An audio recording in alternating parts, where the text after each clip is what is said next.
Rebels of the Red Planet by Charles Louis Fontenay. Chapter 1. It is a sea, though they call it sand. They call it sand because it is still and red and dense with grains. They call it sand because the thin wind whips it and whirls its dusty skim away to the tight horizons of Mars. But only a sea could so brood with the memory of eons. Only a sea, lying so silent beneath the high skies, could hint the mystery of life still behind its barren veil.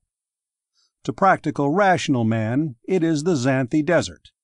Whatever else he might unwittingly be, S. Newell Ely considered himself a practical, rational man, and it was across the bumpy sands of the Xanthi Desert that he guided his ground-car westward, with that somewhat cautious proficiency that mistrusts its own mastery of the machine.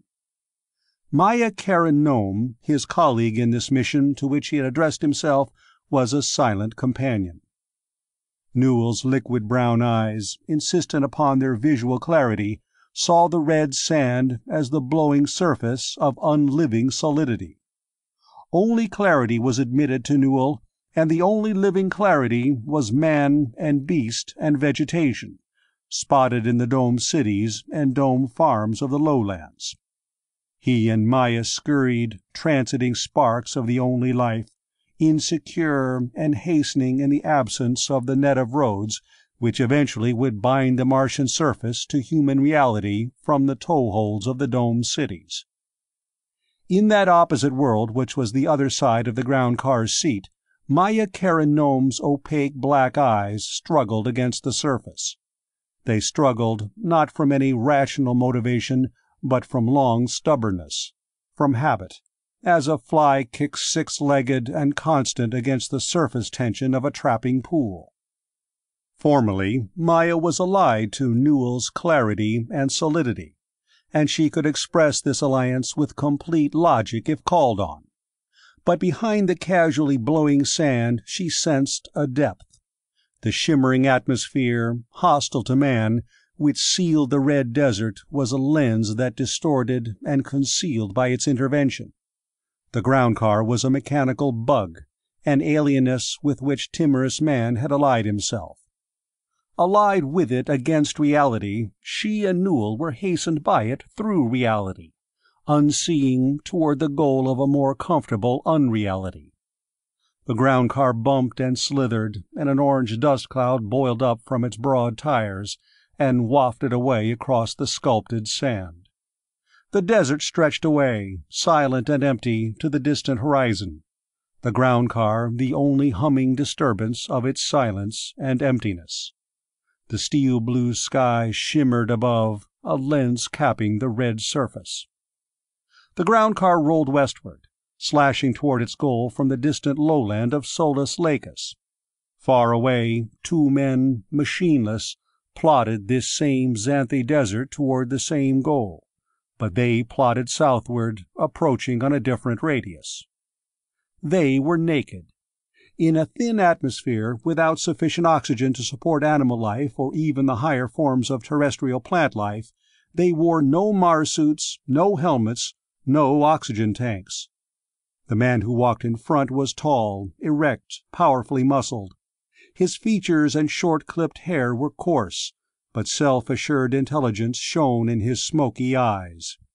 He moved across the loose sand, barefoot, with easy grace.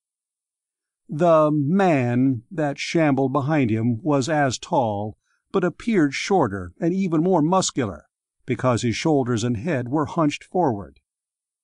His even coarser face was characterized by vacuously slack mouth and blue eyes empty of any expression except an occasional brief frown of puzzlement. Toward a focal point. From the east, two people. From the north, two people. If, in the efficient self-assurance of Adam Hennessy, could be paralleled a variant harmony with the insistent surfaceness of S. Newell Ely, does any coincidental parallelism exist between Brute Hennessy and Maya Karen Nome? Puzzlement was the climate of Brute's mind. This surface film of things through which he plowed his way, the swarming currents below the surface, all were chaos. He grasped vaguely at comprehension without achieving, the effective coalescence of electric ideas always falling short before reaching consciousness. The two men plodded, naked, through the loose sand. Above them in the Mars-blue dome of day the weak sun turned downward, warning of its eventual departure. A two-passengered ground car and two men, widely apart, and yet bound for the same destination. The destination was a lone, sprawling building in the desert. It could have been a huge warehouse or a fortress, of black, almost windowless Martian stone. The only outstanding feature of its virtually featureless hulk was a tower which struck upward from the northern side. As the summer afternoon progressed, Dr. G.O.T. Hennessy paced the windy summit of the tower, peered frequently into the desert north beneath a sun-shading hand, and waggled his goat beard in annoyance under his transparent Mars helmet. Had the helmet speaker been on, or the air less thin, one might have determined that Goat Hennessy was utilizing some choice profanity, directed at those two absent personages whose names were, respectively, Adam and Brute. The airlock to the tower elevator opened, and a small creature, a child, emerged onto the roof. Distorted, hump-backed, and barrel-chested, it scuttled on reed-thin legs to Goat's side. It wore no Mars suit. "Father!" screeched this apparition, its thin voice curiously muffled by the tenuous air. "Petway fell in the laundry vat!" "For the love of space!" muttered Goat in exasperation. "Is there water in it?"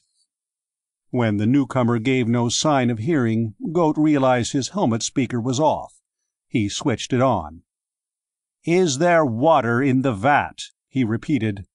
"Yes, sir. It's full of suds and clothes." "Well, go fish him out before he soaks up all the water. The soap will make him sick." The messenger turned, almost tripping over his own broad feet, and went back through the airlock. Goat returned to his northward vigil. Miles away, Newell slowed the ground car as it approached the lip of that precipitous slope bordering the short canal which connects Juvente Fons with the Aurorae Sinus lowland. He consulted a rough chart and turned the ground car southward. A drive of about a kilometer brought them to a wide descending ledge down which they were able to drive into the canal. Here, on the flat lowland surface, the canal sage grew thick, a gray-green expanse stretching unbroken to the distant cliff that was the other side of the canal. Occasionally, above its smoothness, thrust the giant barrel of a canal cactus. Newell headed the ground car straight across the canal, for the chart showed that the nearest upward ledge on the other side was conveniently almost opposite. The big wheels bent and crushed the canal sage, leaving a double trail. The canal sage brought with it the comforting feeling of surface life once more. This feeling, for no reason that he could have determined consciously, released Newell's tongue. "Maya," he said, in a voice that betrayed determination behind its mildness, "I don't see any reason for waiting. When we've cleared up this matter at Ultravirus and get back to Mars City, I think we should get married." She glanced at his handsome profile and smiled affectionately. "I'm complimented by your impatience, Newell," she said, "but there's a good reason for waiting, for me. When we're married, I want to be your wife completely. I want to keep your home and mother your children. Don't you understand that?" "That's what I want, too," he said. "That's my idea of what marriage is. But Maya, if you insist on finishing this government assignment, that could be a long time off." "I know, and I don't like it any better than you do, darling," said Maya. "But it's cost the Earth government a great deal of trouble and money to send me here, and you know how long it would take for them to get a replacement to Mars for me. I don't feel that I can let them down, and I don't think it would be much of a beginning to our marriage for me to be running around ferreting out rebels during the first months of it." "That's another thing I don't like, Maya," said Newell. "It's dangerous, and I don't want anything to happen to you." "It's your work, too, and it's not absolutely safe for you either. I'll be sharing it with you when we're married, and for you it will go on for a long time. I have a specific mission here, to locate the rebel headquarters, and as soon as I've done that, I'll be more than happy to become just a contented housewife and leave the rest of it to you." Newell shrugged, a little disconsolately, and turned his attention to the task of negotiating the ground-car up the ascending slope. She was a strange creature, this little Maya of his. She had been born on Mars, and, orphaned by some unknown disaster, had been cared for during her first years by the mysterious, grotesque native Martians.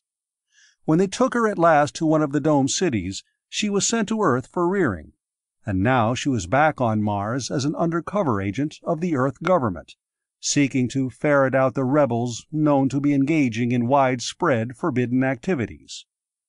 Often he did not understand her, but he wanted her nevertheless. Newell steered the ground car slowly up the slope, over rubble and ruts, avoiding the largest rocks. At last they reached the top, and the ground car arrowed out over the desert again, picking up speed. Far to the left and ahead of them there was another dust cloud drifting up, one that was not of the thin wind, but nearly stationary. Newell found the binoculars in the storage compartment and handed them to Maya. "What's that over there?" he wondered. "Another ground car? Take a look, Maya." Maya trained the glasses in the direction indicated, through the ground car's transparent dome. It was difficult to get them focused, for the ground car swayed and jolted, but at last she was able to make brief identification. "They're Martians, Newell," she said. "Can we drive over that way?" "You've seen Martians before," he said. "But I'd like to speak with them," she said. "I talk their language, you know." "Yes, I do know, darling, but it's utterly foolish. They're only animals, after all, and we have to get to Ultra-Virus before night if we can." He kept the ground car on its course. Maya lapsed into disgruntled silence. Newell stole a sidelong glance at her, his breath catching slightly at the curve of the petite, perfectly feminine form beneath the loose Martian tunic and baggy trousers. He reached over and patted her hand. But Maya was offended. She kept her black head turned away from him, looking out of the ground car dome across the desert. At their destination, Goat Hennessy peered eagerly into the distance, searching. This time his watery blue eyes picked up two tiny figures on the horizon. He watched them as they approached, finally detailing themselves into two naked, pink creatures of man-shape and only slightly more than man-size. "They made it," he muttered. "Both of them. Good." He turned and entered the airlock. As soon as its air reached terrestrial density and composition, he removed his Mars helmet. Goat rode the elevator to the ground level, left it, and hurried down a corridor, reaching the outside airlock in time to admit the two figures. Adam entered first, easily confident, carrying his head like a king. Brute shambled behind him. "Everything go all right?" asked Goat, his voice quavering in his anxiety. "Fine, Father," said Adam, smiling to reveal savage, even teeth. "Nothing unusual happen?" "Nothing at all, sir." "You forget, Adam?" mouthed Brute eagerly. "You forget you fall?" Adam spun on him ferociously, raising a heavy hand in threat. Brute did not cringe. "I forget nothing," snarled Adam. "You crazy brute! I say it is nothing." "But, Adam—" "I say it is nothing!" howled Adam, and sprang for him. "Stop it!" snapped Goat, like the crack of a whip, and they froze in the moment of their grappling. Sheepishly, they parted and stood side by side before him. "I'll listen to details after supper," said Goat. "The children are hungry, and so am I." Chapter 2. Adam and Brute followed Goat Hennessy down the corridor, towering over him like St. Bernards on the heels of a terrier. They turned into the dining room, a big square room centered with a rude table and chairs, one wall pierced by a fireplace in which a big cauldron steamed over smoldering coals. The dining room swarmed with a dozen small creatures, human in their pink flesh, more or less human in their twisted bodies. As soon as Goat entered with Adam and Brute in tow, the assemblage set up a high-pitched howling and twittering of anticipation, and began beating utensils on the dishes, tables, and walls. "Quiet!" squawked Goat over the tremendous clatter, and the noise subsided. They stood where they were, bright eyes fixed on him. These were the children. Some of them were humpbacked, like Evan, the one who had carried the message to the tower. Some, like Evan, were grotesquely barrel-chested, with or without the hump. Some were as thin as skeletons, with huge heads. Some were hulking miniatures of Brute. One Steedopigean girl was so bulky in legs and hindquarters that she could waddle only a few inches with each step, yet her head and upper torso were skinny and fragile. Goat sat down at the head of the table, and immediately there was a tumbling rush for places. Most of the children sat, chattering, while two of the larger girls moved around the table, taking bowls to the cauldron, filling them with a brownish stew, and returning them. They ate in silence. When supper was ended, the children scattered, some to play, others to chores. Goat beckoned to Adam and Brute to follow him. He led them down the corridor and into his study. Goat turned on the light, revealing a book-lined, paper-stacked room focused on a huge desk. He removed his Mars suit to stand in baggy trousers and loose tunic. Adam and Brute stood near the door, shifting uncomfortably, for the study was normally forbidden ground. Goat stood by a thick double window, looking out over the desert to the west. The small sun disappeared beneath the horizon even as he looked, leaving the fast darkening sky a dull, faint red. Almost as though released by the sunset, pale Phobos popped above the horizon and began to climb its eastward way. The desert already was dark, but a stirring above it bespoke a distant sandstorm. Goat turned from the window and faced the pair. "Well," he snapped harshly, "what happened?" Adam smiled confidently. "We did as you said, Father," he answered. "We walked to the edge of the canal, and we walked back. We had no water, and we had no air. We did not feel tired. We did not feel sick." "Fine, fine," murmured Goat. "Father," said Brute. Goat turned his eyes to Brute, and savage irritation swept over him. With that word, at that moment, Brute gave him a feeling of guilty foreboding. "Don't call me father!" snapped Goat angrily. "But you say call you father," protested Brute, the puzzled frown wrinkling his brow. "What can I call you if I not call you father?" "Don't call me anything. Say sir. What did you want to say?" "Father, sir," began Brute again. "Adam forget. Adam fall." With a muted roar, Adam swept his powerful arm in a backhanded arc that caught Brute full on the side of his head. The blow would have felled an ox, but Brute was not shaken. Apparently unhurt, he stood patiently, his blue eyes on Goat with something of pleading in them. "Adam, let him alone," commanded Goat sharply. "Brute, what do you mean, Adam fell?" "We come back. We not far from canal. Adam fall. Adam sick. Adam turn blue." "It is lies, Father!" exclaimed Adam, glaring at Brute. "It is not true." "Let him finish," instructed Goat. "I'll decide whether it's true. What did you do, Brute?" "I find cactus, Father. answered Brute. "I make hole in cactus. I put Adam inside. I put hole back. Adam stay in cactus. Then Adam break cactus and come out again. We come back." Goat cogitated. If Adam had shown symptoms of oxygen starvation, the big canal cacti were hollow, and in their interiors they maintained reserves of oxygen for their own use. More than once, such a cactus had saved a Martian traveler's life when his oxygen supply ran short. He turned to Adam. "Well, Adam?" he asked. "I tell you, Father, it is lies. I do not fall. Brute does not put me in the cactus." "And why should he lie?" asked Goat blandly. This stumped Adam for a minute. Then he brightened. "Brute wants to be bigger and stronger than Adam," he said.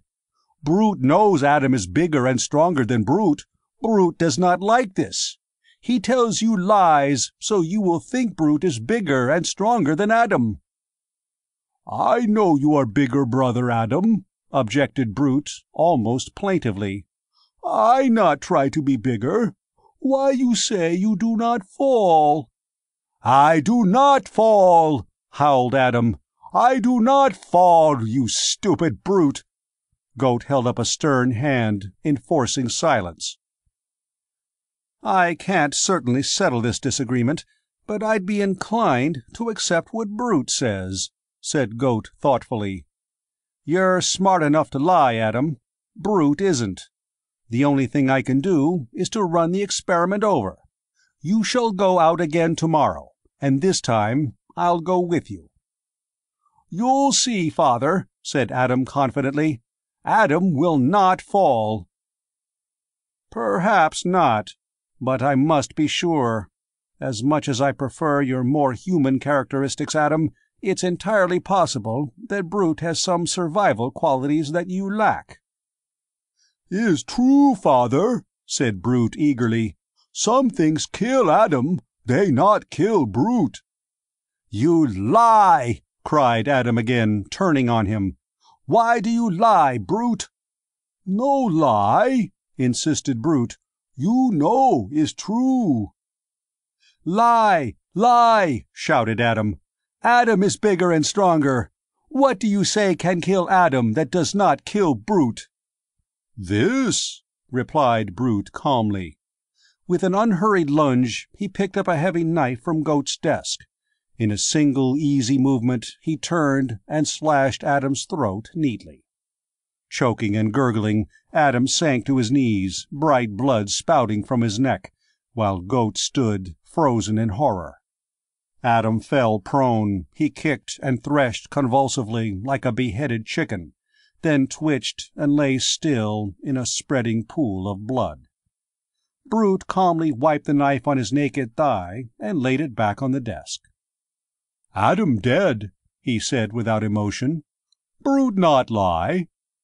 Dismayed fury erupted through Goat's veins, and a red haze swept over his eyes. "You idiot!" he squawked. "So that won't kill you?" Goated beyond endurance, Goat seized the knife and swung it as hard as he could against Brute's neck. It thunked like an axe biting into a tree trunk, biting halfway through the flesh. Brute recoiled at the impact, tearing the handle from Goat's feeble hands and leaving the knife blade stuck in his throat. Brute staggered momentarily. Then he reached up and jerked the knife away. Blood spurted through his severed throat. Brute clapped a hand to the wound tightly. For a moment blood oozed through his fingers. Then, pale but steady, Brute dropped his hand. The wound had closed. Its edges already were sealed, leaving a raw red scar that no longer bled. "Brute not lie," said Brute, the words forced out with some difficulty. "It not kill Brute."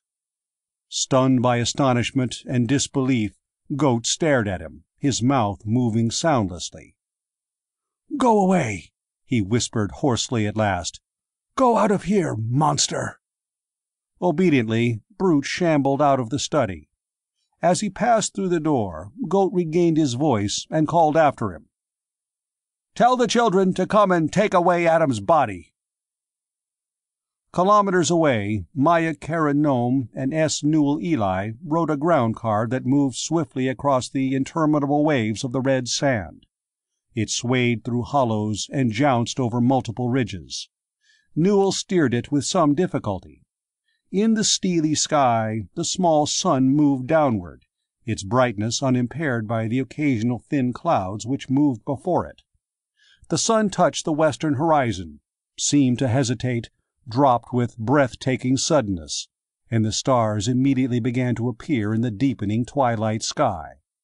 They stopped and had a compact meal, heated in the ground car's short-wave cooker. Then Newell switched on the headlights, and they went on again. Soon afterward, a faint spot of light appeared in the desert far ahead of them. As they approached it, it became a yellow-lighted window in a huge black mass rearing up against the night sky. They had reached Ultra-Virus. Newell announced their arrival over the ground car radio and swung the ground car up beside the building's main entrance. He sealed the ground car's door to the building airlock so they would not have to don Mars suits. After a few moments, the airlock opened. They passed through it and were greeted by a skinny, shriveled little man with watery blue eyes and a goatee. "I was expecting you, but not tonight," said this person, rather sourly. "Well, come on in, and I'll have the children fix you something to eat if you haven't eaten." "I'm S. Newell Ely," said Newell, holding out a hand which the other ignored. "This is Terrestrial Agent Miss Maya Karen-Nome. You are Dr. Hennessy, I assume?" "That's right," said Goat. "Do you want supper?" "No, thank you. We ate on the way," said Newell. "I'd like to get started with the inspection as soon as possible." "Inspection or investigation?" suggested Goat, sniffling. "Well, no matter. I have nothing to hide." He led them down a dim, dusty corridor stretching deep into the dark bowels of the building, and turned aside into a paper-stacked room which evidently was his study. He went straight to a big desk, sat down, swiveled his chair around, and waved them to seats. Newell shuffled a little uncomfortably, then sank into a chair, but Maya remained standing by the door, her small traveling bag in her hand, indignation rising in her. "Before you settle down to charts and questions, Dr. Hennessy, do you mind showing us to our rooms, so we may wash away some of the travel dust?" she asked icily, black eyes snapping. At this, Goat jumped to his feet, sincere contrition on his face wiping out all traces of his irritated gruffness. "I'm very sorry," he exclaimed. "I hope you will forgive my manners, but I've lived and worked here alone in the desert so long that I had forgotten the niceties of civilization." This apology cleared the air. Goat showed them their overnight quarters, adjoining rooms which were not luxurious, but were reasonably comfortable, and after a time the three of them congregated once more in Goat's study, all of them in better humor. "Let us have some wine first," suggested Goat. "This is a very good red wine, imported from Earth." He went to the door and shouted into the corridor, "Petway!" Goat returned to his chair. A few moments later, a twittering noise sounded in the corridor. Then a horrible little apparition appeared in the door. It was a child-sized creature, naked, grotesquely barrel-chested, and teetering on thin, twisted legs. Its hairless head was skull-like, with gaping mouth and huge round eyes. Maya gasped, profoundly shocked. The little creature looked more like a miniature Martian native than a human, but the Martians themselves were not so distorted. She saw her own shock reflected in Newell's face. "Petway, get us 3 glasses of wine," commanded Goat calmly. Petway vanished, and Goat turned briskly back to his guests. "Now," he said, "I shall outline the progress of my experiments to you and answer any questions you may have." Chapter 3 Maya's education was extensive, but it did not include the genetic sciences. She was able to follow Goat's explanations and his references to the charts he hung, one after another, on the wall of his study, but she was able to follow them only in a general sense. The technical details escaped her. Newell seemed to have a better grasp of the subject. He nodded his dark, curly head frequently, and occasionally asked a question or two. "Surgery is performed with a concentrated electron stream on the cells of the early embryo," said Goat. "I call it surgery, but actually it is an alteration of the structure of certain specific genes which govern the characteristics I am attempting to change. Such changes would, of course, then be transmitted on down to any progeny. The earlier the embryo is caught, the easier and surer the surgery, because when it has divided into too many cells, the very task of dealing with each one separately makes the time requirement prohibitive, besides multiplying the chance for error. The Martians have a method of altering the physical structure and genetic composition of a full-grown adult, but this is far beyond the stage I've reached." "The Martians?" repeated Newell in astonishment. "You mean the Martian natives? They're nothing but degenerated animals." "You're wrong," replied Goat. "I know that's the general opinion, but I had considerable contact with them a good many years ago. Perhaps most of them are little more than strange animals. No one really knows. They live simple, animal-like lives, holed up in desert caves, and they're rarely communicative in any way. But I know from my own experiences that some of them, at least, are still familiar with that ancient science that they must have possessed when Earth was in an earlier stage of life than the human." "This child that brought us the wine is one of the products of your experiments?" asked Newell. "Yes. Petway's pretty representative of the children, I'm afraid. I've been trying to determine what went wrong. It could be an inaccuracy in dealing with the genetic structure itself, or a failure to follow exactly the same pattern of change in moving from one cell to another in the embryo. If I could only catch one at the single-cell stage. None of the children has turned out as well as my first two experiments, Brute and Atom. Both of them were born about 25 years ago, terrestrial years, that is, and developed into normal, even superior physical specimens. Unfortunately, their mental development was retarded. Atom was the brighter of the two, and Brute killed him tonight, shortly before your arrival." Maya shivered. "Somehow it seems horrible to me, experimenting with human lives this way," she said. "It's being done for a good cause, Maya," said Newell. "Dr. Hennessy's objective is to help man live better on Mars. After all, there is nothing nobler than the individual sacrifice of himself for his fellows, whether it's voluntary or involuntary."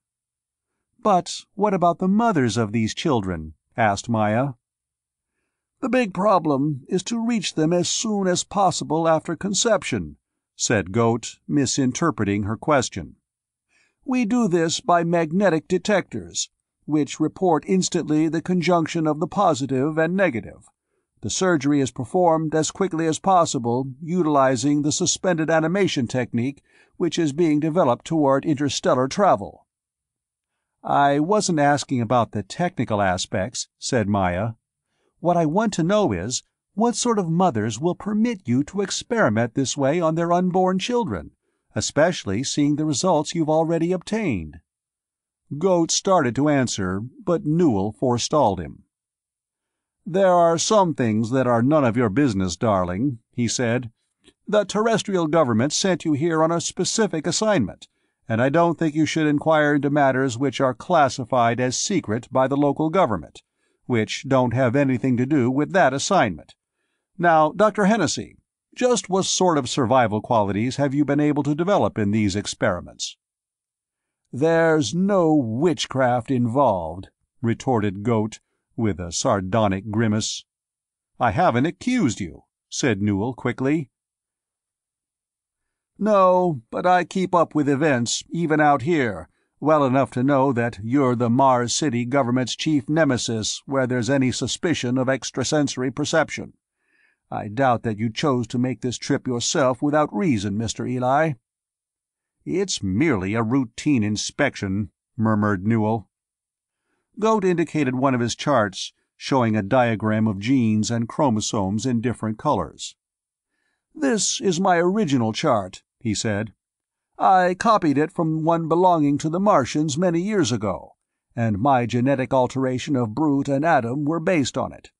But I must have miscopied it, or else the Martians didn't have the objective I thought they did in it, because I could find no alteration of genes affecting lung capacity or oxygen utilization. My own subsequent charts, on which later experiments were based, are alterations of this." "But just what is your objective, and how well have you succeeded?" persisted Newell. "Ability to survive under Martian conditions." "I know.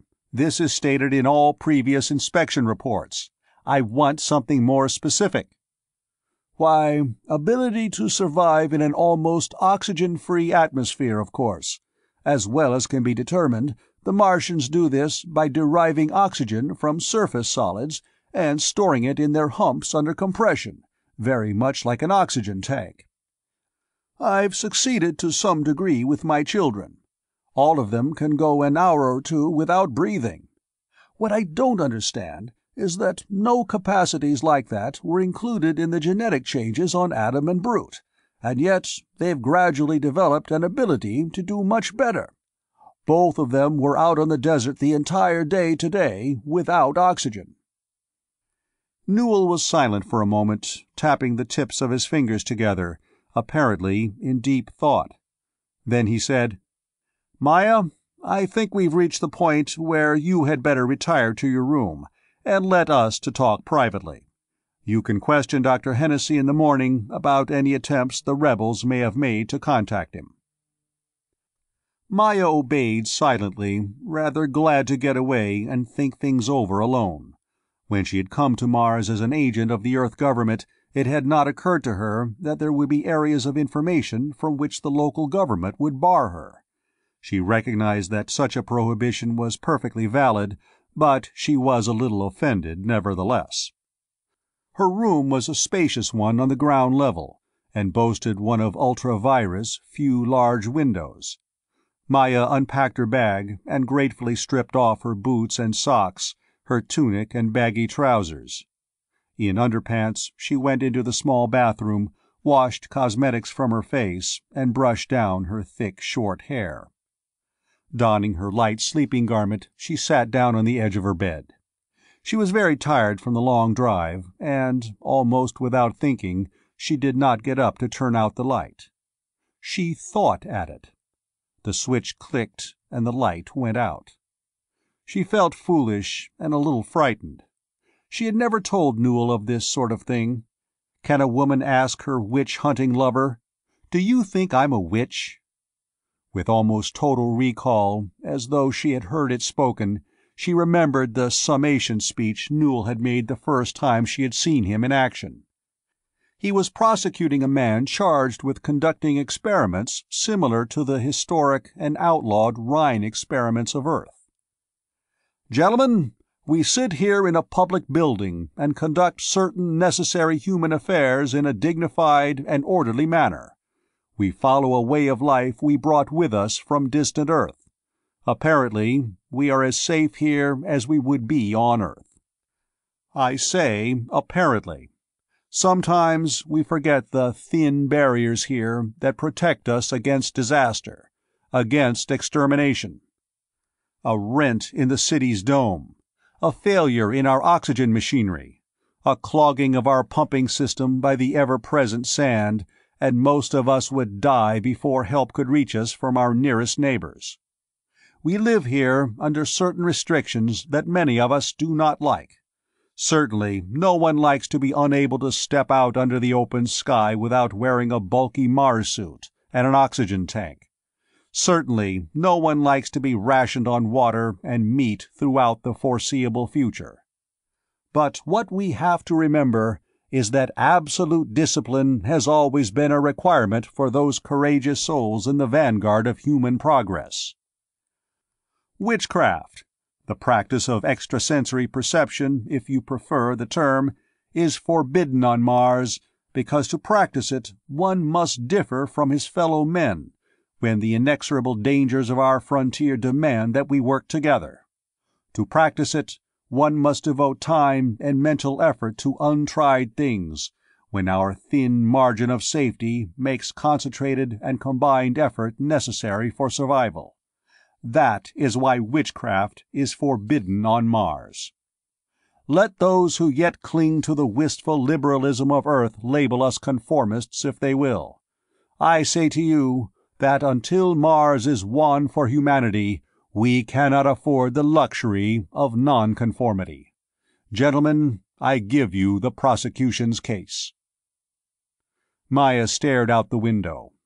This whole side of Ultra-Virus was dark, except for a rectangle of light cast from a window a little distance away, the window of Goat Hennessy's study. In this rectangle, the red sand of the desert lay clear and stark. Near the end of the rectangle lay an indistinct, crumpled, oblong figure. Puzzled, Maya studied it. It looked like a body to her.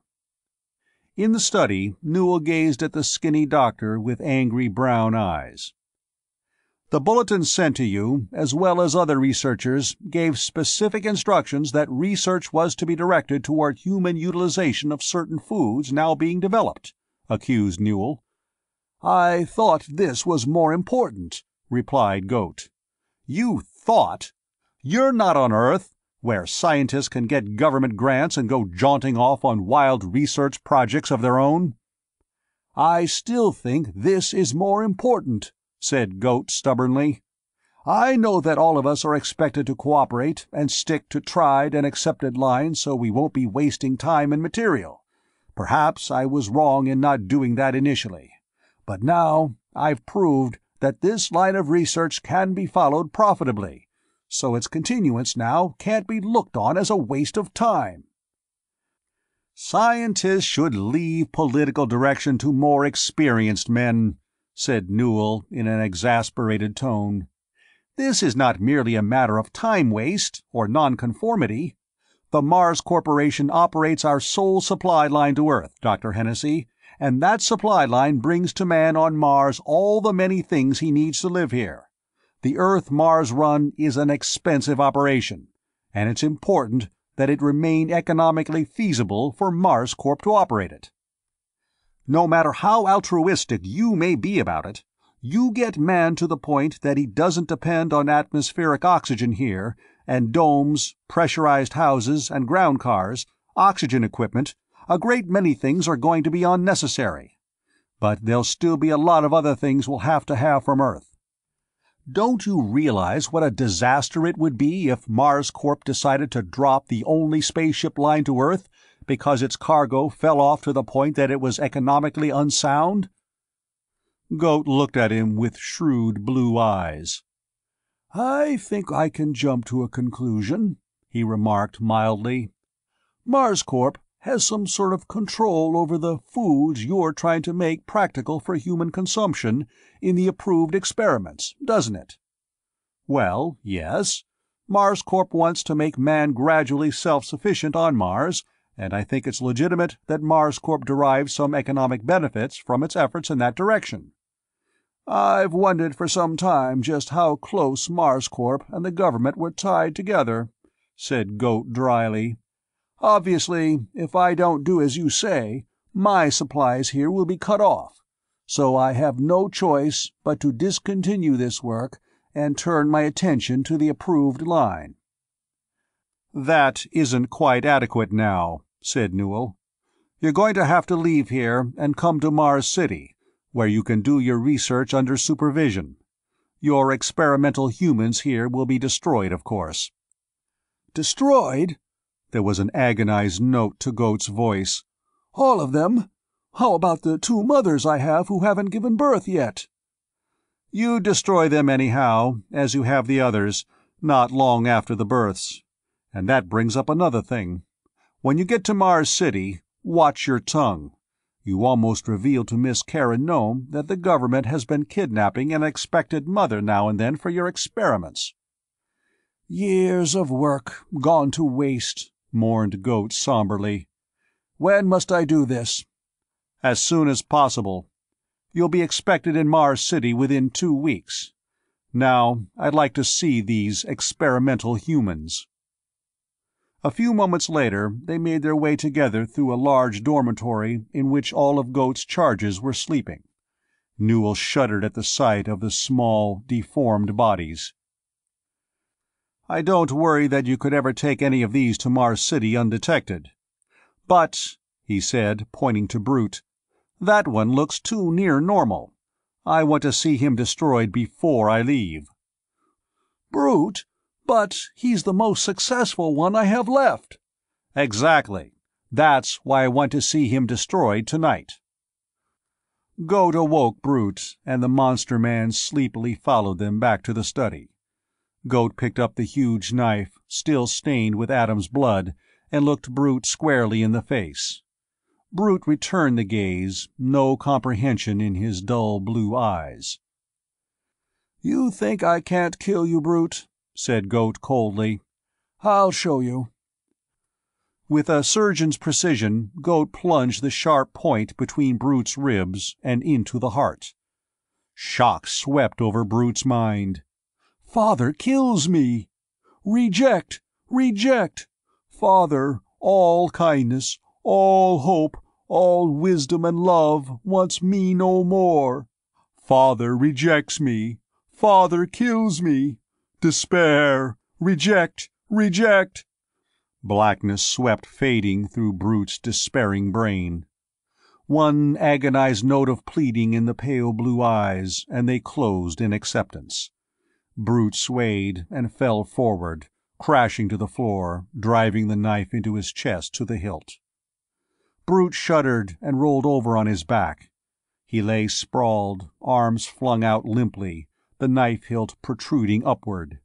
He sighed, and his breathing stopped. Goat stared down at him. He picked up Brute's wrist and held it. There was no pulse. Shortly after dawn, Maya awoke. Remembering what she had seen dimly the night before, she went curiously to the window. There were 2 of them now. They were bodies, human bodies, naked and unquestionably dead. In the night, the dry, vampirish Martian air had desiccated them. They were skeletons, parchment skin stretched tightly over the lifeless bones. Even as she stood and looked, a group of figures appeared on the horizon and came slowly nearer. They were Martians, monstrous creatures, huge-chested, hump-backed, with tremendously long, thin legs and arms, their big-eyed, big-eared heads mere excrescences in the front of their humps.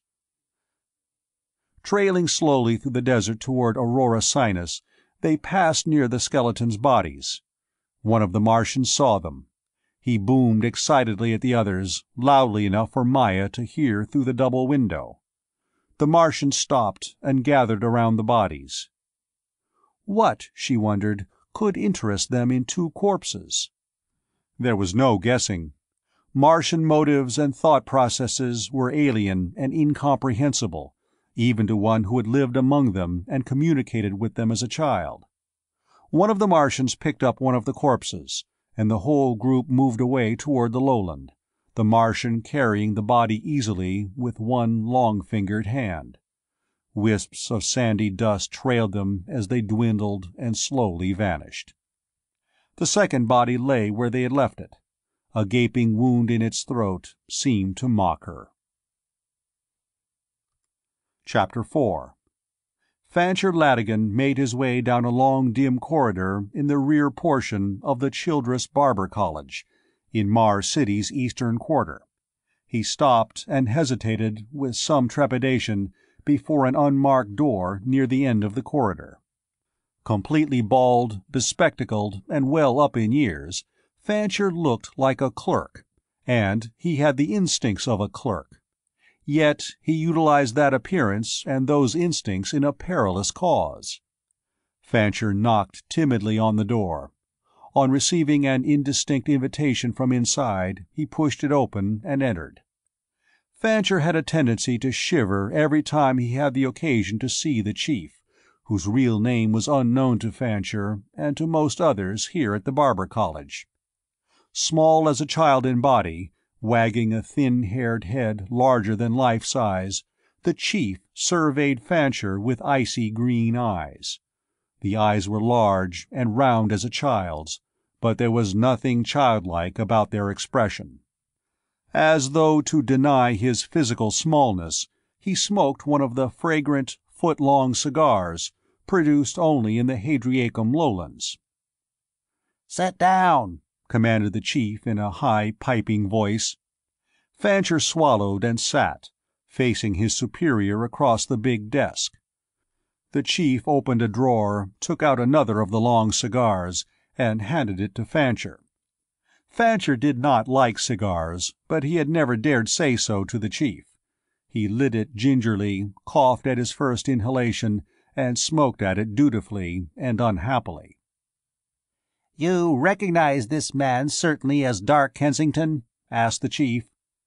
"Well," Fancher began, and started coughing again. The chief fixed him with an unwinking green stare.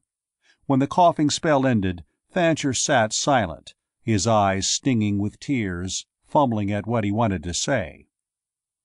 "You knew Dark Kensington before his disappearance 25 years ago," said the chief, with a trace of impatience in his tone. "I am told that you saw this man and talked to him. You are qualified to recognize Dark Kensington. Is the man Dark Kensington or not?" "Well," said Fancher again, "the man was walking alone across the desert, and when someone picked him up he asked how he could find the Childress Barber College, and of course our men heard of it and went out to—" "I have received a full report on the man's appearance and our initial contact with him.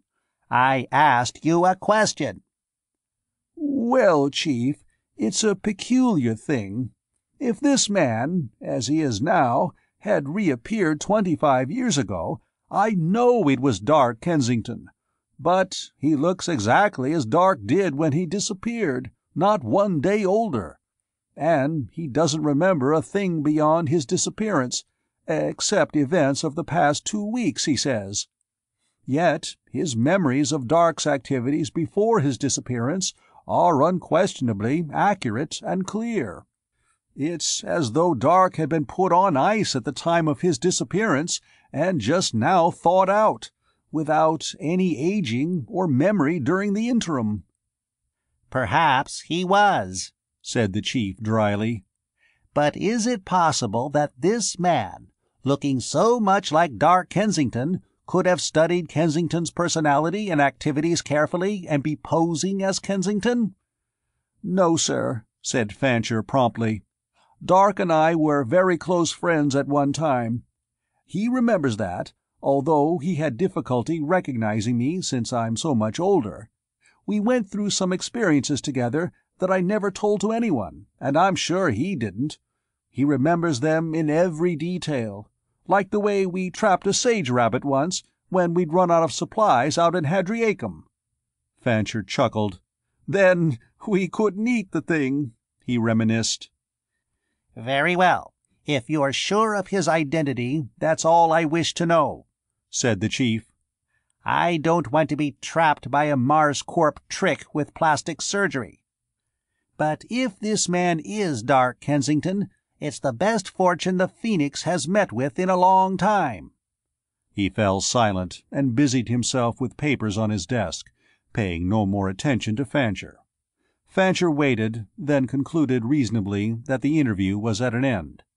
And since the long cigar agonized him, he rose and moved quietly toward the door. "I have not given you permission to leave," said the chief, without raising either his eyes or his voice. "Kensington is due to arrive in a few moments, and I want you here when I talk to him. If any of his words or actions appear inconsistent in any way to you, I want you to let me know." Fancher sighed silently, returned to his chair, and puffed disconsolately on the cigar. Some 5 minutes passed. Then there was a firm rap on the door. "Come in," called the chief in his reedy voice. The door opened, and in walked a man whose entire presence radiated strength, confidence, and the potentiality of instant violence. Dark Kensington was tall and broad-shouldered, clad in dark blue tunic and baggy trousers. His face was darkly tanned, strong, handsome. His hair was black as midnight. His eyes were startlingly pale in the dark face, eyes of pale blue, remote and filled with light. "I'm Dark Kensington," he said, striding up to the chief's desk. "You're the man known as the Chief?" "Yes," answered the chief, and waited. Dark nodded to Fancher. Fancher, feeling rather green about the gills, returned the greeting. Dark turned his attention back to the chief, and he also waited. There was a long silence. The chief broke it first. "What do you know about Dr. G.O.T. Hennessy, Goat Hennessy?" asked the chief calmly. Fancher blinked at this unexpected line of questioning. A cloud passed over Dark's face, as though the name had triggered something in him that he could not quite remember. "He was a very good friend of mine," answered Dark, "although it seems that something happened between us that I can't quite recollect. He was one of the most brilliant geneticists of Earth, and came to Mars with an experimental group that was trying to develop a human type that could live more comfortably under Martian conditions. The project was backed by the government." He stopped.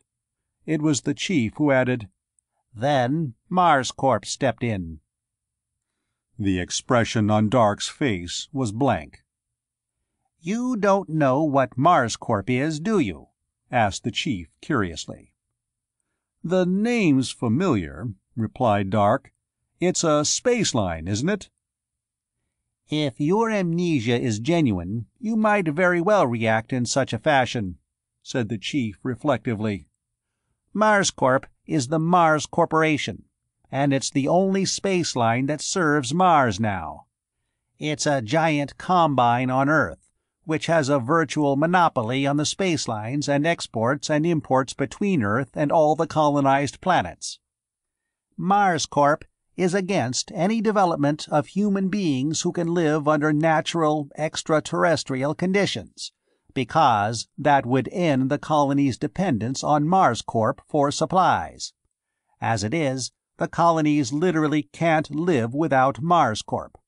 Mars Corp controls enough senators and delegates in the World Congress to block other important projects if the Earth government refuses to cooperate with it.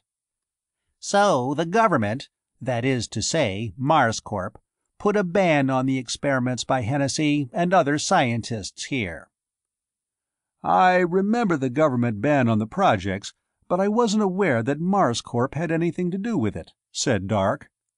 "Goat Hennessy was one of a group of us who retired to the desert to continue work despite the government ban." "Goat sold out," said the chief. "Perhaps your memory doesn't include that important point, but Fancher remembers it well. It was a little before my time. Goat sold out and betrayed the others to the government in return for assistance in carrying out more limited experiments. Some of the group escaped and formed the nucleus of the rebel movement, which now is centered here at the Childress Barber College. We call ourselves the Order of the Phoenix." The chief allowed himself the luxury of a very faint smile.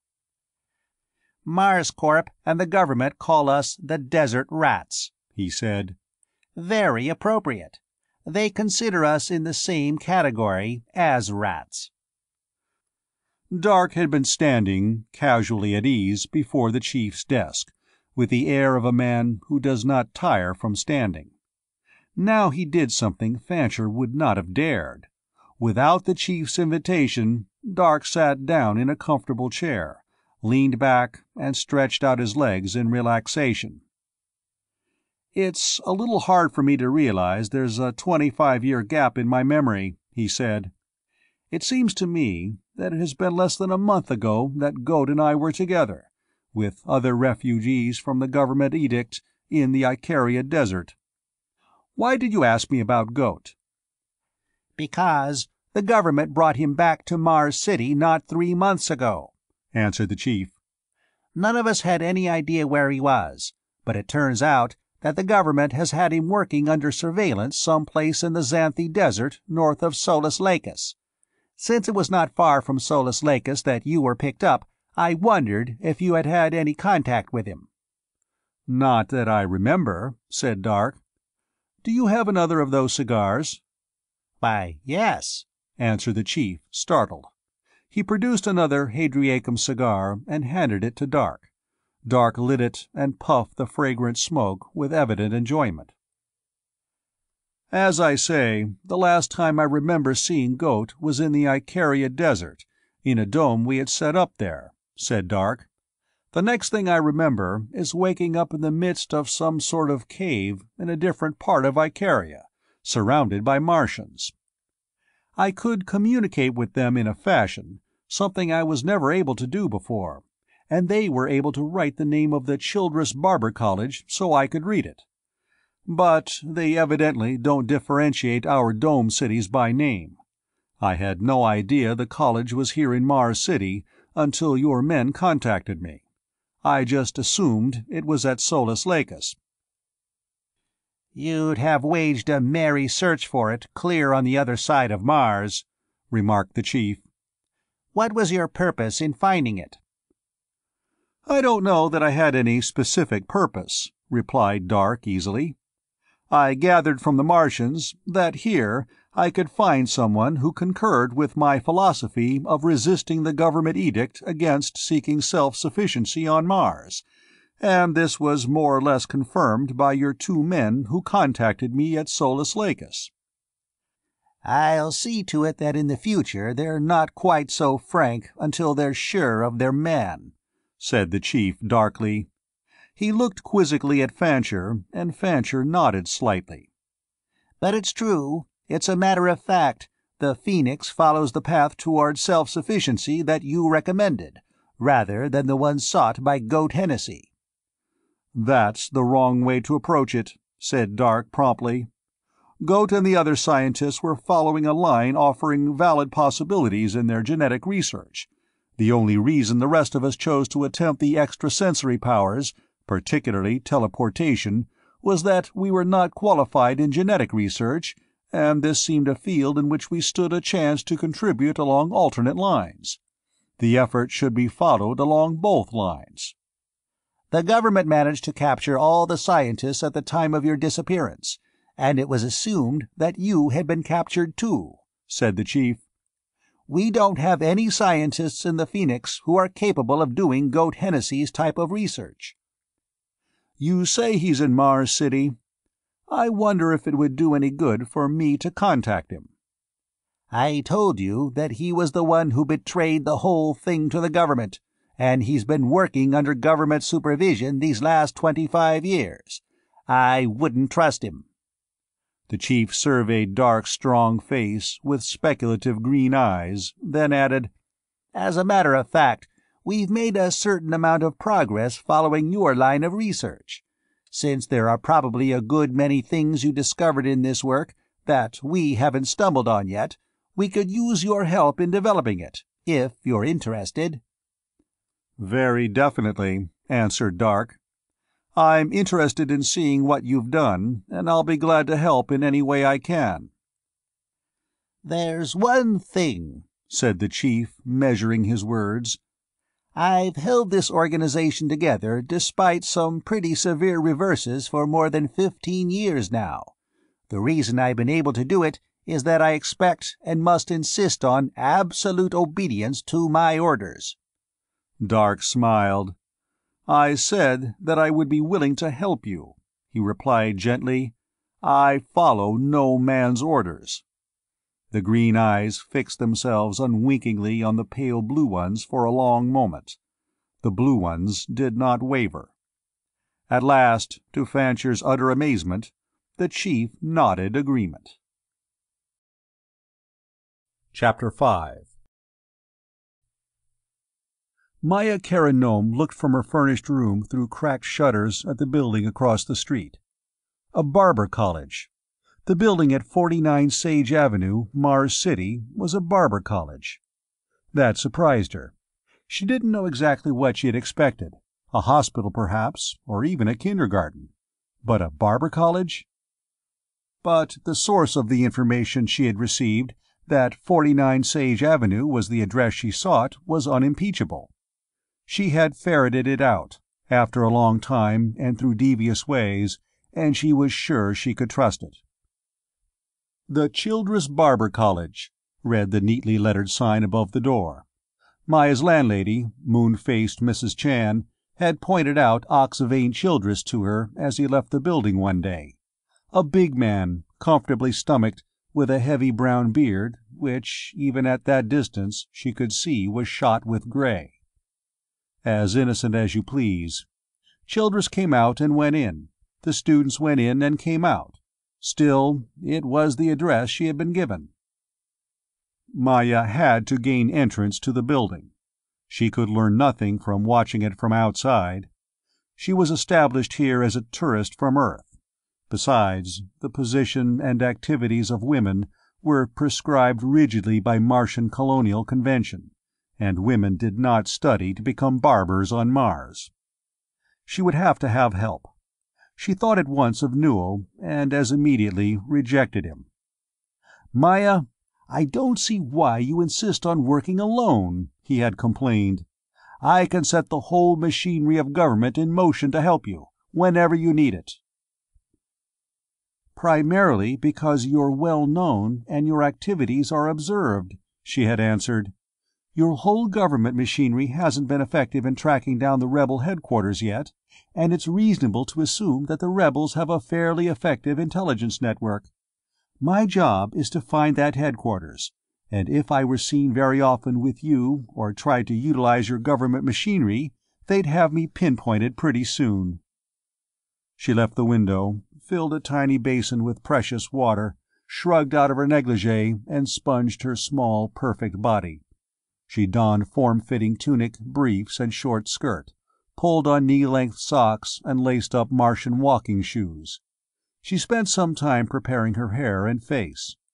Then she left the room and the house and walked uptown. The walk was about a kilometer, along sidewalks bordered by cubical, functional houses and trim lawns of terrestrial grass and small trees.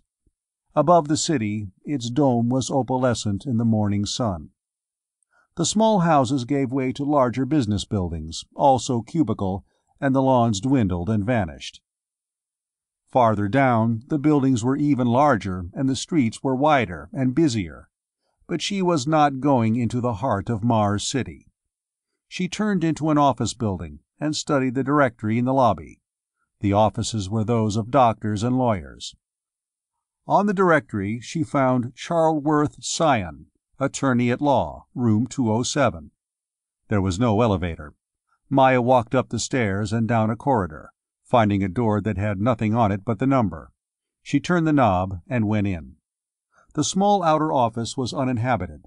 It was carpeted and desked, with 2 straight chairs against a wall for clients.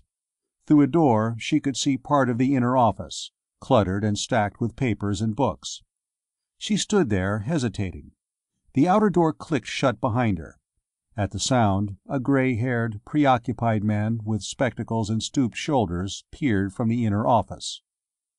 "Oh," he said. "I'm sorry. My secretary went to lunch a bit early today. Can I help you, miss?" "I'm looking for Mr. Scion," she said. "I'm Charlworth Scion." "Terra outshines the sun," said Maya. Scion's eyes were suddenly wary behind the spectacles. "Well, well," he murmured. "Come in, please." She went into the cluttered inner office, and Scion closed and locked the door. "And you are—" said Scion behind the desk, his pale hands fumbling aimlessly with papers. "Maya Karanome," she said. Scion found a paper and scanned it. He apparently found her name there. "I'm surprised to see you here," he admitted. Our information was that you would be working entirely alone." "I am," said Maya. "Or I was. I was told not to contact you unless I had to, Mr. Cyan, but it seems I'm going to need some help." Cyan inclined his head, but said nothing. "As you may or may not know, my specific assignment is to locate the nerve center of rebellious activity," said Maya. "It seems that the rebels have an intelligence network about as effective as the government's, and it was felt that a woman tourist from Earth might be successful where any unusual probing by local agents might arouse suspicion." "That's true," conceded Cyan. "I doubt that they're really sure of the identity of more than a few of our agents, but sometimes I think they have a card file on every person on Mars. We have to be very careful that movements of our agents are consistent with their pretended occupations." "I have a reliable tip that their nerve center is the Childress Barber College here," she said. "I can't find out anything, though, unless I get into the building over a period of time. As a woman, I can't very well apply to study barbering." "No," said Cyan. "I see your problem."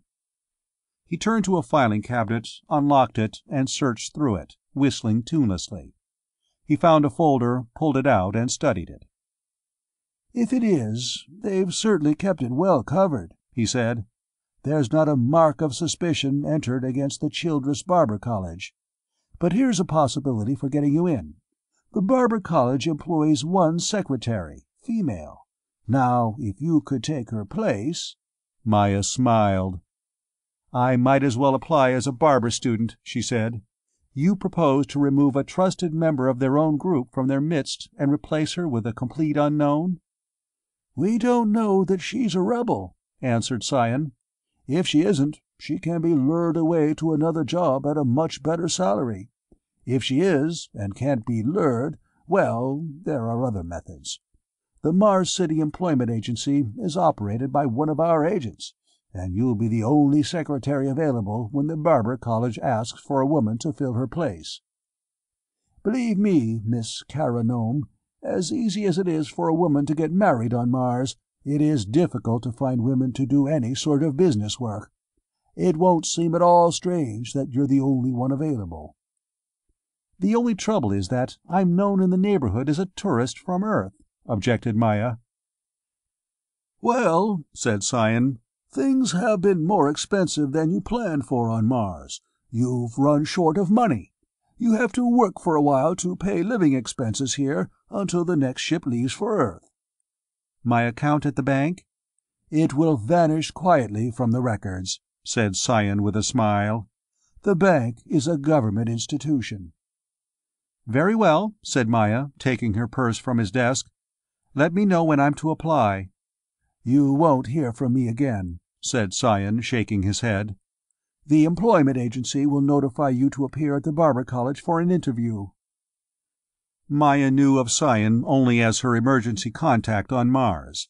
She did not know what position he held in that underground network of terrestrial agents which was largely unknown even to Newell Ely, the government prosecutor. But whatever his position, he got things done in a hurry.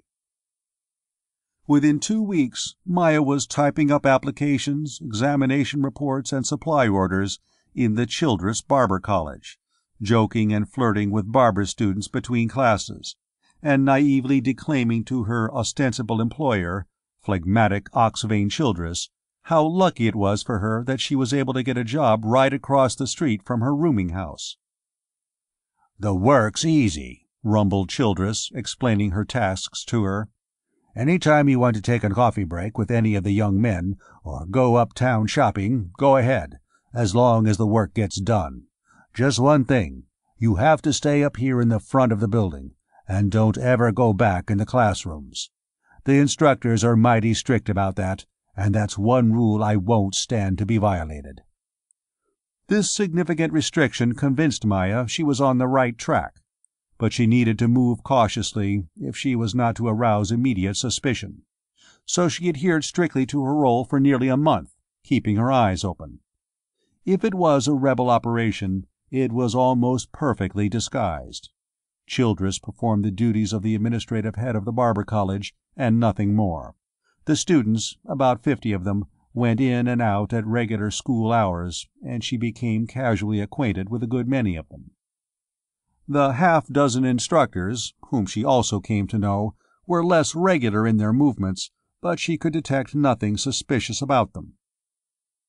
"We cut the hair of Mars," was the college's motto, and she learned that it was the larger of only 2 barber colleges on the planet.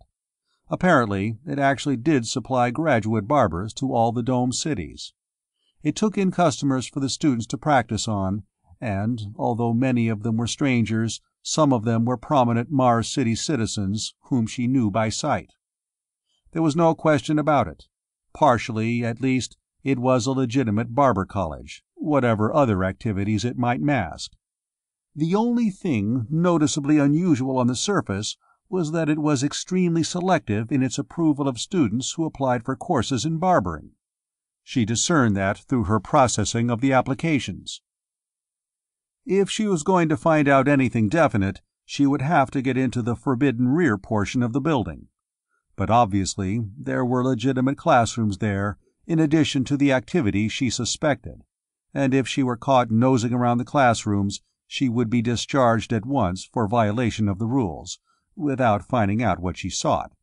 She would have to hit it right the first time. Biding her time and watching, she was able to learn, almost intuitively, from the movements of students, customers, and instructors, that the classrooms in which barbering was actually taught were all concentrated on the western side of the building. If there were any more sinister activities, they occurred on the opposite side. Having determined this, she planned her course of action. Near the end of her first month at work, she chose her time one day when Childress was downtown, leaving her alone in the business office. The afternoon classes were in full swing. Taking along a filled-out order form as an excuse, Maya walked quickly down the corridor that stretched across the front of the building. Carefully and quietly, she pushed open the door at the extreme end of the corridor, a little surprised, as a matter of fact, to find it unlocked. She was in another corridor that struck straight back to the rear of the building. She hesitated. There were doors spaced all along both sides of this corridor. Did she dare attempt to open one, on the chance that the room behind it was unoccupied? Then she saw that one door, a little way down, stood half open.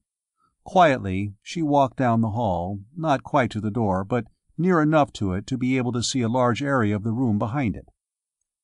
There were people in there. In the part she was able to see, there were half a dozen students seated, and one of the instructors standing among them. Fortunately, their backs were to her. Whatever they were studying, it was not barbering. There was an occasional murmur of voices, but she could not make out the words. Then she saw. On the table at the front of the room, which the students faced, there was a big barber's basin. As she watched, the basin slowly raised off the table and moved upward a few inches.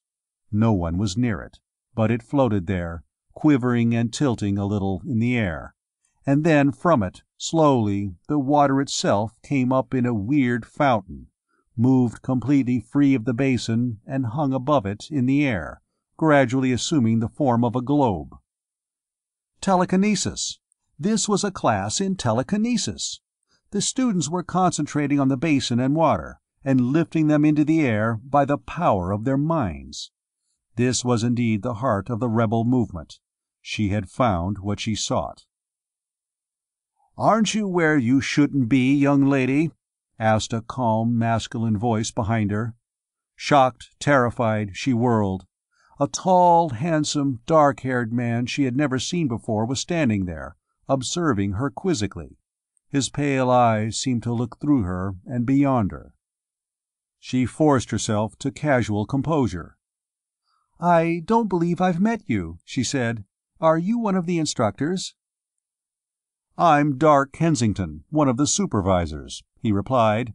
"And you're Miss Kara Nome, the secretary, who shouldn't be back here." Had he noticed that she saw the telekinetic action? She glanced back at the classroom. The basin was now comfortably ensconced back on the table, full of water. "I had this order, which I thought was of an emergency nature," she said, offering it to him. "Mr. Childress wasn't in, and I thought I'd better find one of the instructors so it could be approved and go out right away." Dark took it and glanced at it. "I doubt that its emergency nature is as grave as you may have thought," he said soberly. "However, Mr. Childress would be better qualified to judge that. You understand that I shall have to report this infraction of the rules to him." Suddenly, Maya was overwhelmed by an utterly terrifying sensation. It seemed that these pale blue eyes were looking into her mind, searching, seeking to determine her thoughts and her true intention. Instinctively, not knowing how she did it, she veiled her thoughts with a psychic barrier. And, instinctively, she recognized that he detected the barrier and could not penetrate it. Telepathy? Why not, if they were experimenting successfully with telekinesis? "I'm sorry," she murmured hurriedly, and brushed past him. He did not try to detain her. She hurried back to the office. She hurried, but as she hurried down first the one corridor and then the other, she discovered that her steps were slowing involuntarily. A powerful force seemed to be detaining her, attempting to draw her back.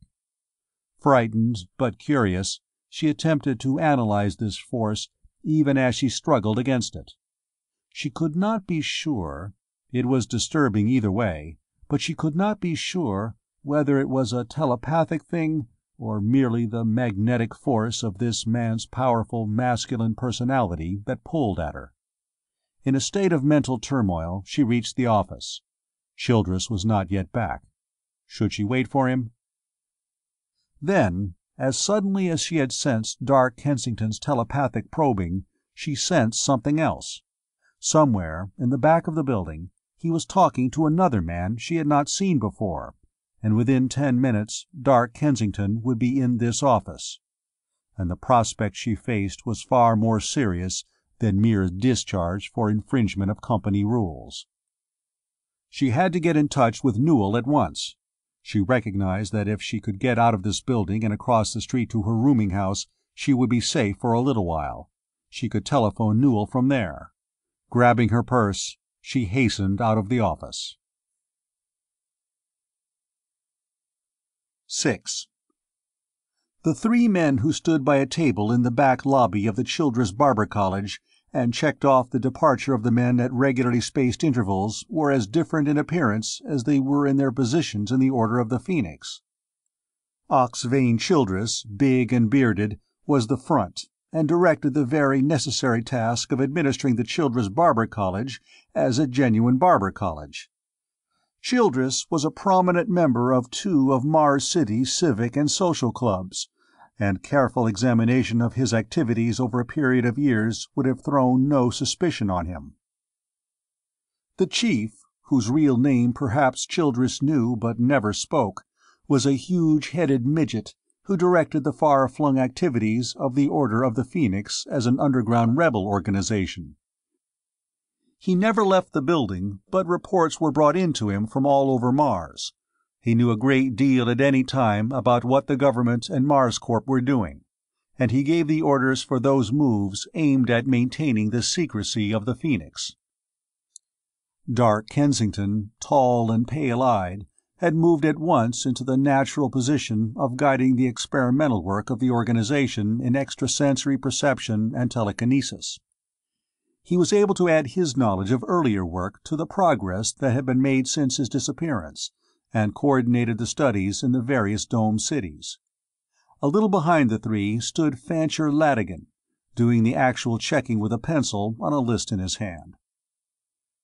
"I think it's all unnecessary," rumbled Childress unhappily. "I watched the girl carefully while she was here, and the usual checks were made into her background.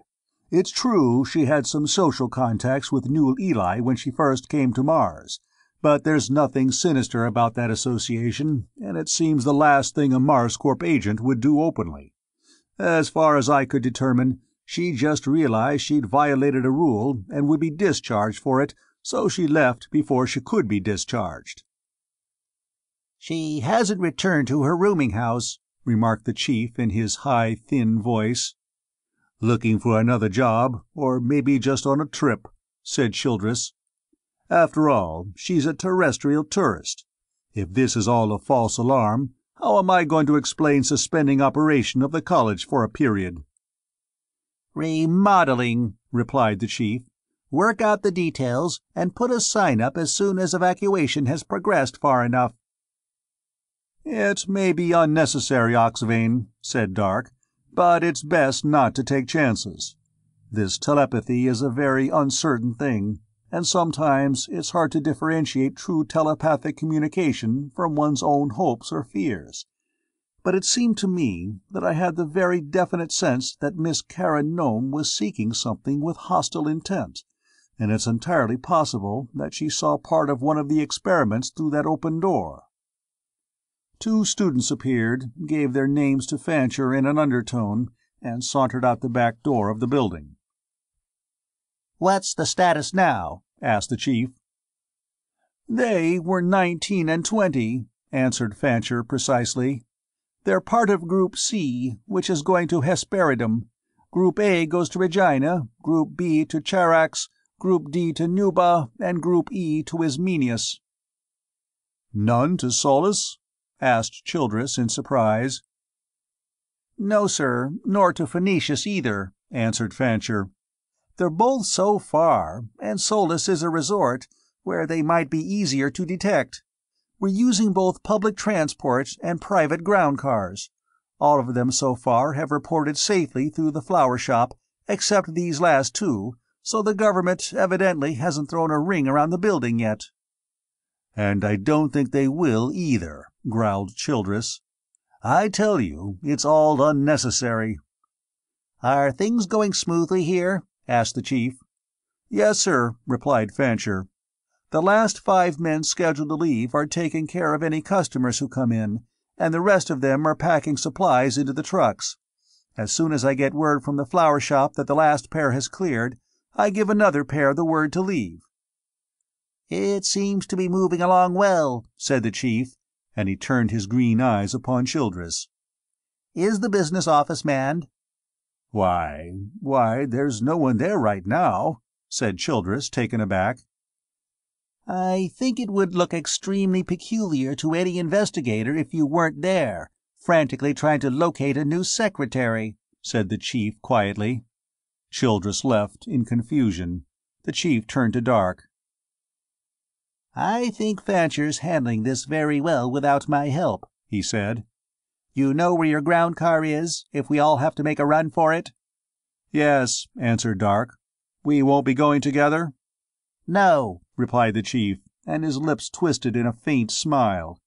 "I have my own method of exit, which should give them other things to think about." He left, moving with quick, short steps. Dark stayed for a few moments more, then he too went back into the building to help with packing. The Lowland Flower Shop, on the other side of Mars City, near the west airlock, was the clearance point for the evacuees. The flower shop was operated by a Phoenix agent, and each pair that left the Barber College passed through there before leaving the city, to let those behind know that they had not been stopped by government men. Other Phoenix agents watched the heliport and bus station for any evidence that the government was trying to block those routes out of Mars City. The evacuation moved steadily, and it began to appear that Childress was right. Singly, the first 2 of the 5 trucks moved out, and all of the ESP instructors and 32 of the students had reported back safe clearance from the flower shop, when— Dark was moving a stack of charts from one of the classrooms to the basement, when bells all over the building set up a tremendous clangor. Immediately, the quiet evacuation dissolved into an uproar, with men running and shouting and the bell ringing incessantly. Dark knew what had happened. Childress, in the front office, had seen government agents approaching, or perhaps they had actually entered the building. He had pressed the alarm bell, then sought to delay them with the righteous indignation suitable to the administrative head of a barber college, which is invaded by government officials. The bell stopped suddenly, and the scattered shouting sounded strange and thin in the comparative silence. Then the piping voice of the chief came over the loudspeakers spread throughout the building. "Attention," said the chief. "We are temporarily safe. The alarm automatically sealed all doors to the building behind the front corridor. Kensington, please come to my office. The rest of you, tie up the customers still here and leave them unharmed, and then leave the building by the emergency exits. Scatter, and make your way by whatever private transportation method you can to the rendezvous assigned to your respective group. Do not use public transportation, because Mars Corp will undoubtedly be checking public transport now." Dark set the charts down on the stairs and made his way back to the chief's office. The chief was sitting, tiny behind his big desk, his face as serene as ever. He was puffing casually on one of the long Hadriacum cigars. Dark laughed. "You don't have another one of those cigars, do you?" he asked. For the first time since he had been there, Dark saw the chief's mouth break into a full, broad smile. "I think so," said the chief, an undertone of delight bubbling in his voice. He reached into the desk and pulled one out. Dark accepted it gravely and lit it. "The last 2 evacuees haven't reported to the flower shop, and they're overdue," said the chief, his face getting serious. "Childress hasn't reported back here by telephone either, so the Mars Corp gang probably had already entered the building before he detected them and sounded the alarm." "What about Childress?" asked Dark. "What will happen to him?" "He'll take the rap," answered the chief. "His defense will be that if there were any Phoenix activities going on here, he didn't know about it. He was just running a barber college in good faith. I don't think they can prove otherwise." "Do we have any idea what our situation is?" asked Dark. "A very accurate idea. We have observers posted in the 2 houses at the ends of our emergency exits, and they've been reporting to Fancher in the next room by telephone. There's a force of about 100 Mars City policemen and plainclothes agents in the streets all around the building. They saw a squad go into the front, but evidently they didn't have enough warning to let Childress know in time." "Will the doors hold?" The chief's mouth quirked. "They'll need demolition equipment to break them down," he said.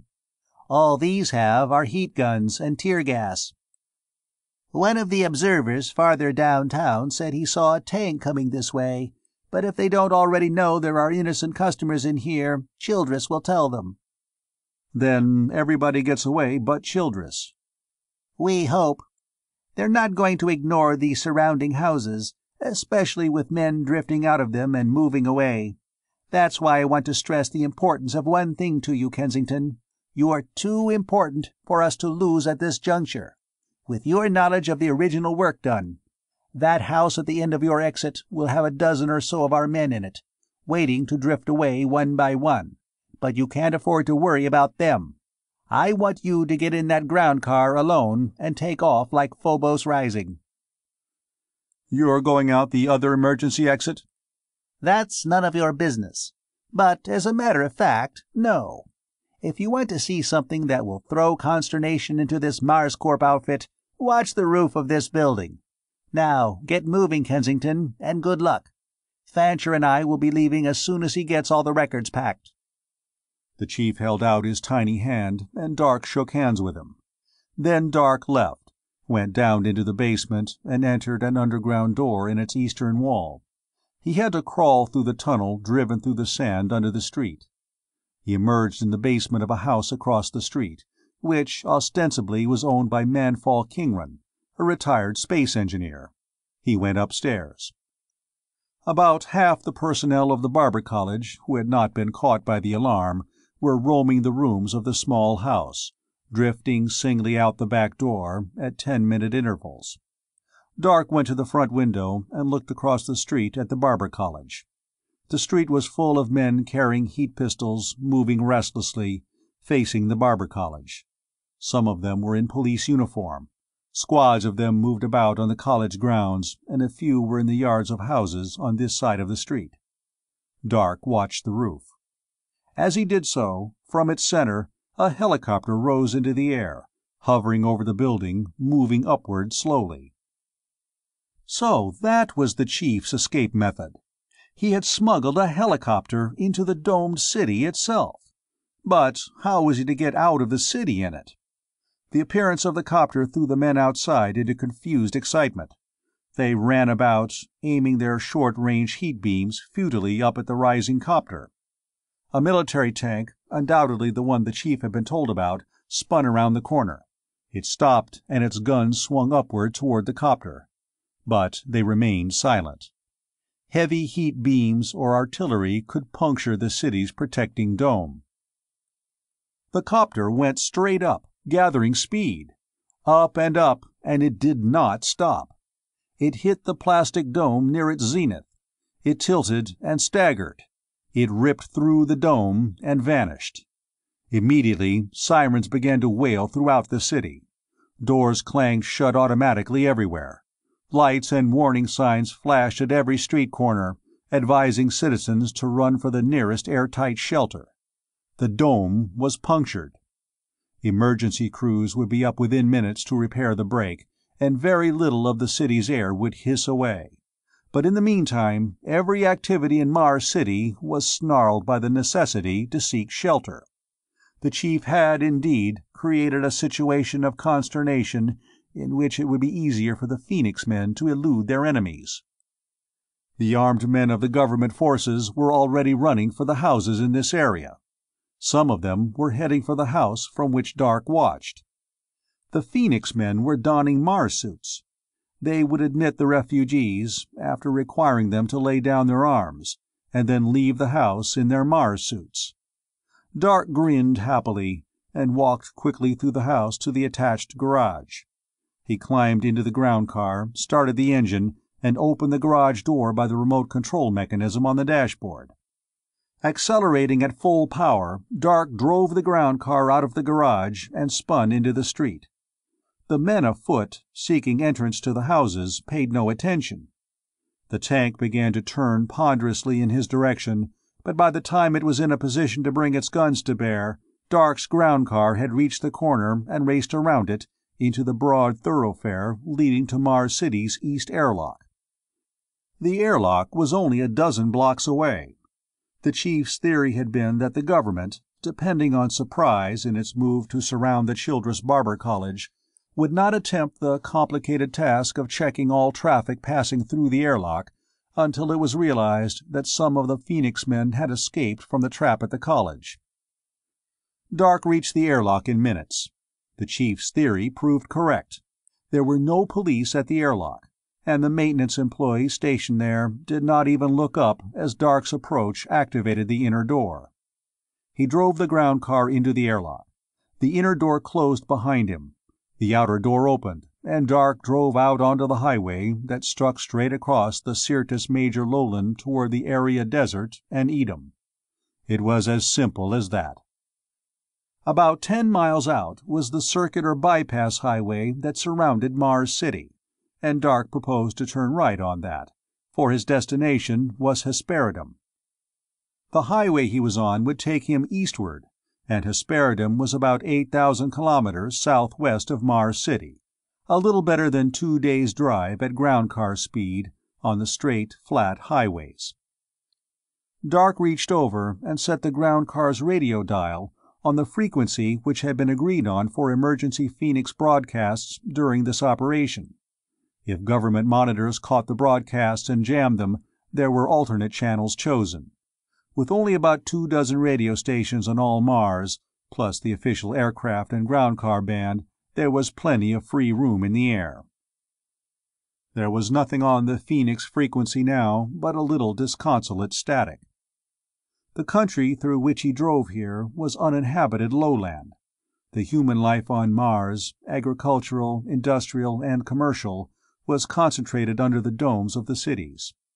Except for a few tiny individual domes at the edge of Mars City, there were no human structures close to it except the airport and the spaceport, and these were west and north of the city respectively. The highway struck straight and lonely through a faintly rippling sea of gray-green canal sage, spotted occasionally with the tall trunk of a canal cactus rising above it. Later, he would see infrequent dome farms, but he could expect no more than 2 or 3 score of these in the entire long drive to Hesperidum. Dark slowed and entered the cloverleaf that took him onto the bypass expressway. Even as he did so, the radio crackled, and the thin voice of the chief sounded over the ground car loudspeaker. "Attention, Phoenix," said the chief intensely. "Attention, Phoenix. Emergency instructions. We have monitor reports that the government is checking airlocks at all cities. Repeat, the government is checking airlocks at all cities.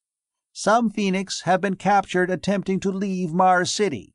Instructions: those in Mars cities do not attempt to leave, but find shelter with Phoenix friends. Those beyond the dome without credentials go to assigned emergency rendezvous spots outside dome cities.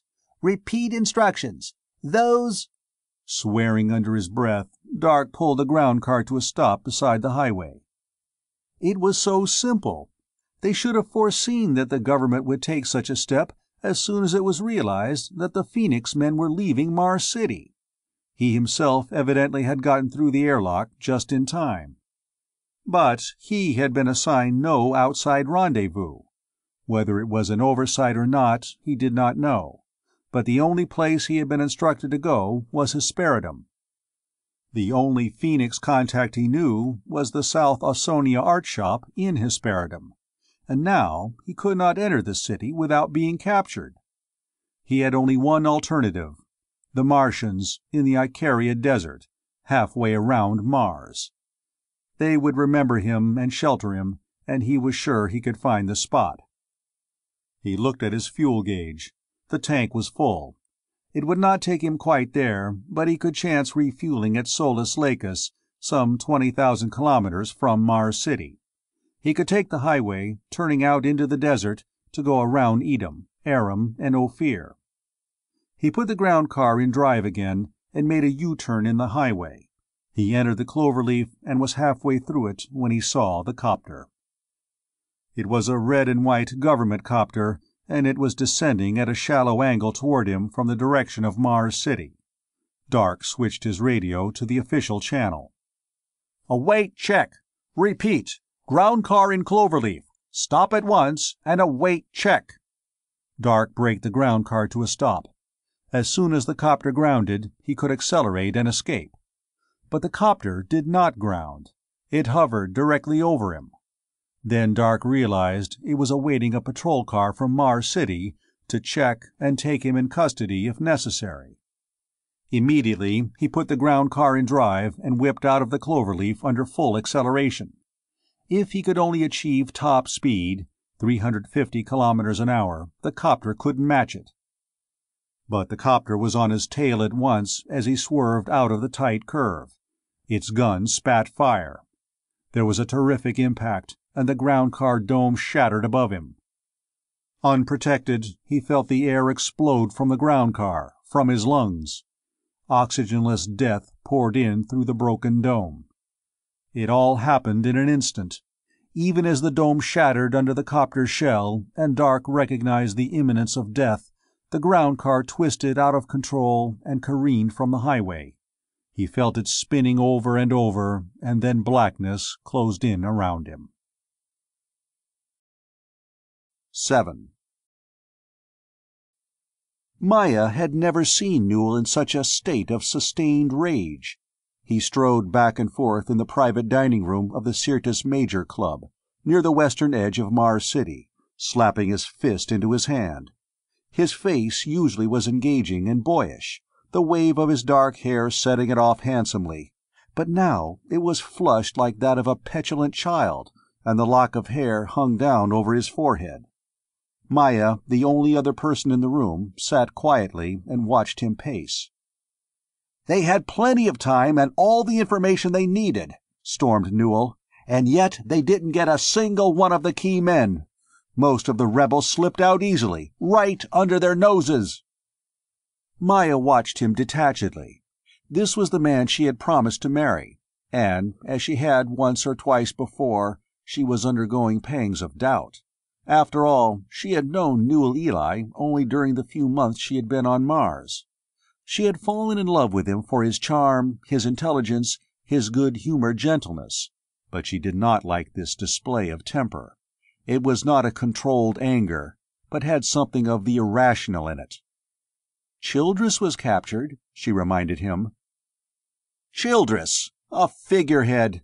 He says he didn't know about the rebel activities going on in the college, and he's so stupid I may not be able to make a case against him." Maya recognized that this element, the success of his prosecution, was a very important factor to Newell. "Are the 12 I identified the only ones captured?" asked Maya. "Yes, 12 captured, 7 killed, and every one of them small fry. The leaders undoubtedly got away in that copter. We blockaded the airlocks fast, so most of the others are probably still in the city, but we don't have any idea where to look for them." "I may be able to help in that, when I get back from my swing around the other cities," said Maya. "I don't want you to go on that jaunt, Maya," exclaimed Newell, swinging around to face her with fierce emphasis. "You said when you had found the headquarters you'd resign the service and marry me. Now you want to go all over Mars looking for rebels." "Newell, I can identify almost all of those who were at the Barber College," Maya remonstrated. "They've picked up some men at the airlocks, and others on the roads at several cities, and even Martian law won't permit you to uproot those people and send them to Mars City just on suspicion. They can't be sent here for me to identify. I'll have to go there." "We can work out some charges to get them extradited to Mars City," snapped Newell angrily. "I don't want you to go, Maya. I want you to stay here and marry me, immediately." "Aren't you being a little dictatorial, Newell?" she suggested coolly. The warning implied in her remoteness seemed to trigger a polarized reaction in Newell. The furious dark eyes melted suddenly, the stubborn anger of the face altered on the instant to a sentimental, wistful smile of appeal. "Don't be angry, Maya," he pleaded, half ruefully, half humorlessly. "It's just that I love you so much. It's just that I'm impatient for you to be my wife." Changeability is attributed to the feminine, but Maya was not able to shift her mood as facilely as her fiancé. "If I'm worth marrying, I'm worth waiting for a little longer," she said, with an edge to her voice. She was angry at Newell for acting so like a spoiled child. "I'm going to see this job finished.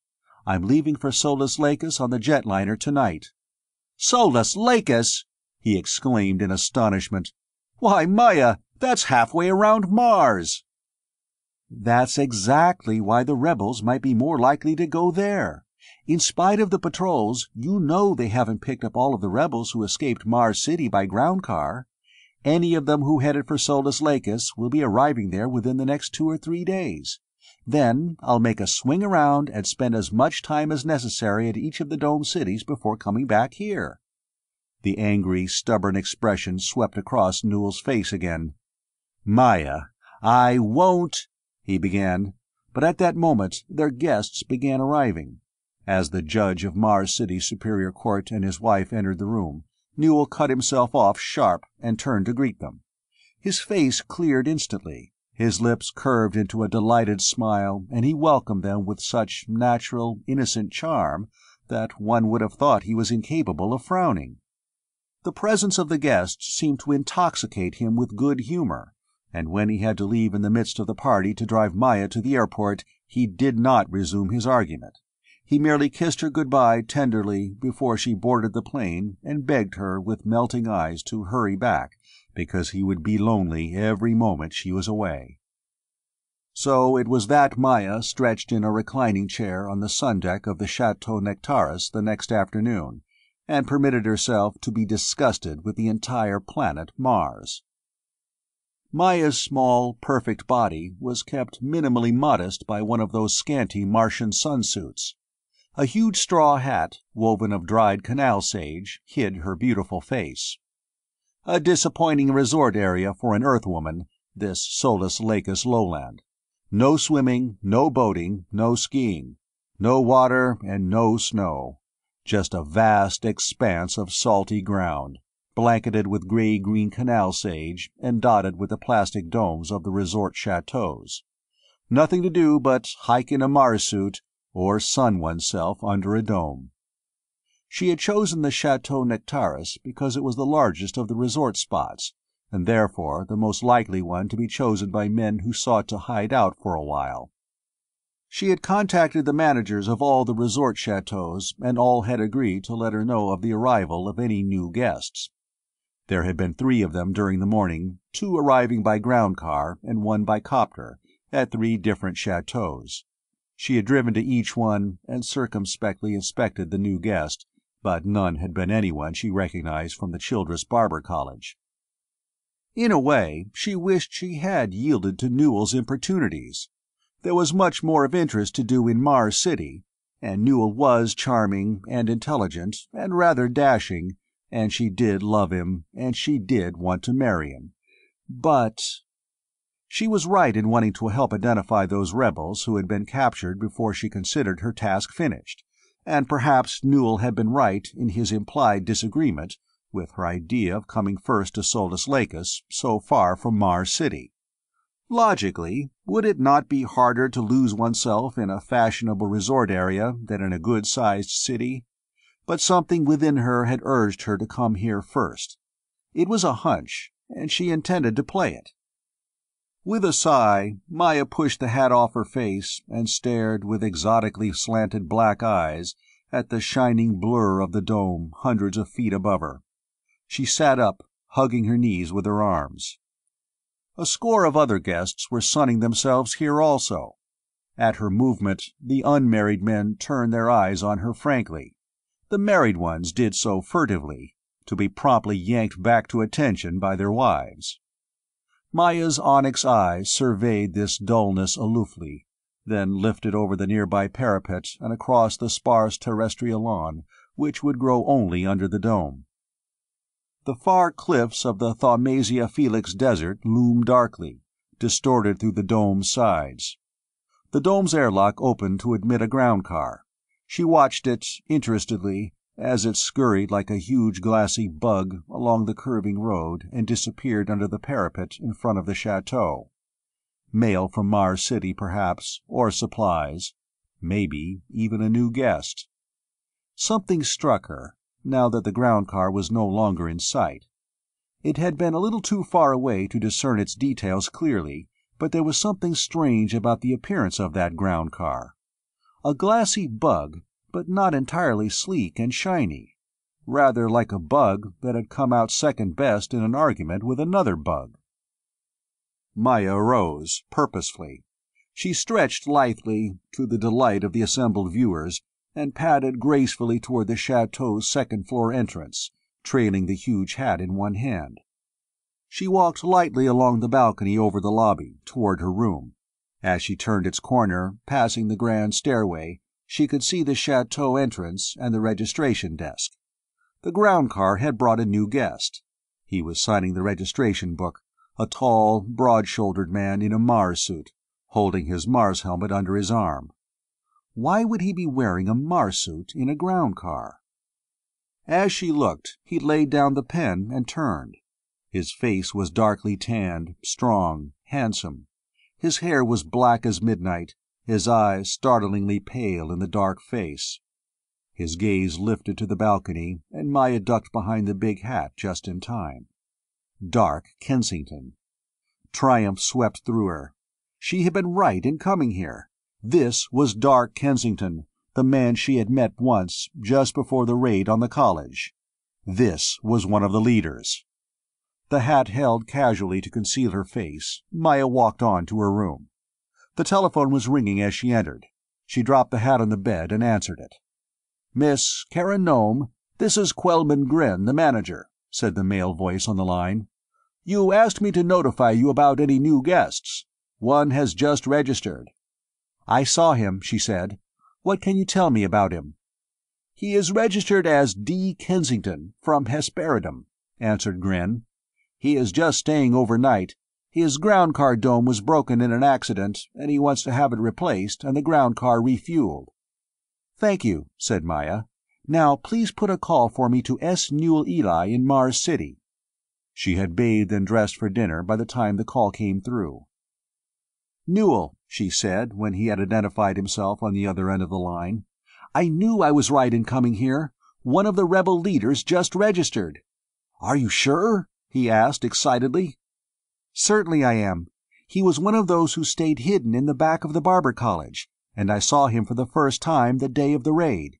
He identified himself then as a supervisor, but he's just staying overnight." "That's long enough. I'll get a jet and be up in a few hours.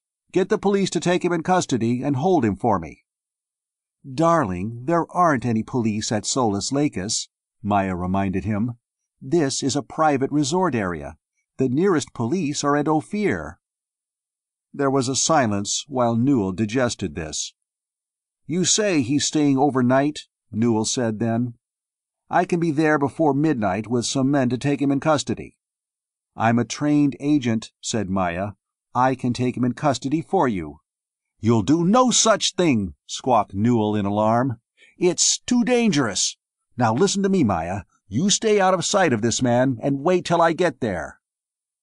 "All right, darling, I'll use my own judgment," replied Maya demurely, and hung up. She sat and cogitated for a time. She was dressed for dinner, and she had been looking forward to appearing in the dining room in the somewhat sensational, molded, flame-red gown she had bought recently in Mars City. She didn't relish the idea of having dinner sent to her room, and sitting up here alone to eat it. With sudden decision she arose. She donned dark glasses and tossed a powder-red veil over her dark hair. Kensington had only seen her once and would not be expecting to see her here. If he saw her now, he wouldn't recognize her. 15 minutes later, she was sipping an extremely expensive martini in the dining room when she raised her eyes to see dark Kensington enter, wearing a dark red, form-fitting evening suit. He paused just inside the door and stood there, slowly surveying the room. His eyes fell on Maya and paused. Then he walked straight to her table. "May I join you, Miss Kara Nome?" he asked in a deep, controlled voice, a rather sardonic smile on his lips. She felt trapped, and irrationally angry at him for recognizing her. "I'm afraid you've made a mistake," she said coldly. "That isn't my name." At this juncture, a helpful waiter appeared at Maya's elbow and asked, in an appallingly distinct tone, "Would you care for another drink, Miss Kara Nome, or do you wish to eat now?" "An understandable mistake, since it's such a common name," said Dark, sitting down opposite her. He turned pale blue eyes, remote and filled with light, on the waiter and added, "She'll have another drink, and bring me one of the same." The waiter left, and Maya removed her dark glasses to level furious black eyes at Dark. "I could call the manager and complain that you're annoying me, you know," she said. "You could," he agreed somberly. "You seem to be a very efficient tattletale. Or are you going to try to pretend that you weren't the one responsible for the raid on the college?" She recognized that she was well in for it. He was not going to play a game of pretense. Well, she had tried, partly anyway, to do as Newell wanted. Very deliberately she opened her purse, realizing that Dark was watching her closely, all his muscles tense. She took out a cigarette case and a lighter, laying them side by side on the table, and he relaxed visibly. Maya extracted a cigarette and placed it between her lips casually. She picked up the lighter and balanced it in her hand. "I assume that you're not armed, Mr. Kensington," she said. He shrugged and smiled, revealing strong white teeth. "Hardly in this suit," he replied. "I'm glad to see you've decided to recognize me." "I am," she said grimly. "Armed, I mean. This is not a cigarette lighter, but a very efficient and deadly heat gun. You're under arrest, Mr. Kensington, so I suppose you're having dinner with me whether you like it or not. Now, do you mind being a gentleman and lighting my cigarette, since this is not very good for the purpose?" He looked at her face, then dropped his eyes to the lighter, still smiling. "You'd better take my word for it," she advised. "I don't want to kill you, Mr. Kensington, but I won't hesitate. I'm an agent of the terrestrial government." Dark shrugged again. He produced a lighter and leaned forward to light her cigarette, without a tremor. The waiter returned with their drinks and an announcement.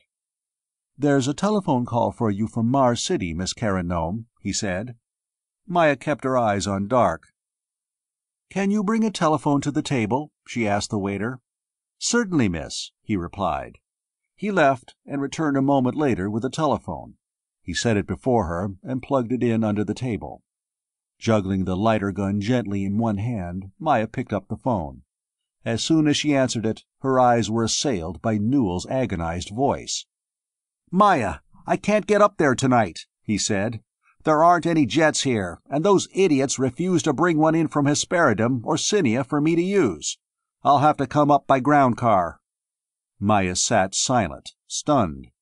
It had not seemed too great a feat to her to hold Dark captive with her disguised heat gun when she was anticipating Newell's arrival within hours. But suddenly she felt like a hunter who has snared a lion in a rabbit trap. "Maya, are you there?"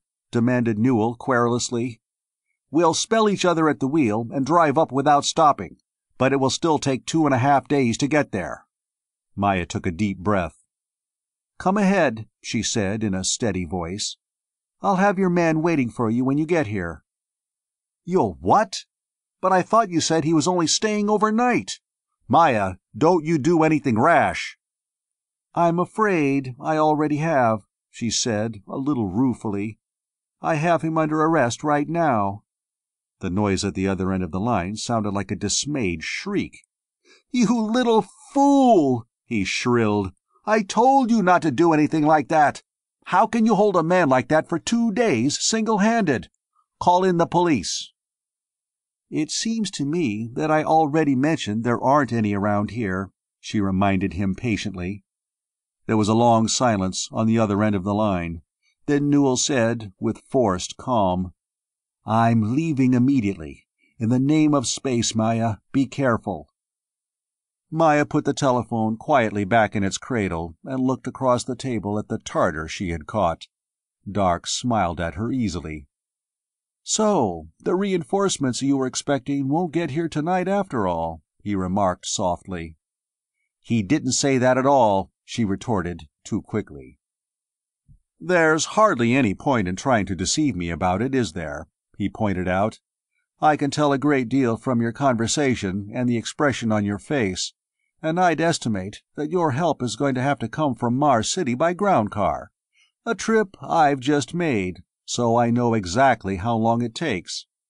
Do you plan for us to spend these 2 nights in your room or mine?" She looked at him silently, stricken. "I see our waiter returning," said Dark equably. "I trust you'll enjoy your meal as much as I'm going to enjoy mine, Miss Carron-Nome." 8. The waiter unplugged the telephone and lifted it from their table. "We're ready to order now," Maya said to him. "And please, ask Mr. Gren to come in here." A few moments after the waiter left, the manager came to their table. Quellman Gren was dark and thin-faced, with sleek, oily hair. "When I told you I was here in an official capacity for the government, Mr. Gren, you said you would cooperate with me in every way possible," said Maya. "Yes, Miss Carron-Nome, I have made every effort to do so," replied Gren. "Is there some way I can help you now?" "Yes, there is," she said. "This man is my prisoner, and I'm going to have to keep him in custody here for 2 days and a half, until help arrives from Mars City. I'd like for you to arm a couple of dependable men with heat guns and assign them to help me guard him." Gren shook his head. "I'm sorry, Miss Carron-Nome, but none of the employees of the Chateau Nectaris was employed for that sort of work, and I'm not going to ask them to do it. What you should have is police help." "As you know very well, there are no police nearer than Ophir," she said in an exasperated tone. "Surely you have some semi-official officers employed in the chateau, in case of trouble among the guests." "I have a house detective, but his duties are to intervene only when some crime has been committed against a guest or against the chateau. You told me that you were seeking political rebels, and I assume that that is your charge against Mr. Kensington. My house detective has no authority to act in such cases, and I do not intend to get the chateau mixed up in these affairs. I've cooperated with you to the extent of giving you information you wanted, Miss Caranome, and I'll continue to cooperate insofar as I am not asked to do something I have no authority to do. It occurs to me that if you came here seeking rebels, you should have come equipped to handle them if you found them. It occurs to me that you act very much as though you were in sympathy with the rebel cause, retorted Maya angrily. My sympathies are not the government's affair, as long as I take no illegal actions, said Gren. Good evening, Miss Caranome. Maya gazed after him furiously as he left the dining room. Dark, sitting completely relaxed, smiled pleasantly at her. "Please be assured," he said, "that I'm going to try to avoid injuring you in any way when I escape your custody." "I'm not worried, because you aren't going to escape," she said. "But I appreciate the thought. You seem to be a very mild-mannered person for—" She stopped. "For a rebel," he finished for her. "I really don't know what sort of indoctrination you must have had, Maya, if I may call you Maya, and there's no point in being formal under the circumstances. The students at the Barber College were all rebels, and the reports I received were that you got along nicely with most of them." "Yes, I did. I don't suppose it should surprise me to find that rebels are human beings, too." "Merely a matter of difference in orientation. And a question for you to consider is, which orientation actually is correct?" Maya did not like the direction the conversation was taking. She was relieved by the appearance of the waiter with their meals of thick, steaming steaks, with all the necessary trimmings. "It will be a long time before we can be served anything like this by teleportation," she said, laughing. "But, Mr. Kensington, dark, if you don't mind." "Very well. Dark, you say that you drove here from Mars City. How did you avoid the copter patrols that were out trying to intercept the escaping rebels?" "As a matter of fact, I didn't, and that's a very peculiar thing," he said thoughtfully. "One of them got me just outside Mars City and blasted the dome of my ground car." "I noticed you were wearing a Mars suit when you registered here, and Gren said you were having the dome repaired." "That's what's peculiar about it. I wasn't wearing the Mars suit when the copter broke my dome. I didn't have any protection at all. The ground car went off the road and overturned. I don't know how long I was unconscious, but it was evidently long enough for the copter to look me over, decide I was dead, and move on out of sight. What I can't understand is why I didn't asphyxiate." "You mean that you were protected by no oxygen equipment at all?" "None. I returned to consciousness, and I was lying there in the dome broken wide open, and my face bare to the Martian air. I got into my Mars suit right away, of course, but that took a few minutes in addition to the time I was unconscious. And I didn't feel restricted by the lack of air. I wasn't even breathing. And I felt that I didn't need to." "That is peculiar," she said meditatively. "Tell me, do you know a man named Goat Hennessy?" "You're the second person who's asked me that recently," said Dark. "I knew him well many years ago, but I haven't seen him in years. Why do you ask?" "Because the only case I've heard about of any human being able to live without oxygen in the Martian atmosphere involved some genetic experiments of Goat Hennessy, before the government made him stop them and destroy the creatures he'd been experimenting with." Dark laughed.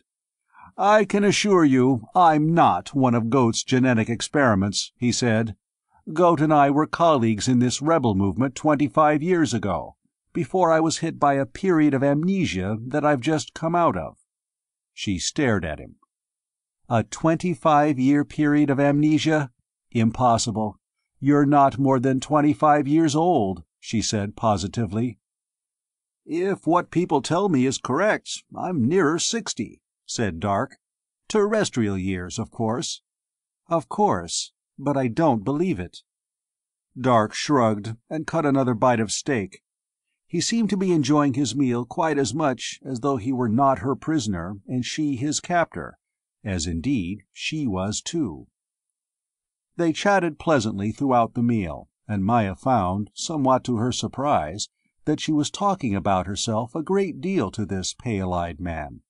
She told him of her childhood on Mars, among the Martians, and of going to Earth to live with her uncle, a world senator who had had close and profitable connections with MarsCorp.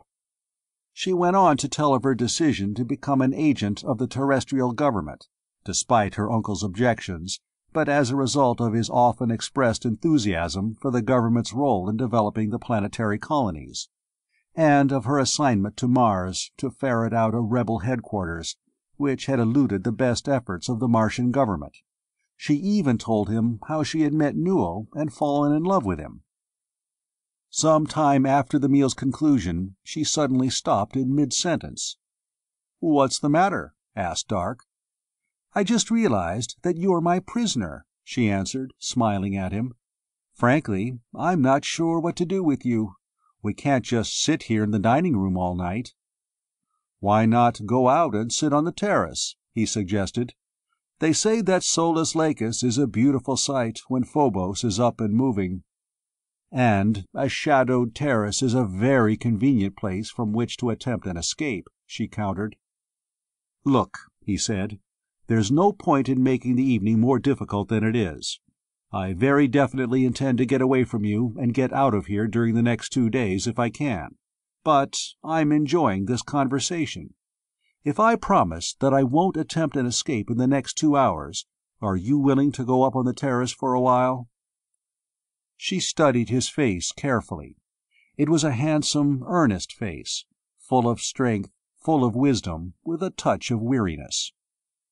"All right," she said at last, "but I warn you that if my trust is misplaced and you do attempt to escape, I'll burn you down without compunction." They went up together, quite as casually as might any two guests relaxing at the resort, and found chairs in the semi-darkness overlooking the moonlit lowland. Deimos hung near the zenith, a tiny globe of light, virtually stationary. Phobos, larger and brighter, was not long risen, and it moved swiftly and smoothly across the sky, like the cold searchlight of some giant aircraft. Touched and transformed by the shifting shadows, Maya and Dark sat and chatted like old friends. Dark talked now, and he told her of his past life, of his coming to Mars, of his joining the rebel movement upon realizing how the government was holding back man's progress toward Martian self-sufficiency. He spoke soberly, with intense conviction, and Maya, listening, began to realize that there was another side to this conflict than the one she had been taught.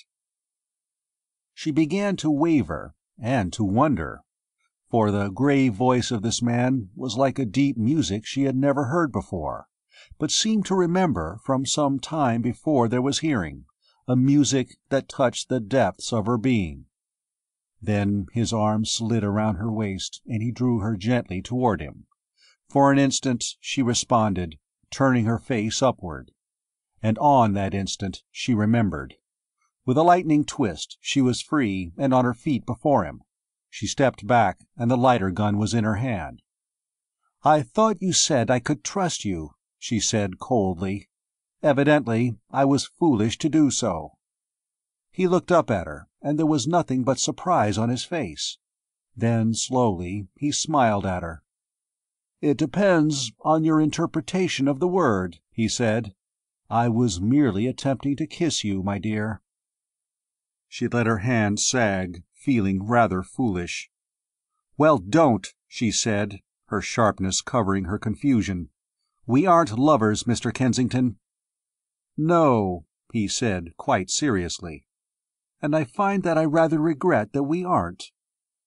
She stood looking at him, fighting off a sneaking regret of her own that he hadn't succeeded in his intention. "I think this moonlight has had an unfortunate effect on us both," she said. "We'd better go inside. Besides, If I'm to keep watch over you all night, I want to get into something more practical than an evening gown." Without protest, Dark preceded her inside. They went to the manager's office, and Maya issued instructions to Gren. "Have a maid move my things from my third-floor room to a room on the top floor," she ordered. "We'll wait here until it's done." When the maid brought Maya the key to the new room, she and Dark took the elevator to it. As soon as they were inside, she locked the door behind them. "I'm going into the bathroom to change clothes," she said precisely. "The window to this room is 6 floors above a stone courtyard, and I don't think you can jump that far without being killed, even on Mars. Since these windows don't open, I'll hear you if you break it to get out, and I can burn you long before you can climb down the face of the wall." The lighter gun in her hand, she went into the bathroom and closed the door behind her. She had just stripped off the evening gown when she heard the bathroom door lock from the outside. A moment later, there was the crashing sound of breaking glass. Calmly, Maya burned off the lock of the bathroom door with the little heat gun. She pushed it open and went out into the room in her underwear. Dark was in the process of gingerly climbing through the broken window. "It's a long fall, Dark," she said. He looked back over his shoulder. He smiled ruefully and came back into the room. "Well, it was worth a try," he said philosophically. He surveyed her with frankly admiring eyes, and added, "And it was worth falling for the view." She turned pink, but without taking her eyes off him, she reached back into the bathroom, got the tunic and trousers she had laid out, and slipped them on. "I think it would be better if we go down and sit in the middle of the lobby," she said, unlocking the door to the room. "That way, you'll have farther to run if you try to get away." They went down and found comfortable seats. They sat there, talking, to all casual appearance, two of the chateau's guests. Gradually, the conversation moved back to its earlier informal and friendly terms. How long they sat chatting, Maya did not know, for she was wrapped up in her enjoyment of the things Dark said and his attitude toward life. But after a time, she realized that no more guests were sitting in the lobby, or moving through it. They were the only ones there, except for Gren, sitting morosely behind the registration desk. "Just how do you propose to get any sleep and watch me at the same time?" asked Dark. "I don't," she answered, smiling. "If you can stay awake for 2 nights, so can I." "You forget, young lady," he retorted, "I don't have to." With that, he stretched out unceremoniously on the sofa on which he had been sitting, clasped his hands behind his head, and closed his eyes. Within a very short time, he was obviously and genuinely sound asleep. Maya sat there and watched him, piqued and a little nonplussed. She could hardly afford to go to sleep, too. Her only course was to stay awake, to sit there and watch him sleeping comfortably and soundly. It was not a pleasant prospect for 2 nights.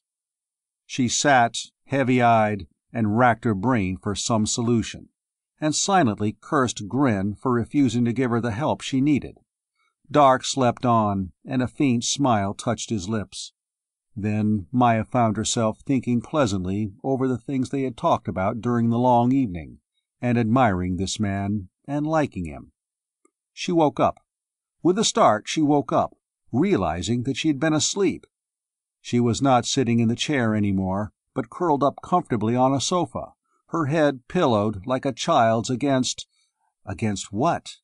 Against Dark's chest. He was awake, sitting up, smiling down at her, and she was cradled in the curve of his arm, and the little lighter gun was no longer in her hand. She did not react violently to the sudden realization. She sighed, almost happily, and murmured to him, "So, you win after all. I think I'm glad, Dark. Now you can go if you want to." He shook his head. "I'm glad you feel that way about it, Maya, but I'm afraid it's too late. I really shouldn't have stayed around to serve as your pillow till you awoke." There was something in his face that caused her to sit up suddenly. Two uniformed men stood there in the lobby before them, relaxed but watchful, regulation heat guns dangling from their hands. As she sat up, one of them touched his cap and spoke to her. "We're police officers from Ophir, Miss Caranome. Mr. Eli called from Mars City and directed us to drive over here and help you guard the prisoner until his arrival." She rose angrily. "I didn't ask for your help, so you may go," she said, aware of Dark's surprised gaze on her. "I made a mistake in identification." The policeman who had spoken shook his head.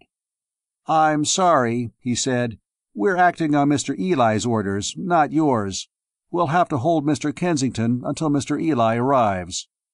She glared at them. The one who had spoken was big and burly and efficient-looking. The other was sallow and silent, with a deadly cast to his thin face. Then she saw her lighter gun, lying on the lobby floor beside the chair in which she had gone to sleep. She bent down, casually, and picked it up. She straightened, the little instrument ready in her hand. "This is not a cigarette lighter, but a heat gun," she said flatly. "I'm in charge here, and I say Mr. Kensington is to be permitted to go free. If any effort is made to stop him, I'll burn you down." Both police heat guns swung up in short arcs and trained on her. The burly policeman spoke gently. "I'm sorry, Miss Caranome, but we're under orders from Mr. Eli, and we intend to follow them," he said. "I'd hate to see you injured, but if you blast either of us, the other one will burn off your hand." "No, Maya," exclaimed Dark, getting to his feet. "Don't. There's no point in your getting hurt for my sake." She ignored him. "Drop those heat guns, both of you, or I blast!" she snapped, almost hysterically. Then Dark hurled himself bodily at the two men. The thin-faced man swung his heat gun around to meet Dark's charge. Maya twisted the lighter gun toward him, and at the same moment the burly policeman threw himself against her. Her heat beam singed the thin-faced one's shoulder, then she collapsed under the impact of the other's body. As she fell, she saw the almost invisible beam of the thin-faced policeman's heat gun strike Dark directly in the stomach, burning away the cloth, burning a great gaping hole in his abdomen. Dark slid to the floor, writhing, gasping, clutching his stomach. Her lighter gun knocked from her hand, Maya struggled, half-dazed, to her feet. The burly policeman had swung his own gun on the prostrate Dark, but the other one, grimacing with the pain of his wounded shoulder, stopped him. "Let him be," he said. "I like to watch them die." With a wail, Maya dropped to Dark's side. She cradled his head against her breast and sobbed as he died in her arms. 9. From the time she saw Dark Kensington die until Newell's arrival at the Chateau Nectaris a day later, Maya remained in her room, half in shock, half in an agony of sorrow and remorse. She was so exhausted by her ordeal that she did sleep, but it was fitfully and without genuine rest. She had her meal sent up to her room and ate automatically, not tasting the food. Rationally, she could in no way blame herself for Dark's death, but that did not prevent her feeling strongly that her insistence on tracking down the fugitives from the Childress Barber College had made her, directly, his slayer. Her feeling of distress was much deeper and more personal than normal regret at having brought about the death of a friendly enemy while in pursuit of her duty. Maya realized that in those few hours she had been with Dark and talked to him, something had taken root and flowered that had changed her whole outlook on existence. She did not want to call it love. She was a very practical young woman and did not believe in love on such short notice. But in examining her feelings, she was at a loss as to what else to call it. She had felt a powerful attraction to this man, a tremendous admiration and liking for him, a feeling of belonging in his presence. She had sensed his strength. It had appalled her when she had had to oppose herself to him in keeping him captive, but in other circumstances she felt it was the sort of strength she could depend on. Willingly, she thought now, she could have dispensed with everything else in her life, and followed Dark Kensington wherever he chose to wander, a fugitive among the deserts and lowlands. And Newell? Her feeling for him had not changed. She was still attracted to him, and she still admired him. But the admiration she had felt for his sharp, sardonic handling of his opponents in a court of law seemed a little shallow and a little immature in comparison to the sudden onrush of what she sensed about Dark. Since her early teens, she had been an eager enemy of those rebels whom she conceived to be disrupting the orderly settlement of Mars, and her desire to contribute to the defeat of those rebels had been a disciplining, integrating force in her personality. Yet, in only a few short hours of quiet talk, Dark had cut the foundation from that force and dissipated it. If only she had not delayed, if only she had made up her mind decisively to what she felt now, Dark need not have died, she could have freed him, and together they could have left Solus Lacus. With him she would have fought as hard for the rebel cause as in the past she had fought against it. But now it was too late, and, moping tearfully in her room, she found that she didn't care any more, one way or another, about the struggle between Marscorp and the rebels. By the time Newell arrived from Mars City, she had regained control over her feelings. When he telephoned her in her room, she went down to the lobby to meet him, pale but composed. She had a strange feeling as she came out into the big lobby, arching up above its balconies, a feeling as though she had been away in a distant land for a very long time, and was just returning to the world she had known all her life. In this returning she looked upon things with new ideas, and they did not appear the same as before. This was the same spacious lobby across which she had walked to register when she came to Solus Lacus from Mars City a few days ago. It was the same lobby in which, looking down from the balcony, she had seen Dark Kensington arriving. It was the same lobby in which she had sat with Dark and talked for so long. But it seemed a strange place, a different place, one that looked like the lobby she remembered, but in which she had never walked before. Newell was standing across the lobby with the two police officers from Ophir, beside a long wooden box that rested on the floor next to the registration counter. Behind the counter, Quellman Grin, the manager of Chateau Nectaris, was sorting the day's mail. Newell saw her, detached himself from the others, and came across the lobby to meet her. As he approached, she experienced the same feeling toward him that she had felt toward the lobby. He was like someone she had known, but a different person. There was a worried frown on Newell's face, and she managed to get something of disapproval in his greeting kiss. "It's lucky I called Ophir and had those men sent over here," were his first words.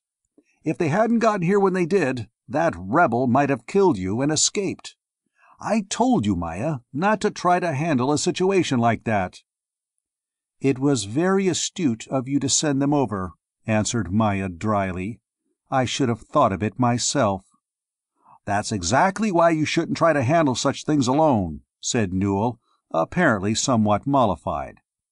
Maya looked into his face, a handsome, youthful face bearing a slightly peeved expression, and she thought two things. She thought of the long and intensive training she had undergone as a terrestrial agent, and she contemplated just how effectively Newell might have handled Dark's capture, had Newell been in her place. "Come on, Maya, let's clear this up, so we can get out of here and get back to Mars City," said Newell, and led her across the lobby to the two policemen and the wooden box. The two men from Ophir greeted her with a certain embarrassment, and seemed relieved when she smiled wanly at them. "These men have told me how the rebel had turned the tables and gained the advantage of you before their arrival," said Newell.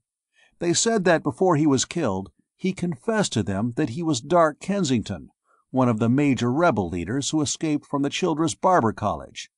I believe that coincides with your identification of him, doesn't it?"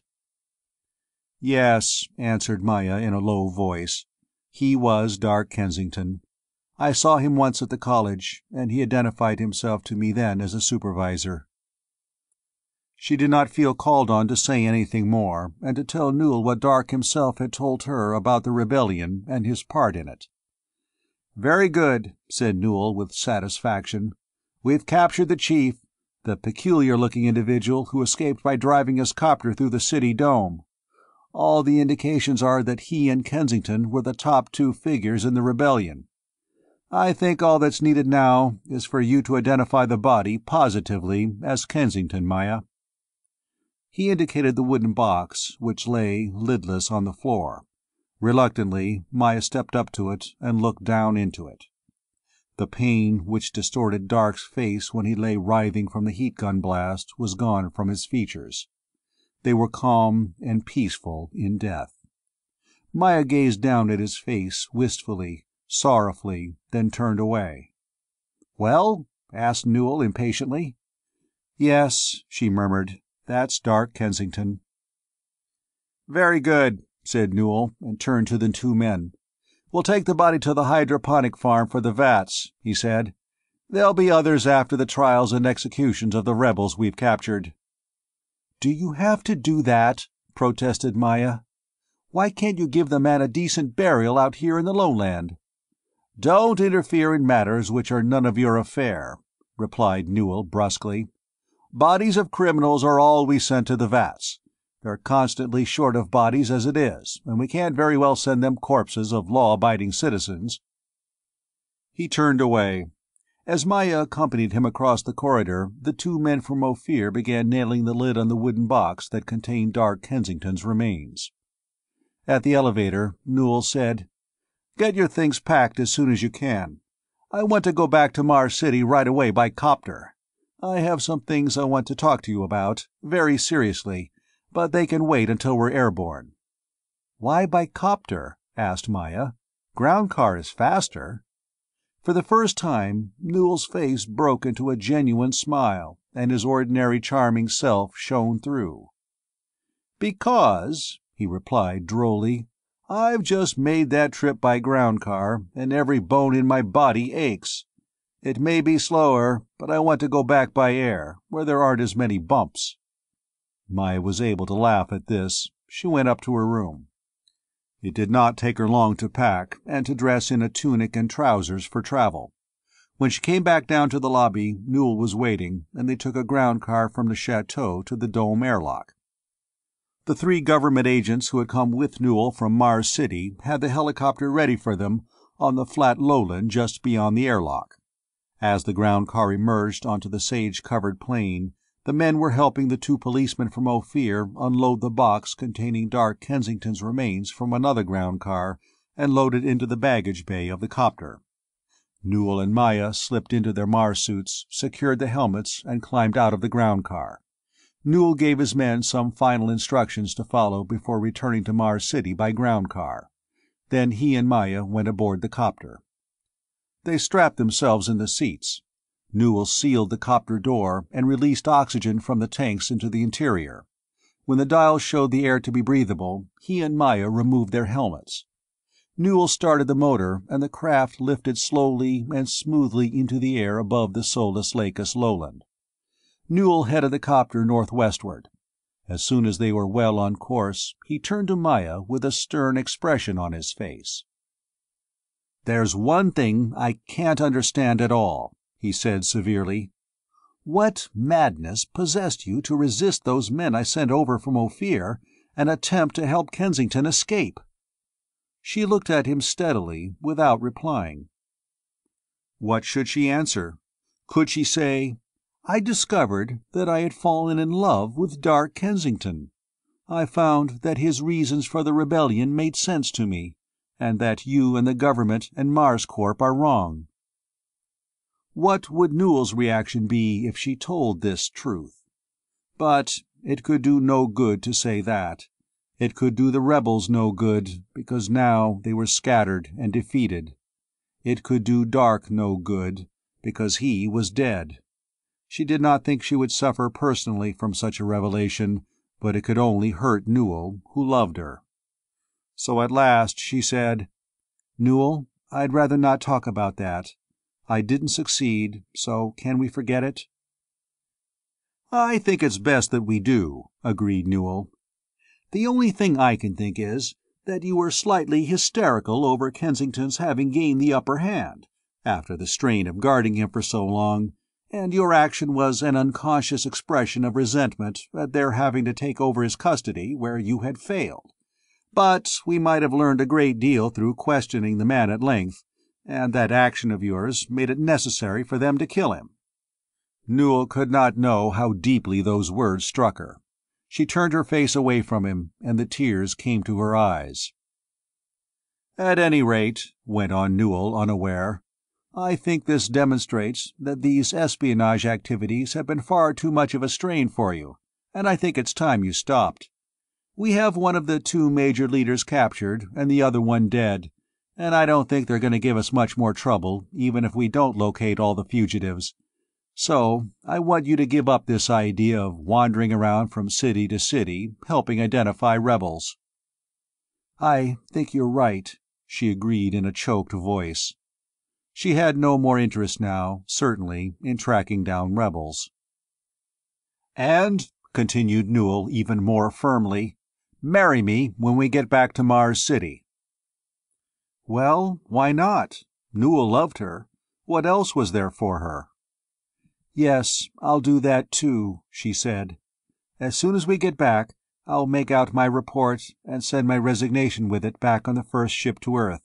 Then I'll marry you, Newell." His face was radiant and triumphant as he turned to her. He put his arm around her shoulders, drew her to him, and kissed her. The helicopter flew northwestward. Passing over the Solus Lacus lowland, it crossed the Thaumasia Desert and the Tithonius Lacus lowland, and whirred above the desert of Candor. Above it, after a time, there rose on the horizon the white stone forms of a distant group of buildings. Newell dropped the helicopter lower. He angled it down, and in a short time landed it on the desert near one of the 4 buildings of the Canfell hydroponic farm. As he and Maya donned their Mars helmets, a group of Mars-suited men emerged from the building's airlock and came across the sand toward them.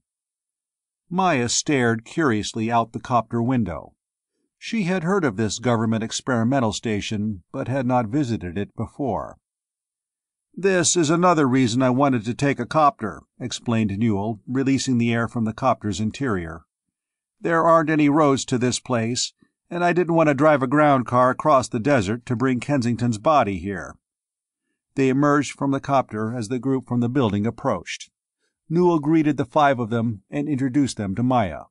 4 of them were strangers to her, but the 5th she remembered. Goat Hennessy, white-bearded and watery-eyed. "How are you adjusting to your new work here, Dr. Hennessy?" Newell asked him. "Very well," answered Goat in his cracked voice. "They're using a different approach from mine, but I find it extremely interesting."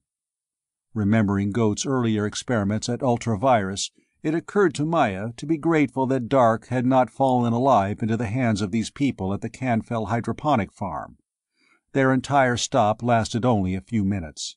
Newell refused an invitation to remain overnight, explaining that he was anxious to get on to Mars City. The others unloaded Dark's coffin and moved with it back towards the building. Newell and Maya climbed back into the copter, and shortly they were airborne again, and the buildings of the Canfell hydroponic farm were receding behind and below them. Newell guided the copter almost straight westward now. It passed over Candor and buzzed out over the broad Xanthi Desert. And here trouble developed.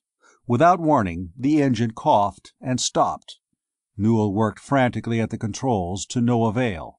As the big blades slowed in their rotation, the copter sank, slowly at first, then ever more swiftly to the surface of the desert. They donned Mars helmets hurriedly.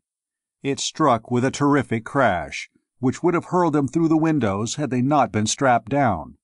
The entire body of the copter crumpled in on itself, and it came to a rest, a collapsed wreck, with the 2 of them sitting in its midst, miraculously uninjured. There was no question of trying to start the engines or fly the machine. It was a total wreck. Newell tried the radio without success. What in space went wrong with the thing? He demanded angrily. I know it wasn't short of fuel. There's nothing left for us to do but walk, I'm afraid, Maya. Back to the hydroponic farm? No, we've come too far. By my chart, we're not that far from Ultravirus. I think we better try to make it for the night, and if Goat left his radio equipment in working order, we'll call for help. If not, the only thing I know to do is to head for Ophir. Ultravirus. Maya remembered it with a shudder. The grim, black bastion in the desert where Goat Hennessy had worked with grotesque, twisted caricatures of humans. They fumbled about the wreck to find the minimum emergency supplies they thought they would need, and started westward, on foot. 10. Happy Thurbelow finished sweeping the long barracks and leaned wearily on his broom. That is, he didn't lean on it, or it would have collapsed him to the floor, but he made the gesture. Why, he wondered, didn't the masters make the toughs sweep their own barracks? Perhaps the toughs couldn't be made, or perhaps the masters did it just from an excess of cruelty. Happy's monstrously bloated body sagged, and his skin felt dangerously dry and tight. Happy was so adipose that his hands engulfed the broom handle like a toothpick. Under the transparent skin, his flesh was clear and translucent, and there could be seen the tiny red lines of the branching veins.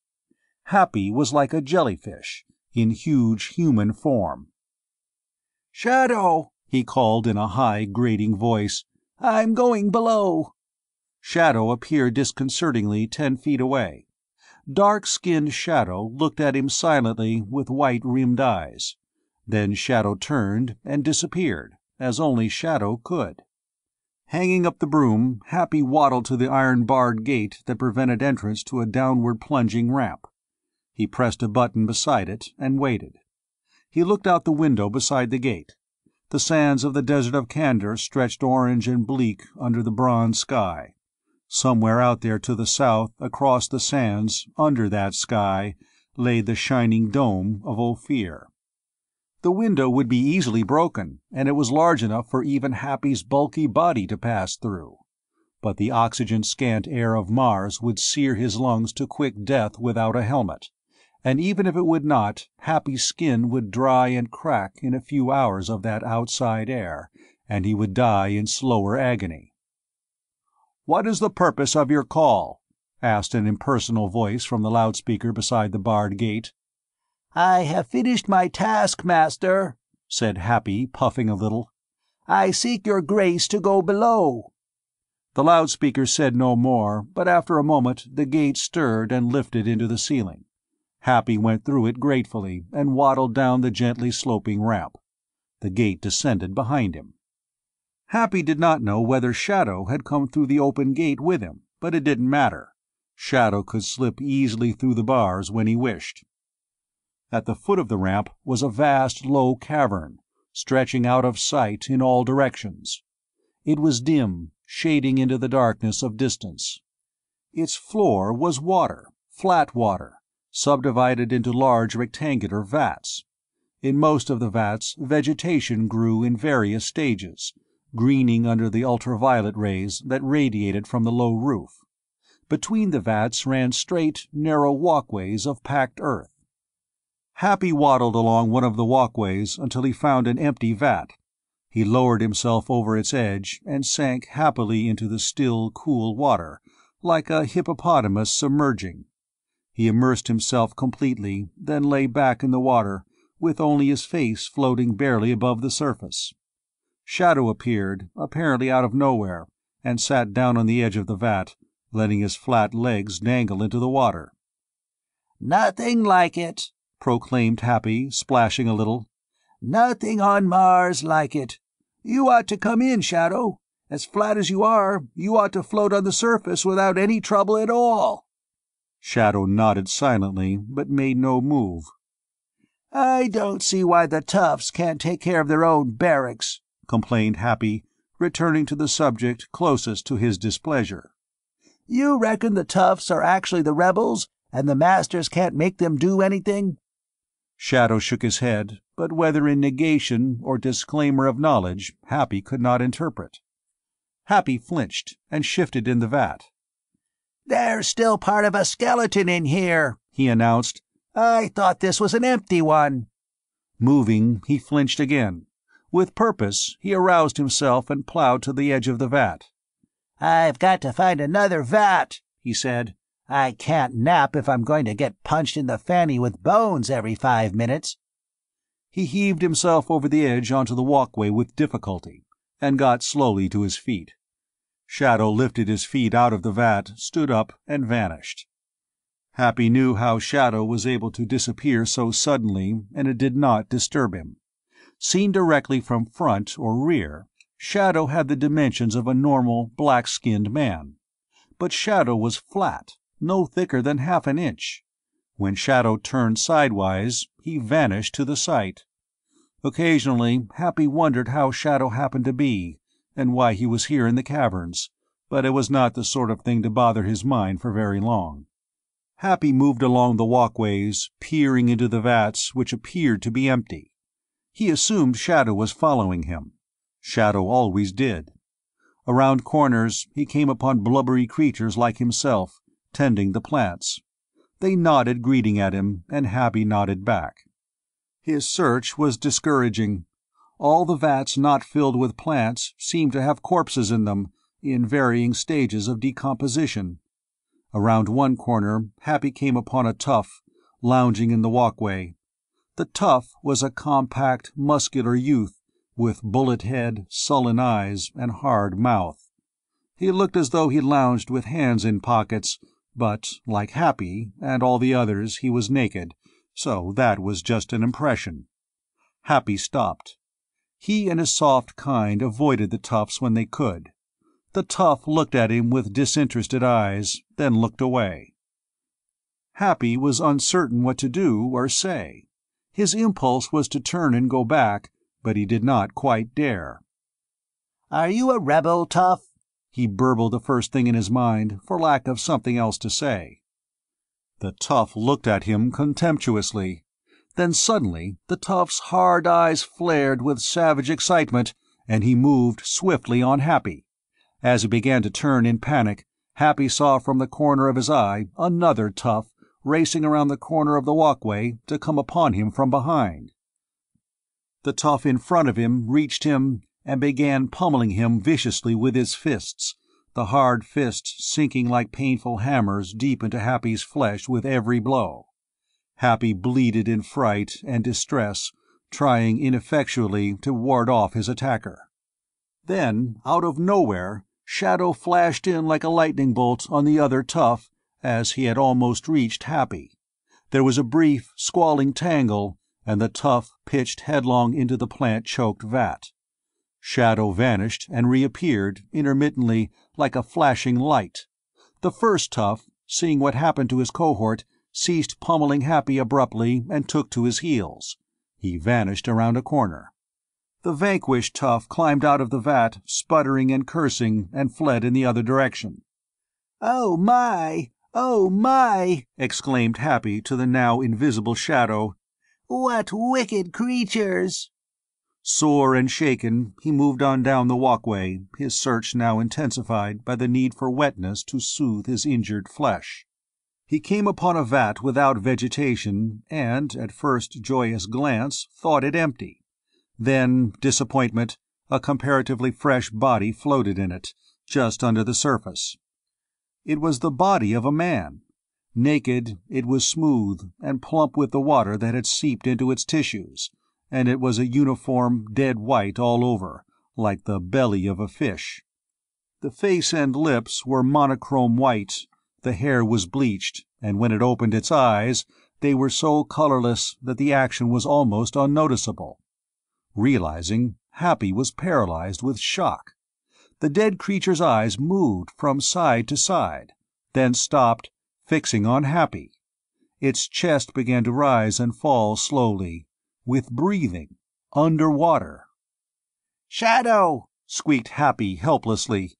Shadow appeared beside him. "Shadow, it's alive!"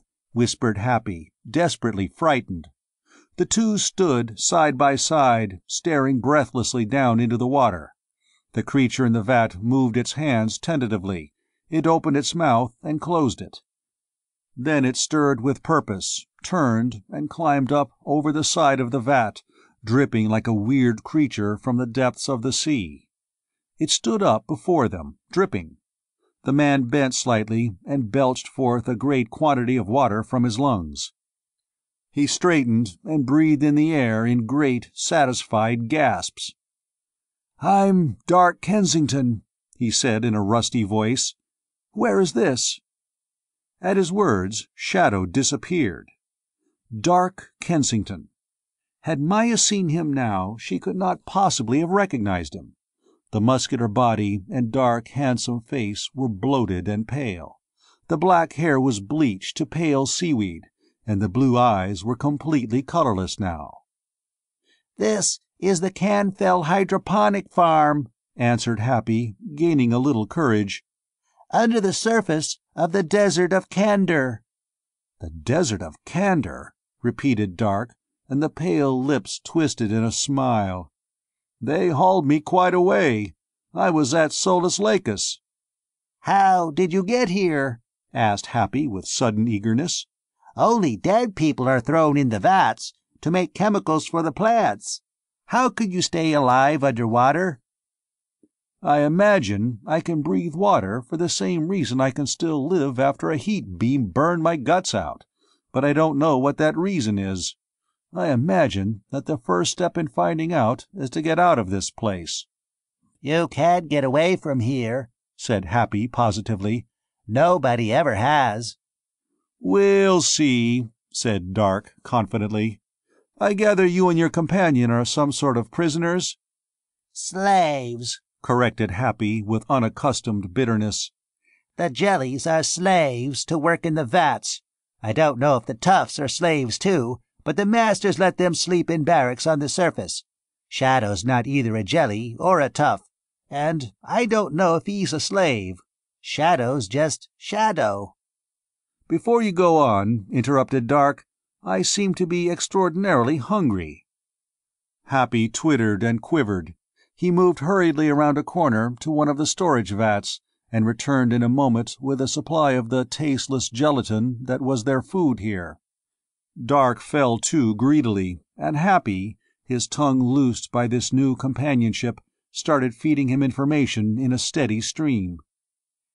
"I don't know how they get us here," said Happy. "We aren't born here, but something happens to our memories.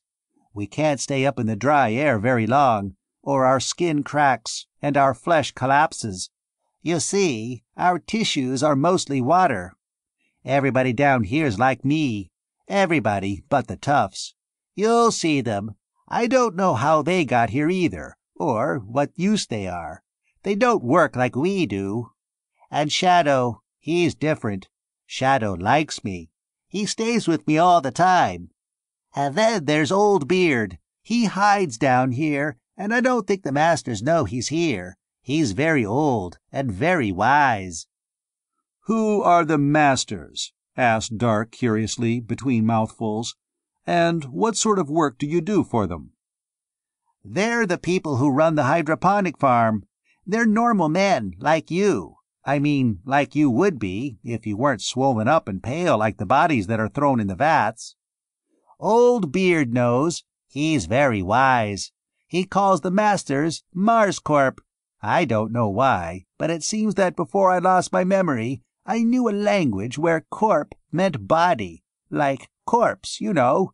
Maybe it has something to do with the bodies they put in the vats.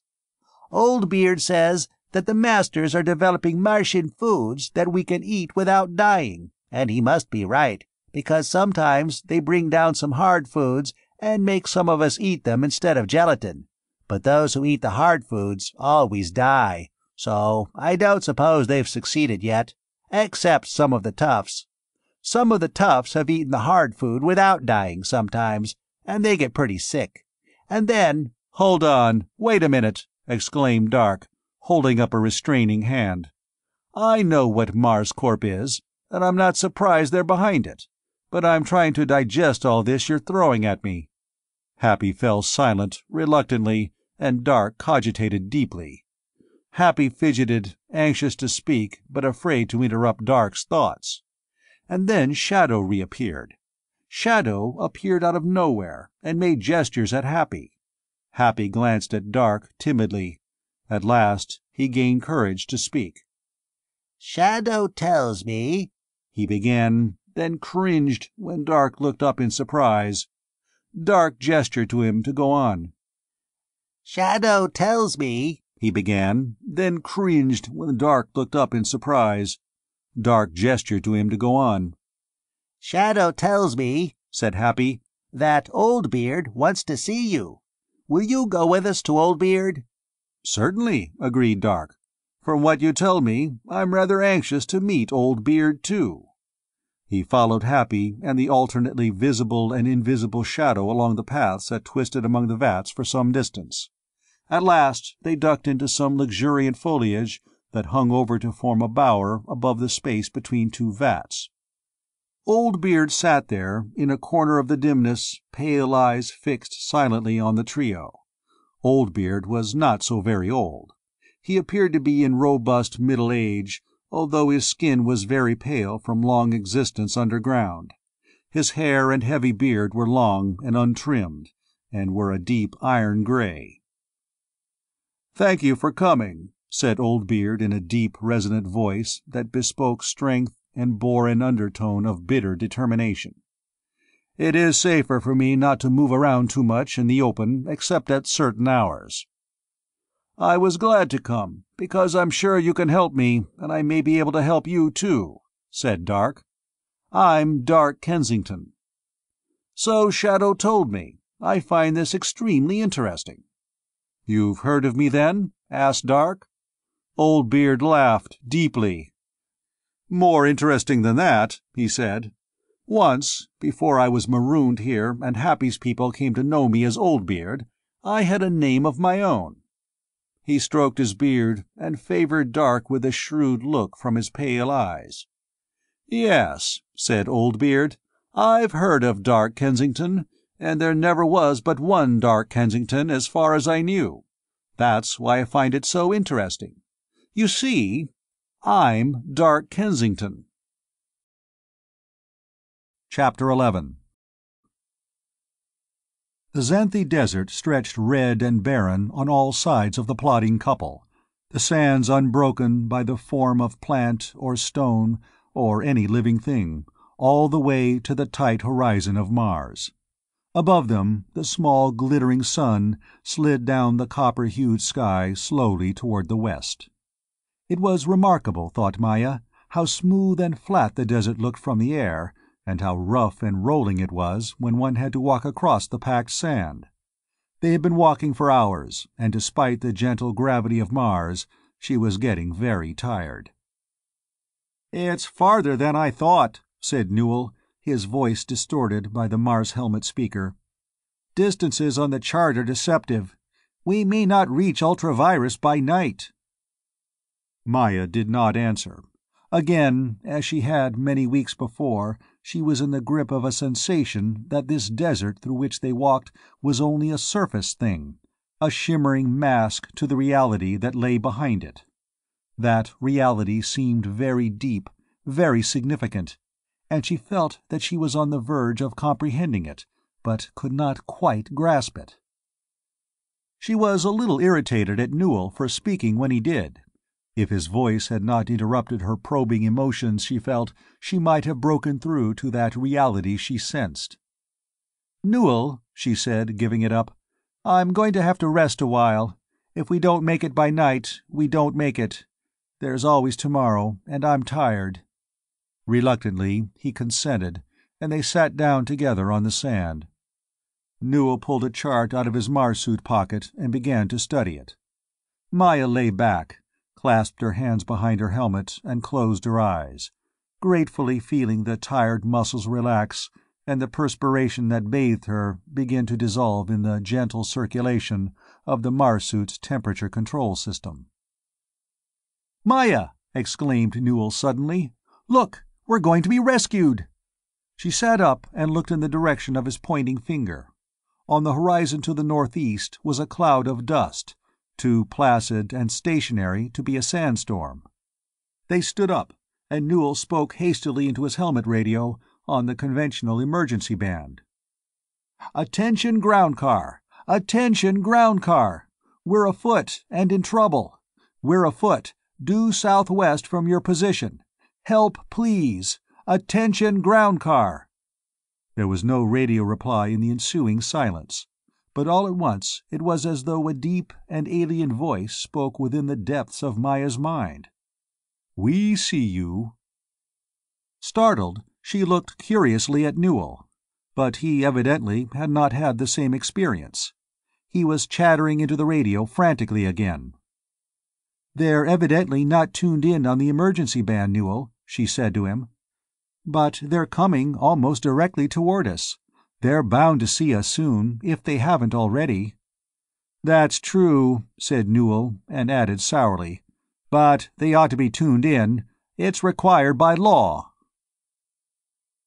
The dust cloud moved closer slowly, too slowly for a ground car. They were able to discern a dark nucleus below and in front of it. Then Newell said, "In the name of space! It isn't a ground car, Maya. It's a band of Martians! Let's get out of here." He started to walk on swiftly, but Maya stood her ground. "Don't be silly," she said. "Martians won't hurt us. I was raised among them." "They may not hurt us, but why wait for them?" he demanded, and there was a touch of hysterical fright to his tone. "Let's go on, Maya." "We may very well have gotten off course in trying to go straight to Ultra-Virus," replied Maya logically. "That may be why we haven't sighted it yet. The Martians will know where it is, and meeting them may prevent us from getting lost in the desert." Newell subsided, but she could see from the expression on his face that he was in a blue funk. This puzzled her. She could not understand why anyone would be afraid of Martians. They were huge, and ugly, and alien, but they were not inimical to humans. When the Martians came near enough, Maya waved her arms at them and started off to meet them, Newell following her at a little distance. The Martians changed course slightly and came toward them. Maya called childhood memories to her aid.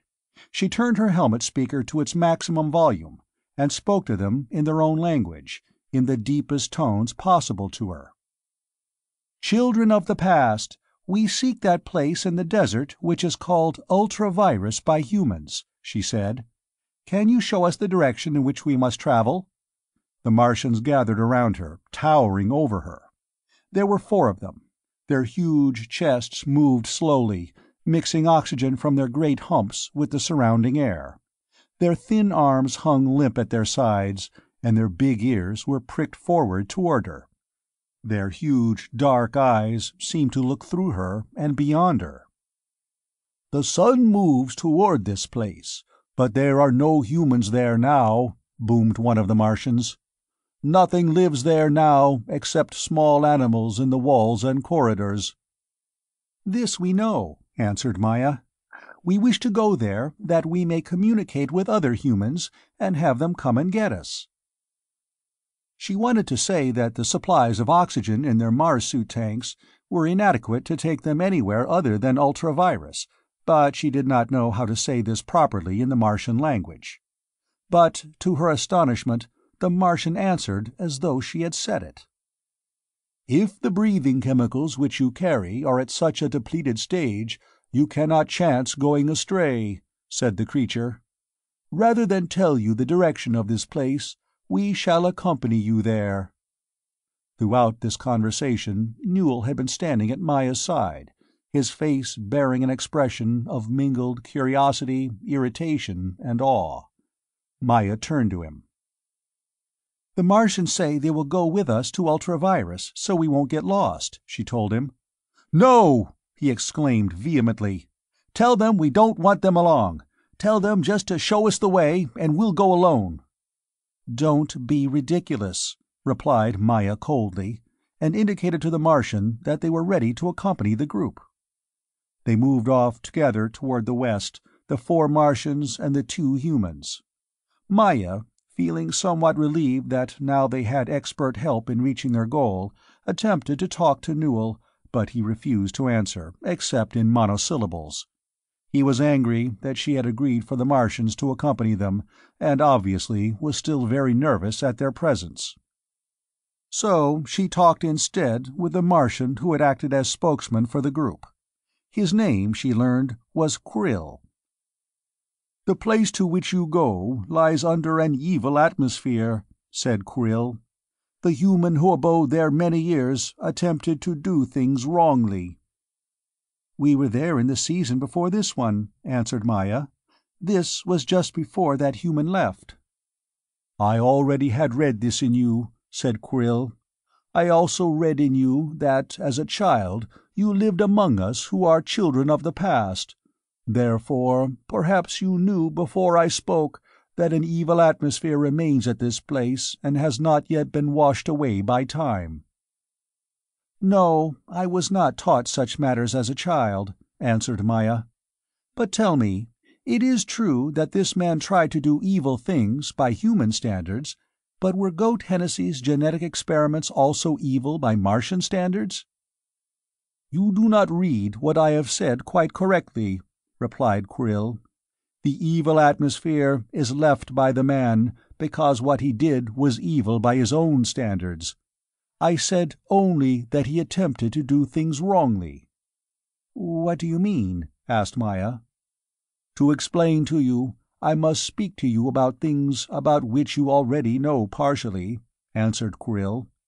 "Before you were born, the human you call Goat was one of a group of humans who sought ways to make humans independent of the spaceships, which bring materials from Earth to Mars and create small islands of terrestrial conditions in the midst of the Martian environment. When they met the natural resistance of those humans who gained material advantage through operation of the spaceships, they came into the desert to be free to work. Seeking to get far from the men who resisted their work, this group of humans went to that area which you know as the Icaria Desert. Some of us who are children of the past live at that place sometimes, and these humans sought our help, knowing that we possess many remnants of the knowledge that our forefathers had. But we had difficulty helping them. They were attempting to follow two courses simultaneously, and both of them were wrong." "I know something of those two courses," said Maya. "Some of them were trying to develop human extrasensory powers, so that materials could be teleported from Earth, and the others were trying to change the human body physiologically, so that humans could live under Martian conditions. But you say they were both wrong?" "In each way that they followed, they sought to make humans partly like us, the children of the past," said Krill.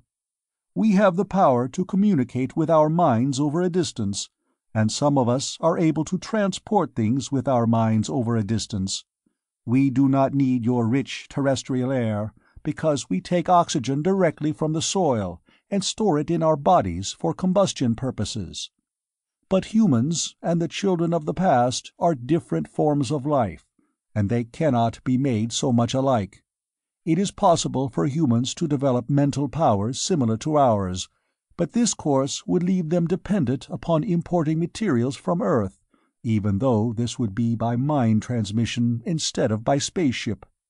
The other course they followed could not succeed, because the human body cannot be altered so that it is able to take oxygen from the soil and store it for later use." "But you're wrong!" exclaimed Maya. "Goat Hennessy had succeeded in developing some humans who could live without oxygen in the air for a time. His experiments were imperfect, it's true, but they were able to do that." "The imperfect humans that the human called Goat had developed were not what he thought," replied Krill. "We tried to help the humans to find the right course, but they could not understand us well. We tried to show them, by charts and example, that the proper way to adapt a human to Martian conditions was a different way.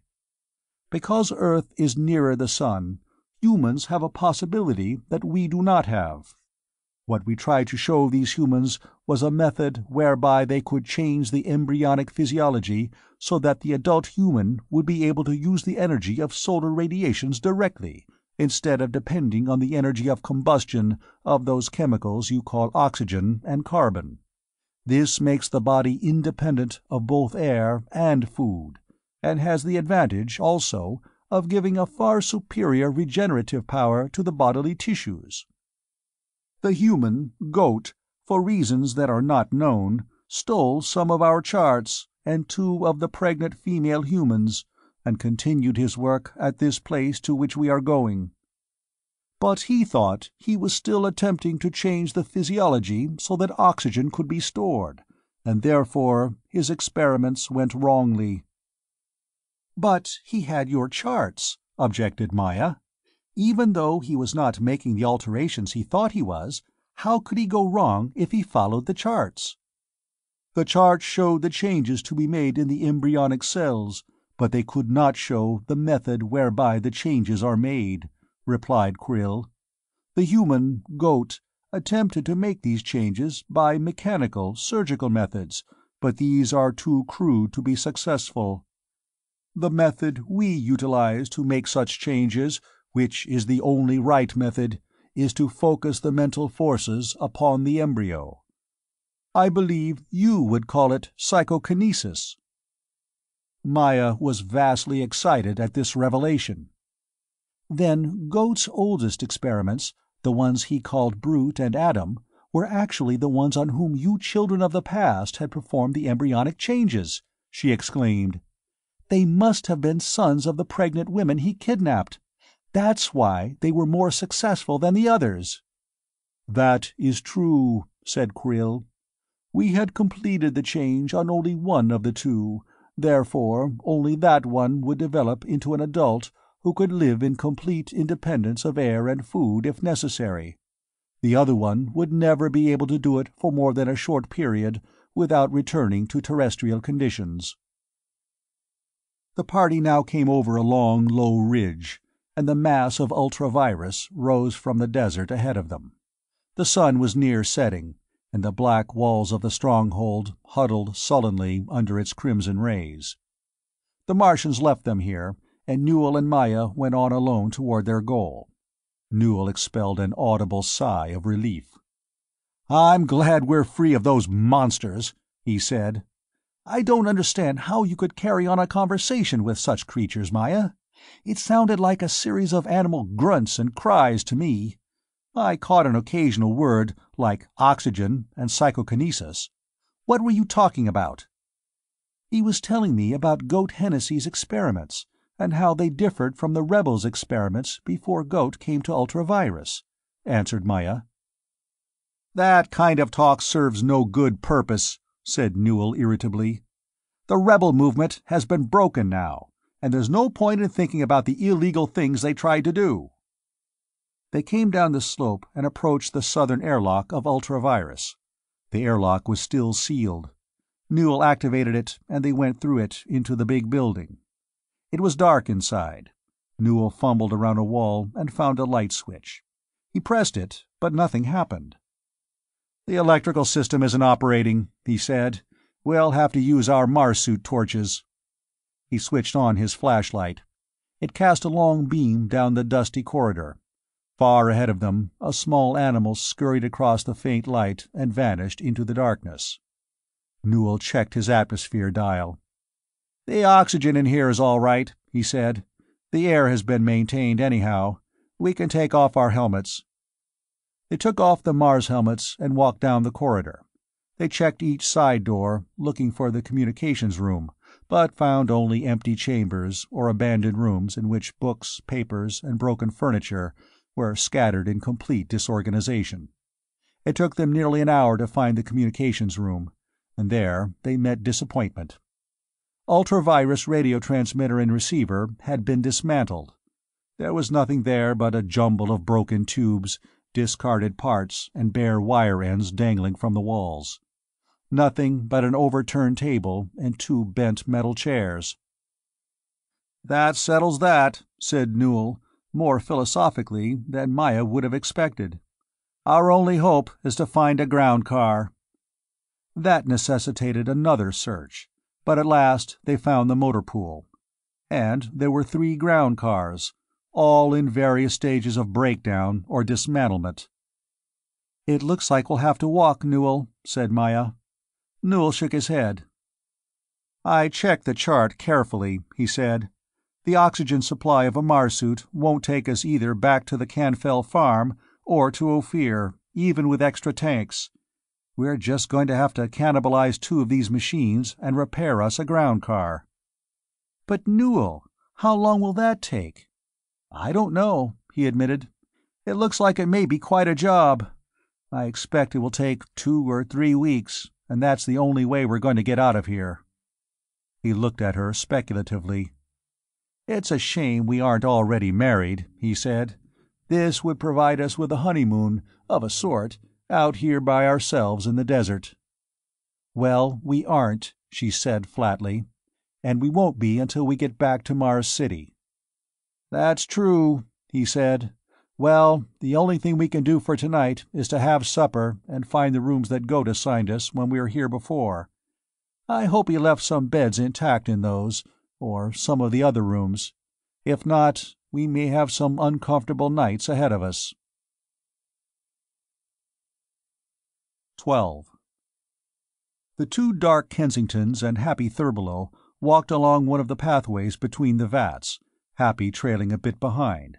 Somewhere near them, they knew, shadow accompanied them. The place was dim, with the moist dimness of a swamp. The source of the light that filtered through the faint mist and seemed to permeate the air was not discernible, and the roof of this underground world was lost in the darkness above them. The placid surface of the water gleamed vaguely in the vats they passed, and the pale green tangle of vegetation rose above and around them, sometimes drooping over the paths like skinny arms that sought to detain them. "What I don't understand," said Dark the younger, "is that our memories coincide exactly, up to a point which you say is a time 25 years ago." "My memories are just as genuine as you say yours are. They aren't something someone told me, but real memories of things that happened to me, things I felt and did. If they're both genuine sets of memories, how can it be explained? How are we the same person, who has somehow split into 2 distinct individuals?" "I can only guess at the explanation, but I have a theory," answered Old Beard. "You are much younger than I am. I would estimate that you're 25 years younger than I am. My memories are consecutive and complete. I remember not only the earlier things you say you remember, but the events of these past 25 years, without a break. You say you suffered a period of amnesia, and your next consecutive memory is of being with Martians in the Icaria desert. That would appear to give you an advantage in claiming to be the real Dark Kensington," agreed Dark with a smile. "But if you are, who am I? How is it that I remember being Dark Kensington?" "It's entirely possible that, for some reason, my earlier memories were grafted onto you as your own," replied Old Beard. "I don't know how this would be done, perhaps through very deep and extensive hypnosis. The Martians, as well as we can tell anything about them at all, are experts in such mental fields. A relic of the ancient science they're legended to have had when their civilizations covered Mars. I worked with Martians very closely for long periods during the early days of the rebellion, the Phoenix, as you say they call it now, and they may very well have recorded my memory pattern through some means I don't know anything about, and for reasons I can't imagine." "That sounds reasonable," conceded Dark. "But that still leaves unanswered the questions, who am I, and what's happened to my memories of the past 25 years?" "I'm afraid I can't answer that," replied Old Beard. In the dimness ahead of them they discerned a group of nude toughs approaching, swaggering down the path. They turned aside and found a recess in the vegetation in which they could wait until the toughs passed and went on their way. The toughs were aggressive and insensately brutal, and a meeting with them could only mean trouble. Happy's explained the situation here as well as he could, but I'm afraid it wasn't a very adequate explanation," said Dark as they huddled in the shadowed recess. "Could you tell me more about it, and explain how you happen to be here?" "Happy is very intelligent for a jelly, but none of the jellies are exceptionally bright," answered Old Beard, with a touch of affection in his voice. "I'll outline it to you as briefly as I can. As your memories, or transplanted memories, indicate, I was one of a group of Martian colonists who joined forces to work at what, at first, appeared to be a theoretical and fantastic project: the development of the ability to live under natural Martian conditions, without dependence on the regular importation of extremely expensive imports from Earth. As you know, this project very shortly began to lose its fantastic qualities and appeared to be definitely within the realm of possible realization. Because of the differing background and orientation of those of us who attempted this project, two approaches were adopted. One, based on advancing terrestrial research into the field of extrasensory perception, was aimed at developing telepathic and telekinetic powers so that food, oxygen, machinery, and other essentials could be teleported directly from Earth into the Martian domes, without dependence on the space lines. The other, based on more orthodox science, was aimed at genetic development of a human type that could live without these importations, on native Martian food and in the Martian atmosphere. As you know, the government banned these experiments, and we retreated into the desert to carry them on despite the ban. From what you tell me of the extent of your memories, what you do not know is the reason behind the ban, which we discovered, or at least I did, only after we had been betrayed and the government had raided and broken up our experimental colony. The spacelines, as one might have guessed, were responsible. They saw that the success of the experiments would destroy their lucrative business. These spacelines, led by the Mars Corporation, which later absorbed the others and gained a monopoly, brought political pressure to bear and got the project banned. I had heard reports that a great many of my colleagues escaped and formed a rebel organization that carried on the work secretly and illegally, but I was never able to learn details of it until you came and told me of the activities in which you have been engaged. You see, I haven't been out of these caves in a quarter of a century." Shadow appeared at the recess to report to them that the toughs had passed on. How he did it, Dark was unable to determine surely, for he could hear no word spoken. Either Shadow communicated by subtle gestures, or by tones beyond Dark's powers of hearing, but both Old Beard and Happy seemed to understand him readily. "How do you happen to be here, Old Beard?" asked Dark, as they left the recess and resumed their progress down the walkways. "I was captured when the government broke up the experimental groups," answered Old Beard.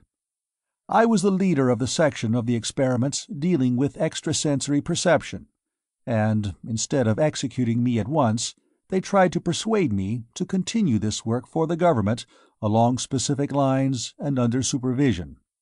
I refused, because I knew that anything I helped them develop would not be used for the benefit of the Martian colonists, but for greater profits for the space lines.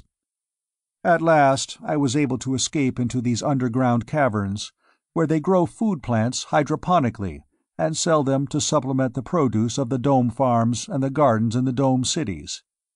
These caverns are extensive, and, with the friendship and help of the jellies, I've evaded discovery for 25 years." "Just who and what are the jellies?" asked Dark. "I haven't been able to get a very satisfactory answer to that question from Happy." "They're human experimental animals," answered Old Beard. "The terrestrial food plants grown hydroponically and sold in the dome cities actually are a supplemental sideline to the real purpose of this place. MarsCorp is conducting its own experiments here, with a crew of expert geneticists. What MarsCorp is trying to do is to breed native Martian plants that will grow in the open lowlands without expensive oxygenation and irrigation, that are not poisonous to humans and can be used for food. At the same time, they're approaching the problem from the other side, and the jellies are men and women whose glandular structure has been altered in an effort to make their physiology more receptive to native Martian vegetation. If they succeed, of course, MarsCorp has just as completely a monopoly over such a food supply as it does over imports from Earth, but at considerably less expense. And the toughs? They're human experimental animals too, based on a different type of glandular alteration. They're neither as docile nor as intelligent as the jellies, so they can't be used for slave labor as the jellies can. About the only way they're ever used is as occasional goon squads to terrorize the jellies and keep them in line. "You've been here 25 years and have never been able to escape?" asked Dark incredulously. "This place isn't guarded," replied Old Beard with a wry smile. "They don't have to guard it. All they have to guard are the supply room where the Mars suits are kept and the motor pool of ground cars. This place is in the middle of the desert of Kandor, and no one can live in the Martian desert without oxygen." They came now to one of the walls of the underground cavern, and Old Beard led them suddenly into a fissure that was well concealed from the walkways by a tangled screen of vegetation. They stumbled along a narrow passageway for a few feet and emerged into a rude shaft, around the walls of which a roughly chiseled and steep stairway led upward into pitch darkness. Here Old Beard halted. "When I told you there's no way of escape here, it was not that I haven't tried many times," he said to Dark. "This shaft leads up into the walls of the structure above, although it is still underground, and I have been up there often at night. It has long been my hope that I might be able to get a Mars suit or a ground car and make my escape, but they are kept locked up and always guarded against the jellies and the toughs. I want to take you up and give you an idea of the place now, and later perhaps you'll have some ideas to contribute. Happy and Shadow will stay down here until we get back." Old Beard mounted the steep steps slowly, and Dark followed at his heels. Although the bottom of the well was lighted with the same dim light as that which spread throughout the entire underground area, there was no light at all higher up, and they had to feel their way carefully lest they fall off the narrow steps. At the top, Old Beard stopped, and Dark bumped sharply into him. "I'm going to move down the space between the walls," Old Beard whispered. "Hold on to my hand and follow me. But don't say anything or make any more noise than you can help, because anyone beyond the wall may be able to hear you." They moved ahead. The way was very narrow, very dark, and very difficult, and frequently was choked with ventilator pipes or tangles of wiring. They had gone some 40 or 50 feet when Old Beard stopped. By Old Beard's movements, Dark knew he was working at something. Then a section of ventilator pipe came away from a ventilator grill, and faint light illuminated the space in which they crouched. In this dimness, Old Beard gestured to Dark to look through the ventilator. Peering out, Dark saw that they were near the ceiling of a large, high-ceilinged room. In it, under glaring lights, a group of half a dozen white-clad men were working with knives and other instruments on the body of a man, either anesthetized or dead, which lay on a surgical table. Old Beard put his face against the grill next to Dark's, and the two men watched the scene below for a few moments. Then one of the men around the table raised his head, revealing a thin face, with watery blue eyes and a straggly goatee. The two men inside the wall gasped as one man. "Father!" The single loud word was torn from Dark's throat without his volition, without his actually realizing he had spoken. The heads of the men in the room jerked up at the cry, and they looked around and at each other, with puzzled expressions. Old Beard clapped a firm hand over Dark's mouth and hissed in his ear, "Fool, let's get out of here!" As quietly as possible, they made their way back. Through the ventilator behind them came the murmur of querulous voices. When they had climbed back down the stairs, and with Happy and Shadow made their way back through the fissure, Old Beard fixed penetrating eyes on Dark, and said, "I told you to keep quiet up there! What was that exclamation all about?" "It's something very strange," murmured Dark, his face thoughtful and bemused. "But you evidently recognize that man too. Who is he?" "Yes, I know him very well," answered Old Beard, with deep bitterness in his tone. "That's Goat Hennessy. But that's the first time I've seen him in 25 years. He must have just come here recently." "Goat Hennessy? I heard of him when I was in Mars City." "Goat Hennessy was one of my most trusted friends," said Old Beard. "If you bear my earlier memories, I'm surprised you didn't recognize him as Goat Hennessy too." "I recognized him as someone else," said Dark in a low voice. "We worked together," went on Old Beard. "I was a leader in the effort to solve our problem through extrasensory perception, and he was the major scientist in the group attempting to solve it by genetic change. We worked together, and we went into the desert together with the others when the government banned our experiments. But Goat was the man who sold out. He betrayed us to the government. For what price, I don't know. And when government agents raided us and broke up our organization and captured me, Goat Hennessy kidnapped my young and pregnant wife, and I never saw her again. I'm glad Goat Hennessy is here, because now I can get to him. And when I can reach him, I'm going to kill him. I'd like to kill him as slowly and painfully as he killed the heart inside of me." As Old Beard spoke these last words, his face was tense, his fists clenched, and a somber fire burned in his pale eyes.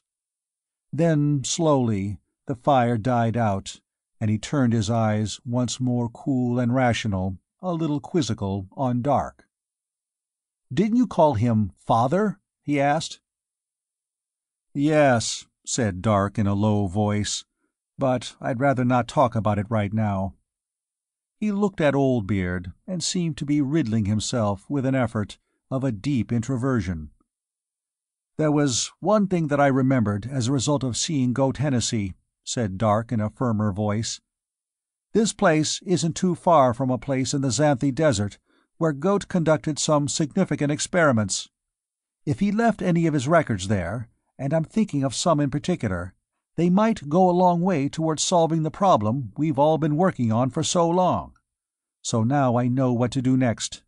I'm going to Ultravirus." Old Beard smiled sadly. "Have you forgotten we can't get out of this place?" he reminded.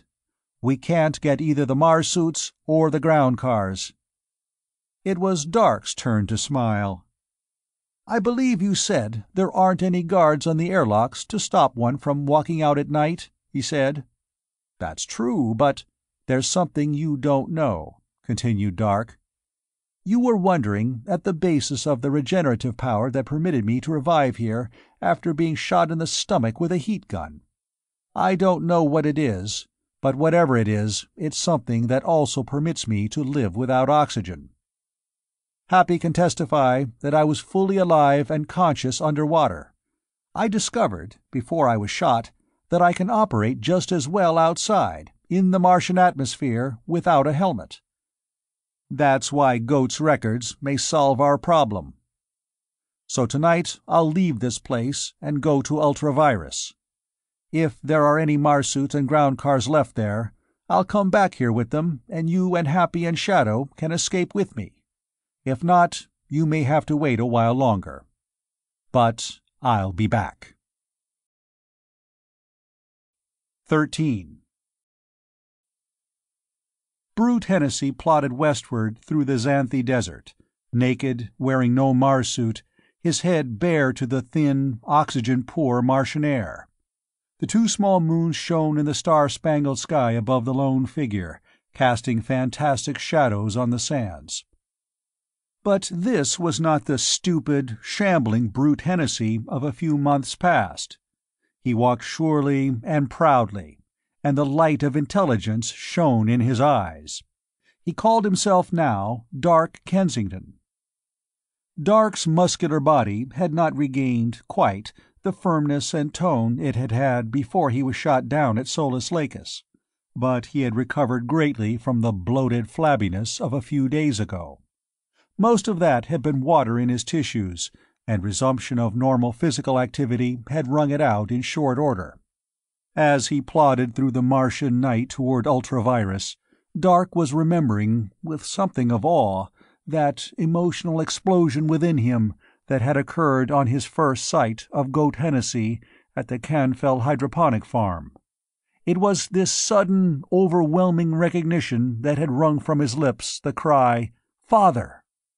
At that moment, memory had returned with terrible impact, and he had been overwhelmed by the re-experience of those moments when he had stood before the man he admired and loved as his father, and had seen the bitter realization of rejection by that man written with the point of a knife. Now he remembered it all. He remembered his childhood at Ultravirus. He remembered Adam and their experiences together. He remembered their treks through the desert at Goat Hennessy's command. He remembered his slaying of Adam and his acceptance of death at Goat's hands. He remembered that he, Dark Kensington, was Brute Hennessy, somehow brought to life once before in the Icaria desert, even as he had himself regained life a second time in the vats of the Canfell hydroponic farm. So Goat Hennessy was his father, apparently. And Oldbeard, the real Dark Kensington, vowed vengeance on Goat. Dark was able to view this with equanimity. He no longer felt any admiration or affection for Goat, whatever relationship might exist between them. But since he was Brute Hennessy, and thus not old enough to be the real Dark Kensington, how and why had he acquired the memories of Dark Kensington? That question remained unanswered. Phobos was setting for the first time that night when Dark reached the great hulk of Ultravirus, manipulated one of the airlocks, and entered its dark corridors. There was no light, and a test of the light switch proved that the electrical system was no longer operating. But Dark knew every inch of this place from early childhood. He felt his way through the pitch darkness to Goat Hennessy's old bedroom. Probing about in the darkness, he discovered that Goat's bed was still supplied with mattress and crumpled blankets. This surprised him somewhat, as any item of cloth on Mars had to be imported from Earth, and was far too valuable to abandon. But apparently these things had been left temporarily in Goat's abandonment of Ultravirus, and would be picked up by truck later. Deriving a certain humorous satisfaction from taking over the master's chamber, Dark curled up on Goat's bed and went to sleep. He woke the next morning with the glare of the desert sunlight reflected into the room. He arose, stretched, and yawned. The room was a mess. Goat had left the bed-clothing intact, but he had turned everything else upside down in packing his personal effects to leave the place. There was still water in the reservoir, and Ultravirus plumbing system was still in operation. Dark bathed. He felt ruefully at the thick stubble of beard that had overgrown his face in the past few days, but Goat had left no shaving equipment behind. Dark made his way down to the big kitchen. There were supplies of canned food there, and he found utensils and ate. He was hungry, but not ravenous, and this surprised him a little, because he had had no food since he started out afoot from the Canfell hydroponic farm 4 nights ago. But he was no hungrier than he would normally be after a night's sleep. As he ate, his eye fell on dishes stacked beside the sink. He was startled to notice that water still sparkled on them. He arose and checked them. Yes, they were still wet. There were remnants of fresh food in the garbage can. People here? Camping out? Or, more likely, someone passing through the desert who had taken shelter here for the night. But he thought he would have heard the roar of a ground car leaving. Thoughtfully, Dark finished his breakfast. It occurred to him that perhaps some members of the Phoenix had taken refuge here after fleeing Mars City. But most of them did not even know of the existence of Ultravirus, much less its location. At any rate, there was no reason to assume that anyone who happened to be here would be unfriendly to him, in case they met by chance. He saw no reason to worry about it. Finishing breakfast, Dark went down to the storeroom and picked out 3 Mars suits, for Old Beard, Happy, and Shadow.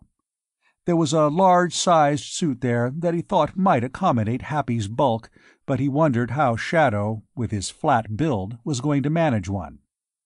Nakedness felt quite natural to Dark, especially since he remembered his identity as Brute, but it occurred to him that it would look peculiar to anyone he might meet before leaving Ultravirus, or for that matter, on his way back to the Canfell hydroponic farm. So he donned a Mars suit himself, leaving off the helmet. Carrying the other 3 Mars suits, he went down the corridor to the motor pool. Dark remembered that Goat had always kept 4 ground cars on hand.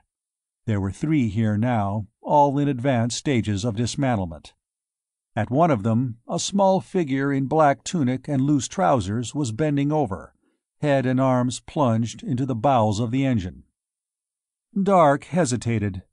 He had found his intruder, perhaps a traveler who had run into engine trouble in the desert and had fortuitously been near enough to take shelter here while making repairs. But again, there was no reason to anticipate unfriendliness. Carrying his Mars suits, Dark walked up to the ground car, overhearing a muffled bit of profanity as he approached. The unfortunate mechanic evidently heard his footsteps, because he was greeted with, "I wish to Phobos you'd stay down here and try to help me, instead of spending all your time snooping around this deserted shack." The voice was muffled, but it was definitely feminine and definitely irritated. Dark grinned and replied drolly, "I'm sorry, but this is the first time you've asked me to help you." With an audible gasp, the woman disentangled herself, in dangerous haste, from the ground car engine and faced Dark. They stared at each other in mutual shocked recognition. There was Dark Kensington, bearded, his arms full of Mars suits, and there was Maya Kara Nome, sleeves rolled up, her lovely face streaked with grease. Dark's jaw dropped. Maya's lips formed a round, astonished O. Then, with a squeal, she hurled herself on him, throwing her arms around his neck. Dark staggered back, overwhelmed by Mars suits, an abundance of wriggling femininity, and a babble of happy and completely unintelligible words gushed against his bearded cheek. He managed to disentangle himself by the dual process of dropping the Mars suits and holding Maya forcibly at arm's length. She gazed up into his face, her own awed and radiant, and was able to reduce her own words to connected sentences. "You are not here," she said positively. "You can't be. You are dead. I saw you killed. You must be one of the ghosts of Ultravirus." She wriggled free and threw her arms around his neck again, announcing happily, "But you're a solid, comfortable ghost, and I love you." Again, Dark managed to get her at arm's length and looked down seriously into her face. "Did I hear you correctly?" he asked soberly. "Did you say you love me?" "I did, and I mean it. Oh, Dark, how I mean it." He pulled her to him. He kissed her gravely.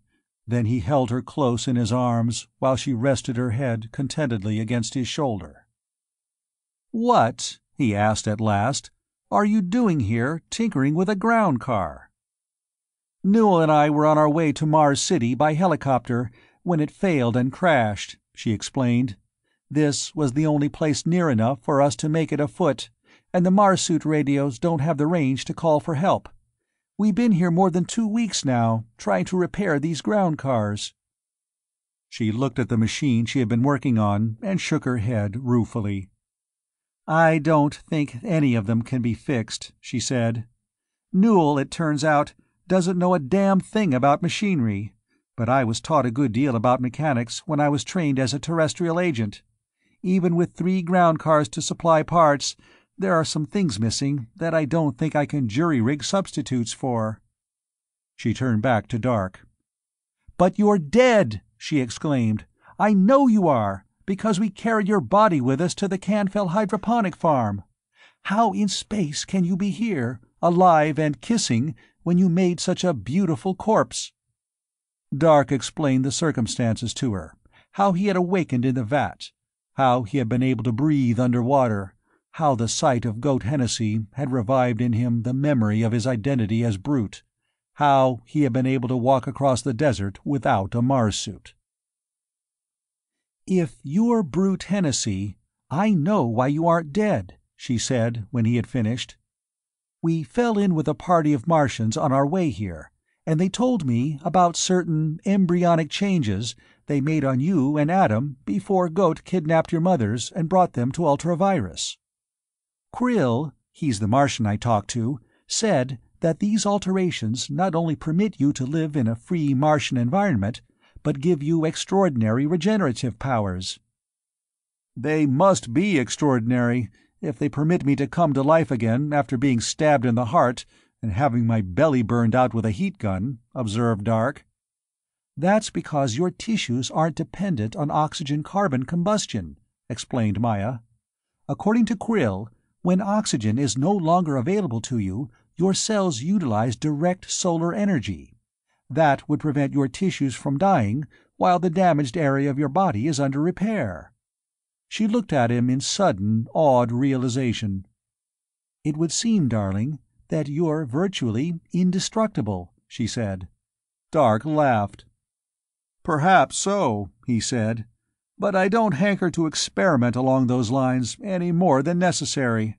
Dying is a very unpleasant experience, even if I do come to life again." "Oh, Dark," said Maya, remembering, "I'd like for Krill to see you, and maybe he'll give us some more information. They came back here 3 days ago, and for some reason have just been hanging around outside, under the walls. Let me get on a Mars suit, and I'll take you to him." "Here, put on one of these," suggested Dark, picking up the one he had selected for Old Beard. Maya wriggled into it. The Martians, she said, were on the other side of Ultravirus, so they left the motor pool and walked down one of the long corridors together, Maya clinging to Dark's arm with one hand and carrying her Mars helmet under her other arm. They were halfway across the big building when Newell Eli appeared around a corner about 30 feet ahead of them. He stopped, staring at the sight of Maya's companion. "Maya," he began as they neared him, "who—" Then he recognized Dark. With a terrified yelp, Newell turned and raced back down the side corridor at top speed. They heard the clack-clack of his heels on the stone floor, fading in the distance. Dark and Maya stopped and looked at each other. "It must have been quite a shock to him, too, to see you risen from the dead," she said. "I don't believe he's as happy to see you as I was, Dark."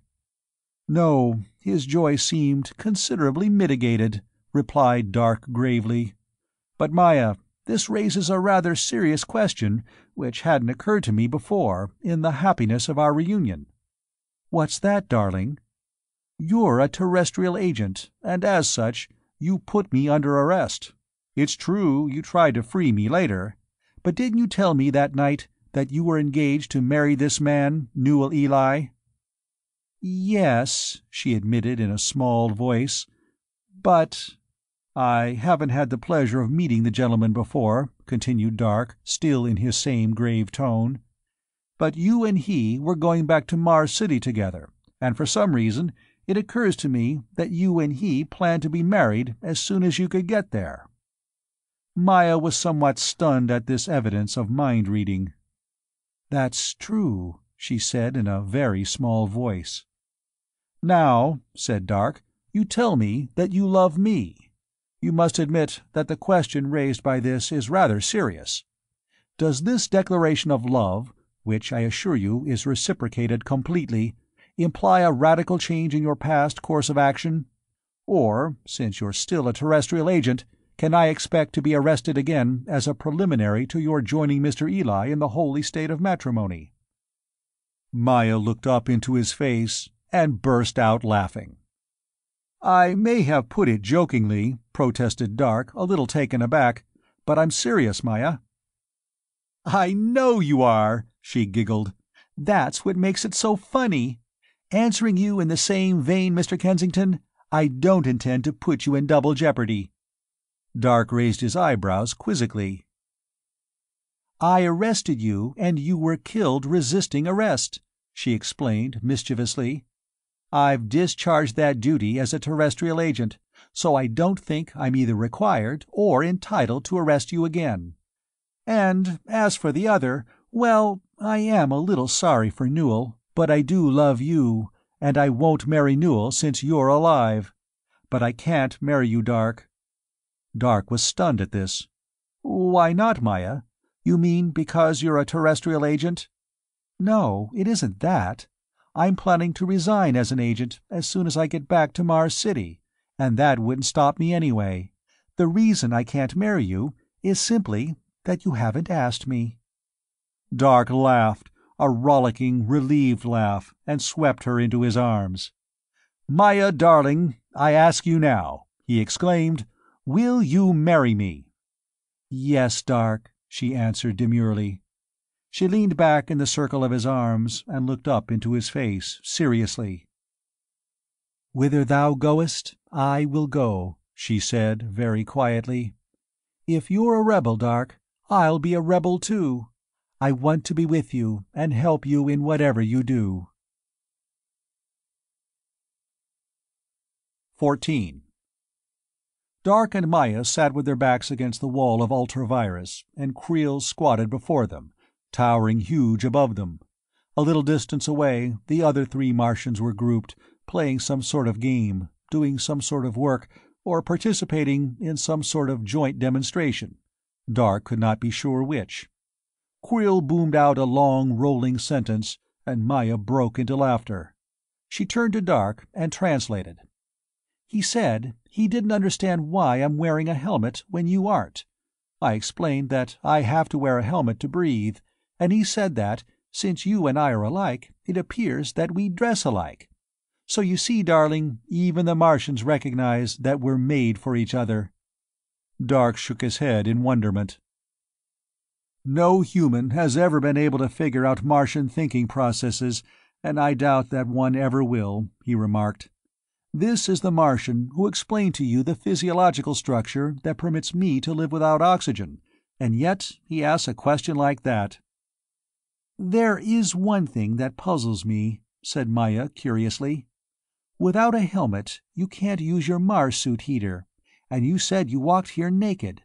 But the temperature out here right now is well below freezing. Aren't you cold?" "No," answered Dark. "I get cold in temperatures that are uncomfortable to anyone else when I'm in a dome or a building and breathing. But out here, when I'm not breathing, I'm aware of temperature changes, but they don't cause me any discomfort."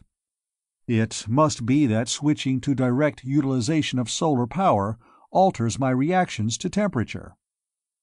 "Well," said Maya, "I can understand that utilization of solar power when you're in the sunshine, but how can you keep operating when you're in shadow, or at night, and not breathing?" "I don't know. Maybe Krill does." Maya asked the Martian, and relayed his answer to Dark. "Krill says that you store excess energy in the tissues, very much as the Martians store oxygen. In a sense, direct sunlight's your generator, and it charges your batteries for power when it isn't operating. Now, Dark, why don't you ask him anything you want to know about your origin, and I'll act as your translator?" "All right," agreed Dark.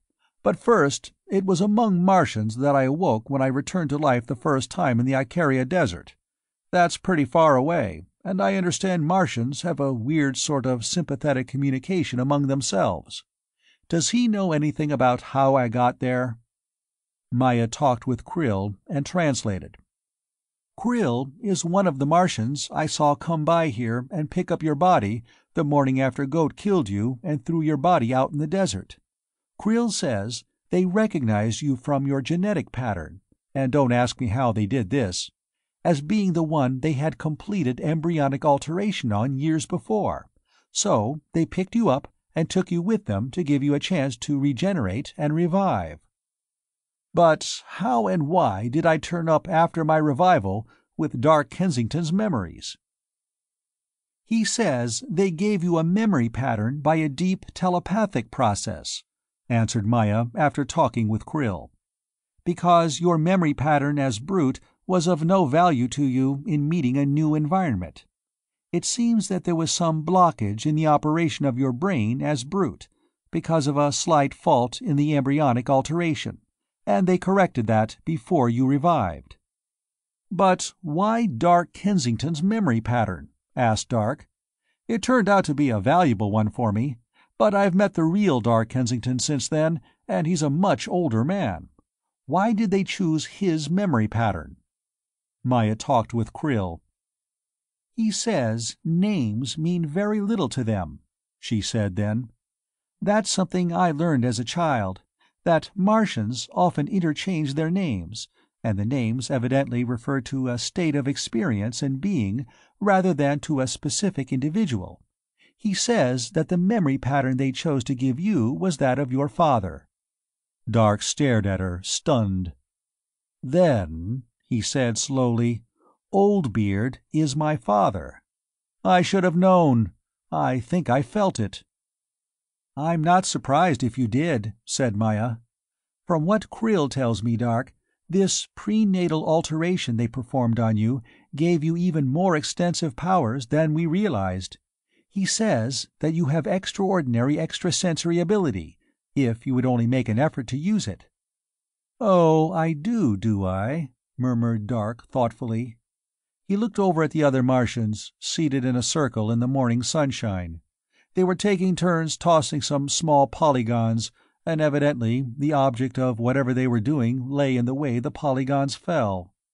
Dark felt a sudden surge of power in his brain. He concentrated it, he focused it, and one of the polygons rose slowly from the ground and drifted into the air above the Martians' heads. Dark could feel the strength that went out and raised the polygon, like an invisible extension of himself. Then he felt another force seize the polygon, and it was drawn back firmly and without hesitation to its former place. Dark turned his head back to look at Krill's huge eyes, and at once he was in mental contact with the Martian.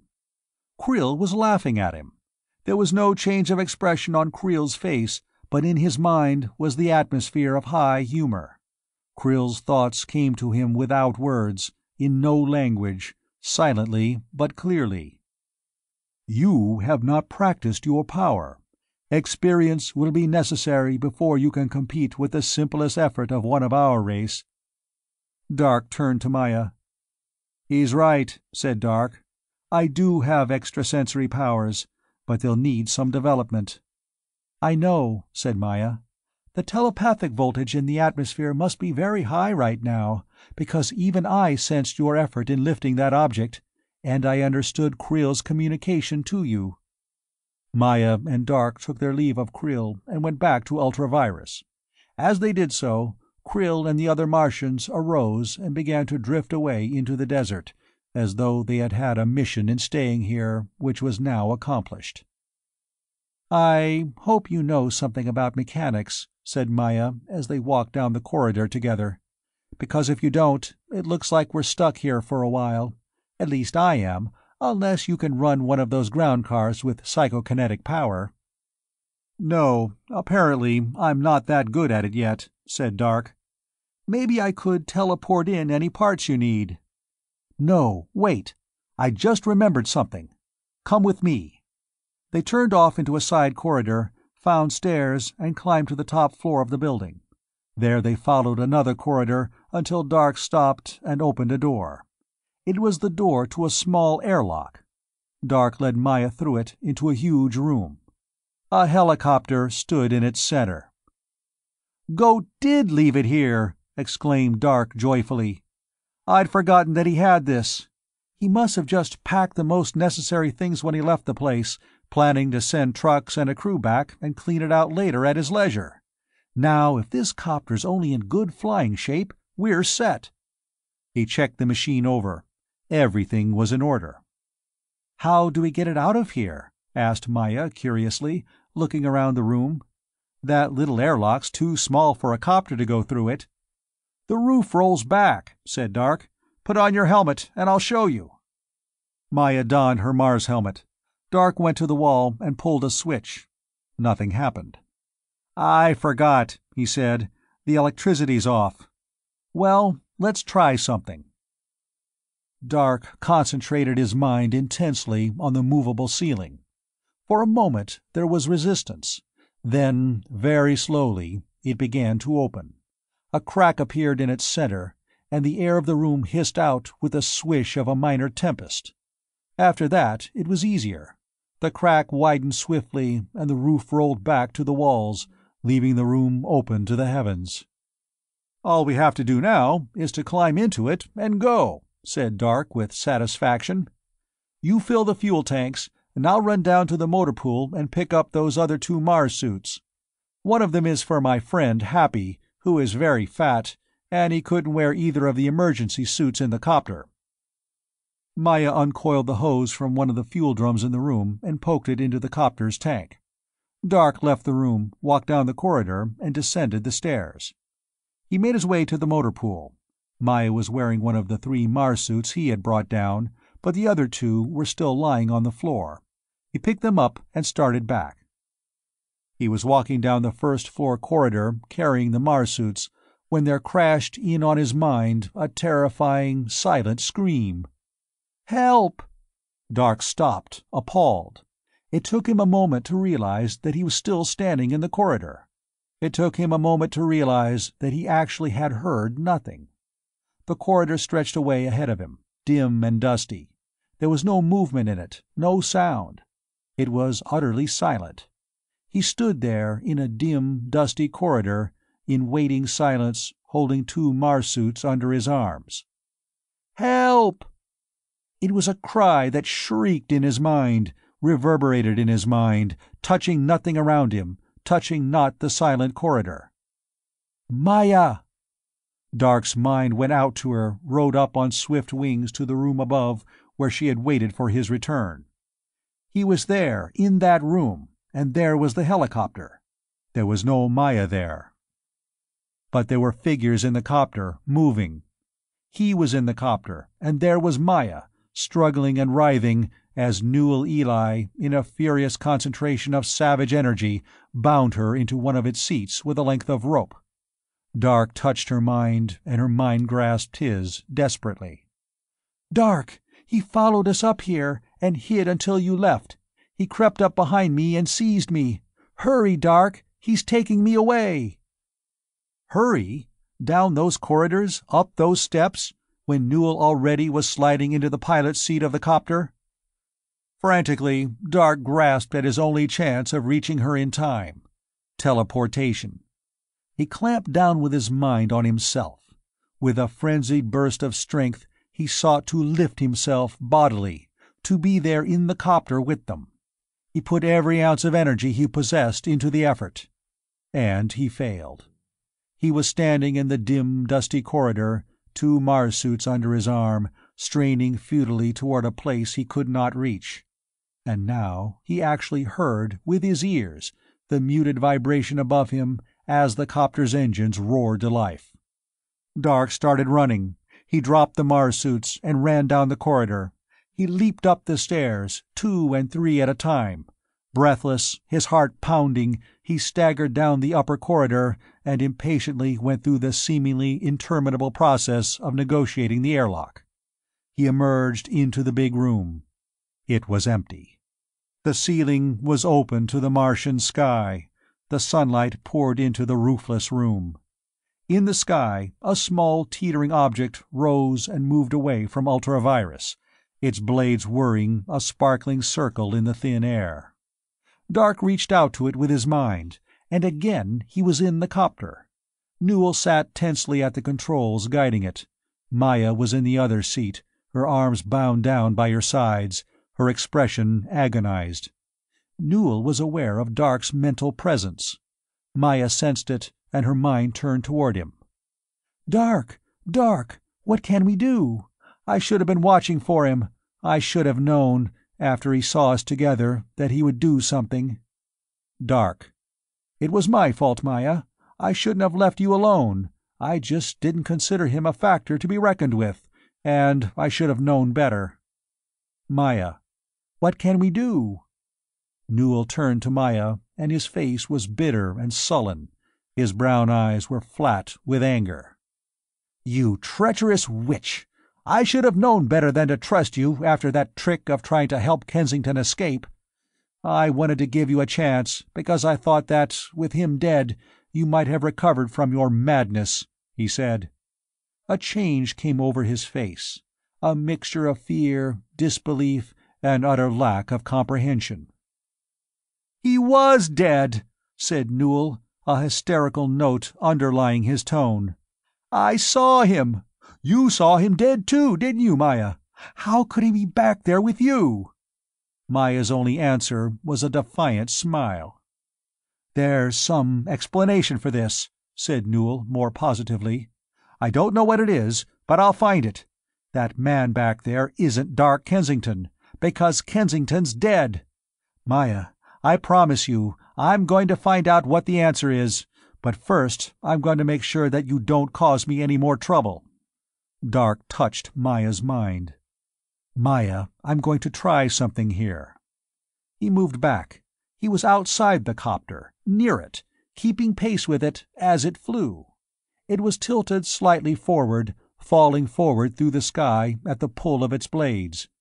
Dark seized the copter with his mind. He tried to drag it back. It hesitated. It quivered. Then it jerked forward and went on.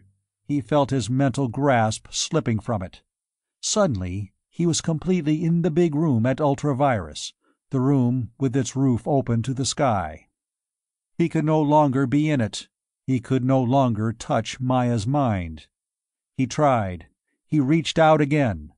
But he failed. He was where he was. He realized he was almost exhausted. The tremendous drain of his efforts on his energy told on him at last.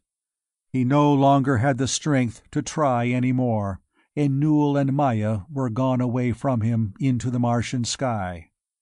Wearily, he turned back and went through the airlock, down the corridor, and down the stairs. There was nothing more he could do now. Newell undoubtedly would take Maya to Mars City. And then? Maya would refuse to marry Newell now, and Dark doubted that Newell could force her. What Newell would do with her, he did not know. Probably some sort of confinement, eventually perhaps a trial, but Newell had no ground or reason to do her any real harm. He would have to try to get to Maya as soon as he could, and that meant intensification of his efforts. But there was only one course he could hope to follow successfully, and that was the course he had planned when he started out for Ultravirus. Only now he could speed it up. He had to have some rest. Then he would pick up 3 Mars suits and walk back across the desert to the Canfell hydroponic farm. 15. Dark walked across the desert toward the Canfell hydroponic farm. He had discarded the Marsuit he had been wearing, and substituted for it a light loincloth torn from one of Goat Hennessy's sheets. This reverse reaction, in a temperature that would be uncomfortably chilly for a fully clothed man, and descended far below zero at night, resulted from his recognition that he gained a tremendously greater direct influx of energy from the total exposure of his skin to the sunlight. He could feel the energy penetrating his flesh, building up in him, and with this energy the low temperature did not bother him. Behind him, by a rope, he dragged a little 2-wheeled cart he had constructed from ground-car parts. It rolled and bumped over the sandy terrain containing all the Mars suits and all the 7 heat guns he had been able to find at Ultravirus. It also contained a supply of water in cans. Dark had found that, while he was operating directly on solar energy, he did not need food at all, and he did not need as much water as he did under ordinary circumstances. He probably could have survived 2 weeks without any water at all, but some water did make him much more efficient. His independence of food and oxygen did not prevent the slow desiccation of his tissues in the dry Martian air. As he walked, only part of his mind was devoted to the routine task of moving across the desert. The remainder of it was free of the limitation of distance, touching and interacting with the minds of 3 other men. These men were members of the Phoenix. At the Childress Barber College, they had been among the instructors, struggling to develop the ESP potentials of their students so that a psychic community of purpose and action might be developed toward the goal of teleporting materials from Earth to Mars. These were the men whose ability at telepathy and psychokinesis had been most fully developed, to the point of practical demonstration.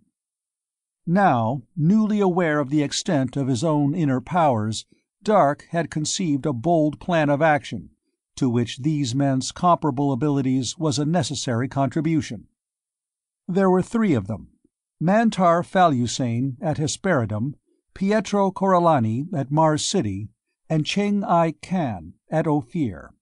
Among them, by a vast, intangible network of communication, they discussed strategy and the situation on which it was based.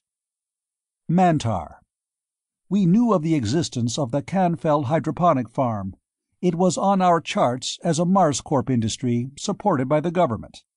But we thought it was only an industry, producing food. We did not know it was an experimental center. Cheng: We did not know Marscorp was conducting genetic experiments at all, except those of Goat Hennessy. We kept a casual observation on Goat's work. Our intention was that, if he ever succeeded completely in what he was trying to do, we would make a fast raid with a task force, and appropriate his work to our own purposes. Dark chuckled. Dark: That would have dismayed Marscorp. But it appears that, as things have developed, this sort of raid must be directed now at the Canfell hydroponic farm, to free my father and the Marscorp slaves there. Old Beard is, after all, the real leader of the Phoenix. If we succeed in kidnapping Goat, we can put him to work for us, but that is not the primary objective.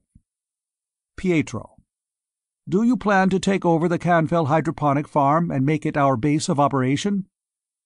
Dark: No.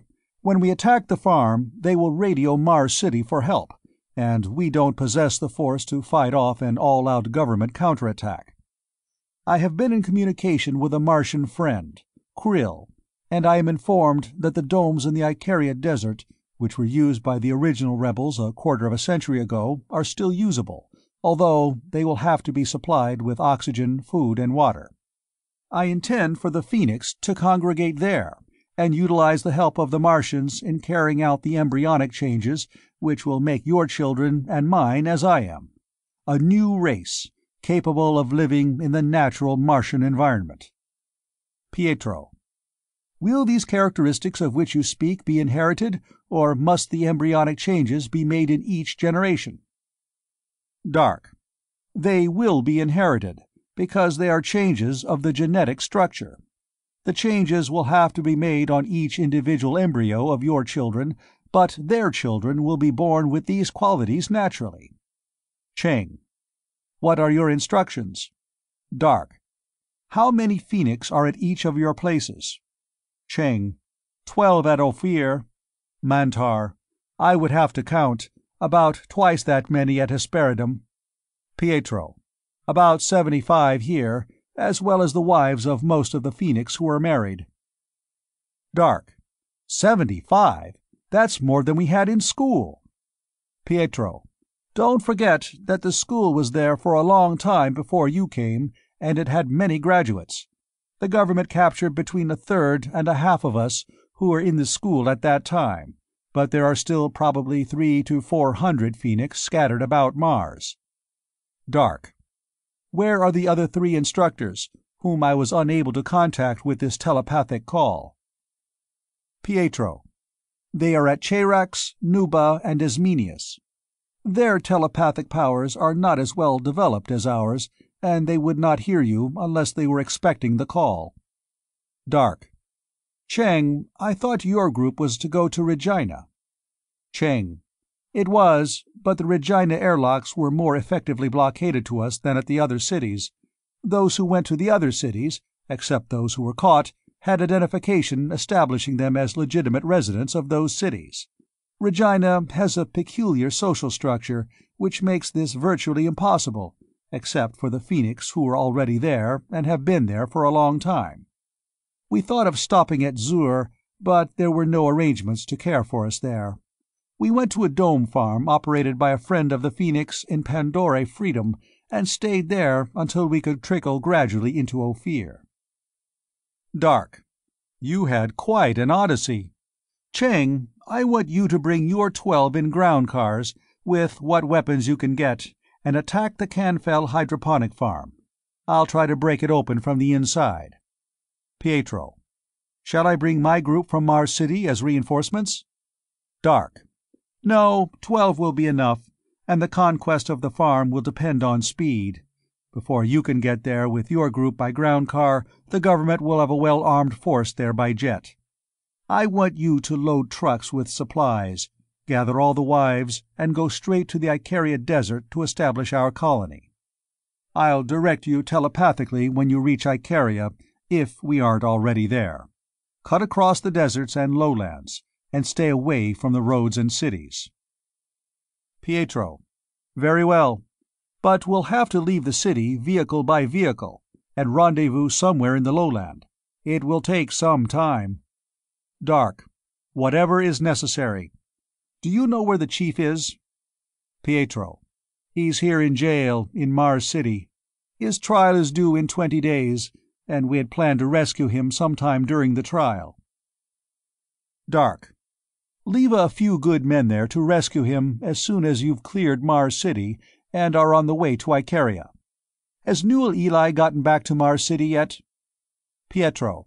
I don't know. We can find out. Dark. He has Maya Kara Nome with him.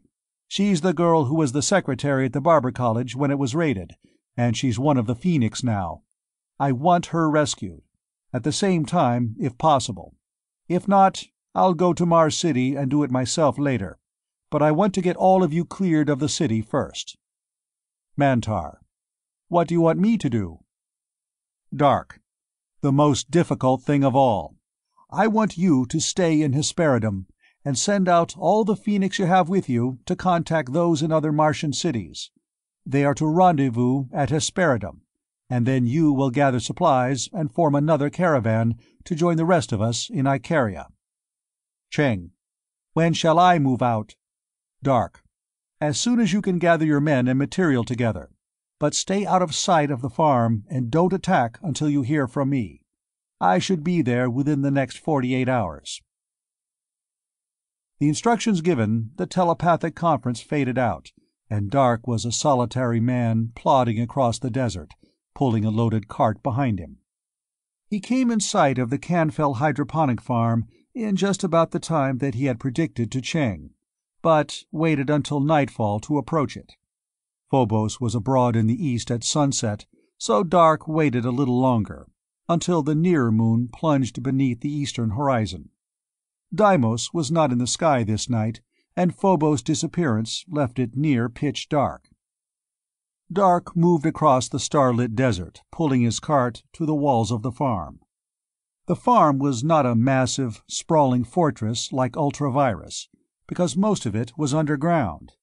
The upper floor, in which Happy's masters lived and worked, was just below the ground level, and the underground vats were below it, extending considerably beyond it in all directions.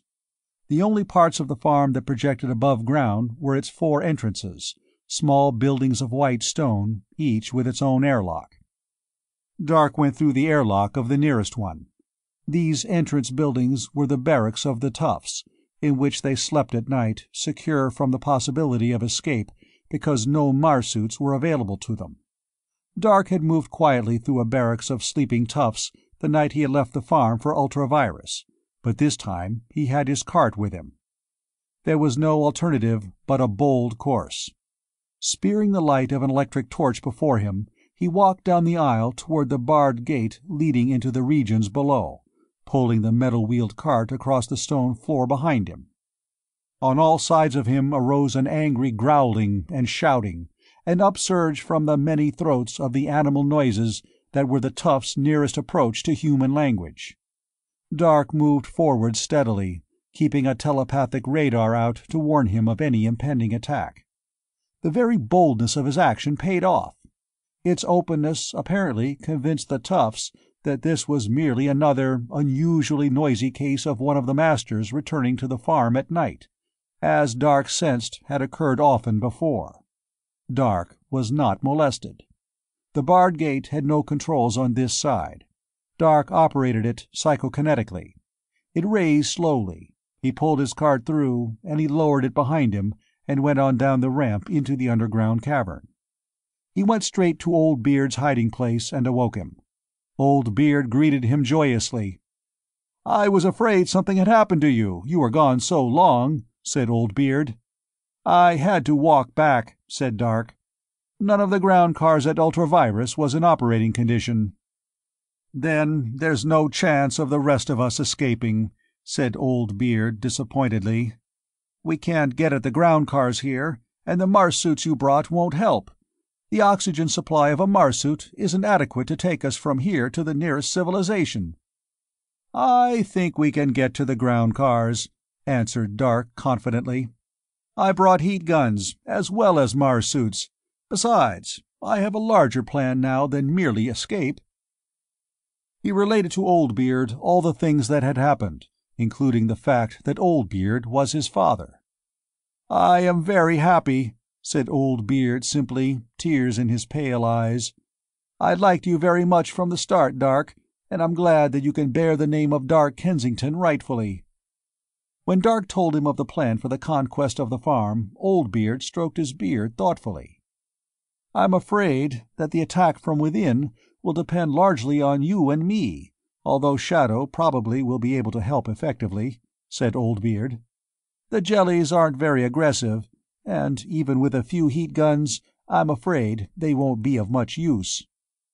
"How about the toughs?"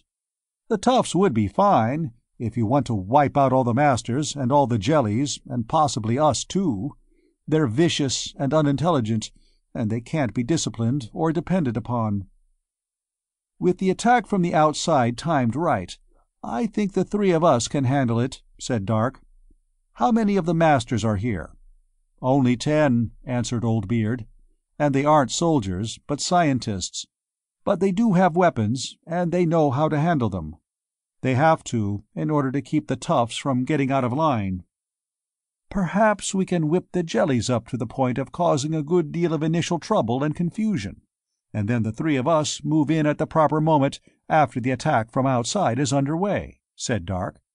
"We might even turn the toughs loose on them without weapons." Old Beard gave him a steady gaze from beneath his bushy eyebrows.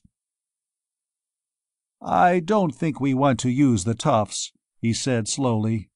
"I said there are 10 masters, and that is correct, but they have a visitor who arrived by copter several days ago. A visitor and a prisoner." "A prisoner?" "Yes, a prisoner who wasn't sent down to the vats, but is kept on the upper floor. This prisoner is a black-haired, black-eyed woman." "Maya!" "Yes, I think the visitor is Newell Ely, and the prisoner is your friend, Maya." 16. Newell Ely sat with Placer Viceroy, director of the Canfell hydroponic farm, in its large, underground dining room, eating lunch. This meal was not the tasteless, gelatin-like food that was fed to the jellies and toughs and sold on the Martian market. It was a meal of thick, juicy steaks from the dome farms around Hesperidum, and vegetables from gardens inside Mars City Dome. "We've been here better than a week, and she's still stubborn," Newell said morosely. "Surely she has the intelligence to realize how ridiculous and impractical is her sudden conversion to a lost rebel cause. I'm half convinced that this Kensington fellow put her under some sort of hypnotic spell." "You've been very gentle in your methods of conversion," said Placer. "It isn't like you, Newell. If you want quick results, we could turn her over to the toughs for a while." "No, I don't want her hurt. I love the woman and intend to marry her. The whippings and humiliations are as far as I'm willing to go." "A peculiar sort of love, if you don't mind my saying so," remarked Placer. Newell stared at him coldly. "I do mind your saying so," he said. "My personal emotions are not subject to your interpretation. But Martian wives are expected to obey their husbands, with deference, and, by Saturn, I'm going to break her of that liberal terrestrial training." "You'd have the legal right to take the steps necessary for that, if she were married to you," Placer pointed out. "But the little fool refuses to marry me now!" exclaimed Newell in exasperation. "If she hadn't refused, do you think I'd have brought her here? But I couldn't take her to one of the cities, except as a prisoner, to be tried for sedition and treason, as long as she expresses this violent and open support of the rebel cause. Whether you consider it love or not, I want the woman for myself. I don't want her imprisoned or executed." "Perhaps if she were presented with that alternative, she'd be more reasonable about it," murmured Placer. "Don't you think I've threatened her with it? She just says that she'd rather die or go to prison than go back on her convictions and knuckle under to me. If she could only forget that she'd ever met that man Kensington." "Well, as for that, it might not be so hard to arrange," suggested Placer quietly. Newell stared at him. "What do you mean?" he asked. "You're not familiar with the details of our work here, are you, Newell?" "I thought I was, pretty well, but what you just said doesn't strike a chord." "As you know, the Toughs and Jellies are originally criminals and vagabonds you have smuggled to us for experimental purposes. One major effect of our initial glandular experiments with them, which makes them into Toughs and Jellies, is that they lose all memory of their past." "I don't want a flabby woman like a jelly!" exclaimed Newell with a shudder. "I think we could eliminate the memory, permanently, without any physical changes at all," said Placer. "There are some pretty good scientists here. I expect the operation would cut down her thinking ability pretty heavily, though. I think it would still be slightly higher than that of the jellies, but you couldn't ever expect her again to get above the intellectual level of a child of 6 or 8 terrestrial years." "I don't care anything about an intelligent woman," answered Newell ruthlessly. "If she weren't so proud of her intelligence now, I wouldn't have so much trouble with her. I want her as a beautiful woman, which is all a woman has a right to expect from a man, and if she were less intelligent and more tractable, I might be able to train her to become the sort of wife a man of my profession and position requires." Placer speared a bit of steak casually with his fork. "Any time you say the word," he said carelessly. "I'll give her the rest of today," said Newell with decision. "I'll work her over again with the whip this afternoon, and if she doesn't break, I'll tell her what she can expect. Then, if that doesn't do the trick, I'll turn her over to you the first thing tomorrow." "Tonight would be better," suggested Placer. "The initial surgery takes only about 30 minutes, and she'd do better to rest a night after that. It alone will remove a great deal of her volitional power. The entire series of operations will require about 3 days." "Tonight it is, then," said Newell, "if she doesn't break this afternoon." Maya sat in her locked room, her tunic and trousers covering the red welts on her back and legs. The tasteless gelatin which had been her only food since their arrival almost gagged her with every spoonful, but she had eaten all her lunch. She needed all the strength she could get to maintain her defiance. She was in the grip of dull, unrelenting pain, physically and emotionally. Her flesh ached from yesterday's beating, and she was sick at heart at the revelation of Newell's essential brutality and callousness. She had thought him a sensitive and intelligent man, and she had admired him for this, even after some of his exhibitions of childish temper had disillusioned her as to the glowing nobility which she had at first attributed to him. She had felt a warm attraction to him, and, when she thought Dark was dead, she had been willing to marry him, on the basis, not of the passionate love she now felt for Dark, but of a mellow tenderness which she conceived a sound basis for an understanding life together. But now she shuddered at the thought that she might have married him and perhaps lived all her life with him, thinking him to be gentle and kind. Whatever happened to her, she felt fortunate that this crisis had brought to her view the hidden side of him, that heretofore had been seen only by his partners in political manipulation and by the unfortunate victims of his prosecution. Her shoulders drooped wearily. She stared across the room. It was as bare as a prison cell, which, intrinsically, it was. There was a glass on the wash-basin. It was made of heavy metal, with no sharp edges. Did Newell think she would commit suicide? Not as long as she knew Dark was alive. Her mind touched the glass. It quivered. It tilted and fell to the floor with a clang. She looked at it with mild curiosity as it rolled into a corner. She hadn't done that for a long time, not since she suppressed it because of Newell's hatred of witchcraft. It was telekinesis. She had had the power since she was a child. It seemed that she remembered using it often, and in rather startling ways, when she was a small child with the Martians. But when she went to Earth, she gradually stopped playing with it, except in small ways when she was alone, because it seemed to make her elders very uncomfortable. Telekinesis was ESP. It did not mean that she had any other ESP powers, but there was her experience in the copter. Her mind reached out. At once, like a shock, she was in contact with Dark. His mind turned to hers at once. Dark. Maya, where are you? Maya. Come into my room, darling. I'm at the Canfell hydroponic farm. Are you still at Ultravirus? Dark. No, I'm in the vats below you.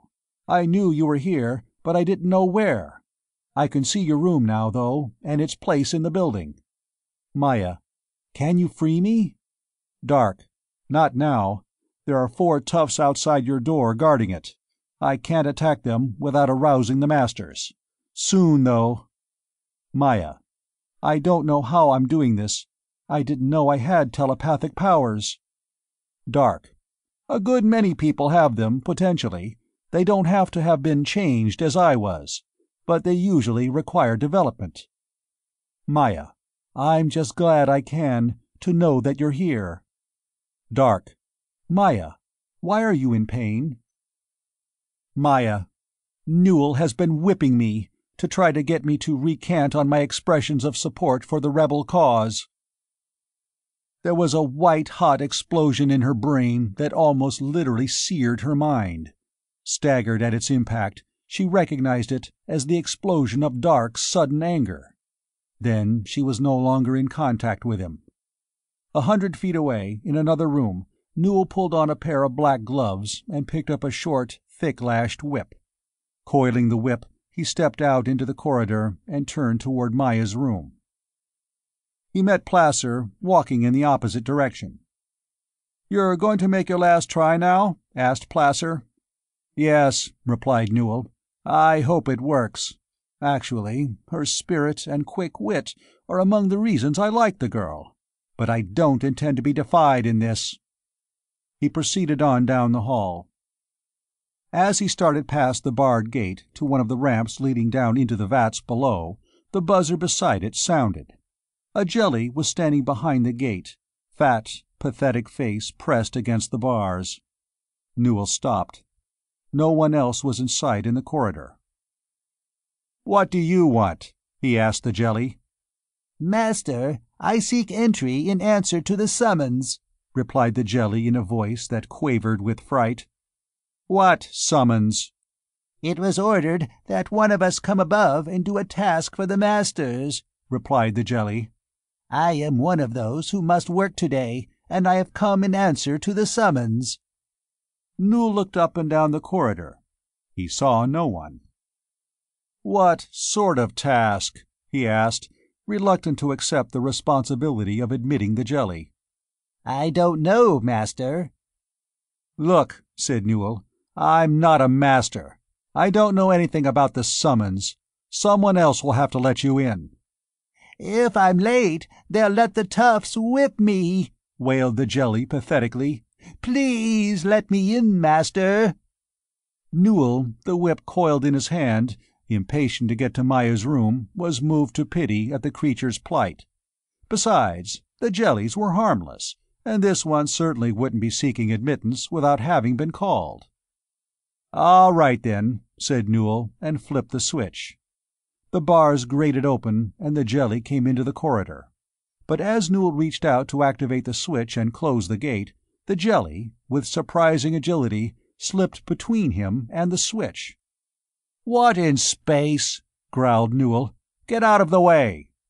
The jelly did not move. "I said get out of the way!" snapped Newell, shaking out the whip. The jelly cringed, and his eyes were terrified, but it still stood against the switch, its huge, translucent body barring Newell. "No, master," it whimpered. "Don't shut the gate." Viciously, Newell slashed the whip across its naked shoulders, and the jelly squealed with pain. Newell raised the whip again. But then, through the open gate, there poured a solid mass of translucent flesh, a horde of naked jellies. Silently, they tumbled into the corridor, filling it from wall to wall, and others behind them pushed to enter as they paused. Wide-eyed, Newell stared at them for the briefest of moments. Then he dropped the whip and fled back up the hall, shouting at the top of his voice. The door at the end of the corridor opened as Newell neared it, and Placer appeared in it. He held up a restraining hand. "Don't make so much noise," he snapped. "There's a conference going on in there. What's the—" Voiceless now, Newell grasped Placer's arm and pointed, trembling, back down the corridor.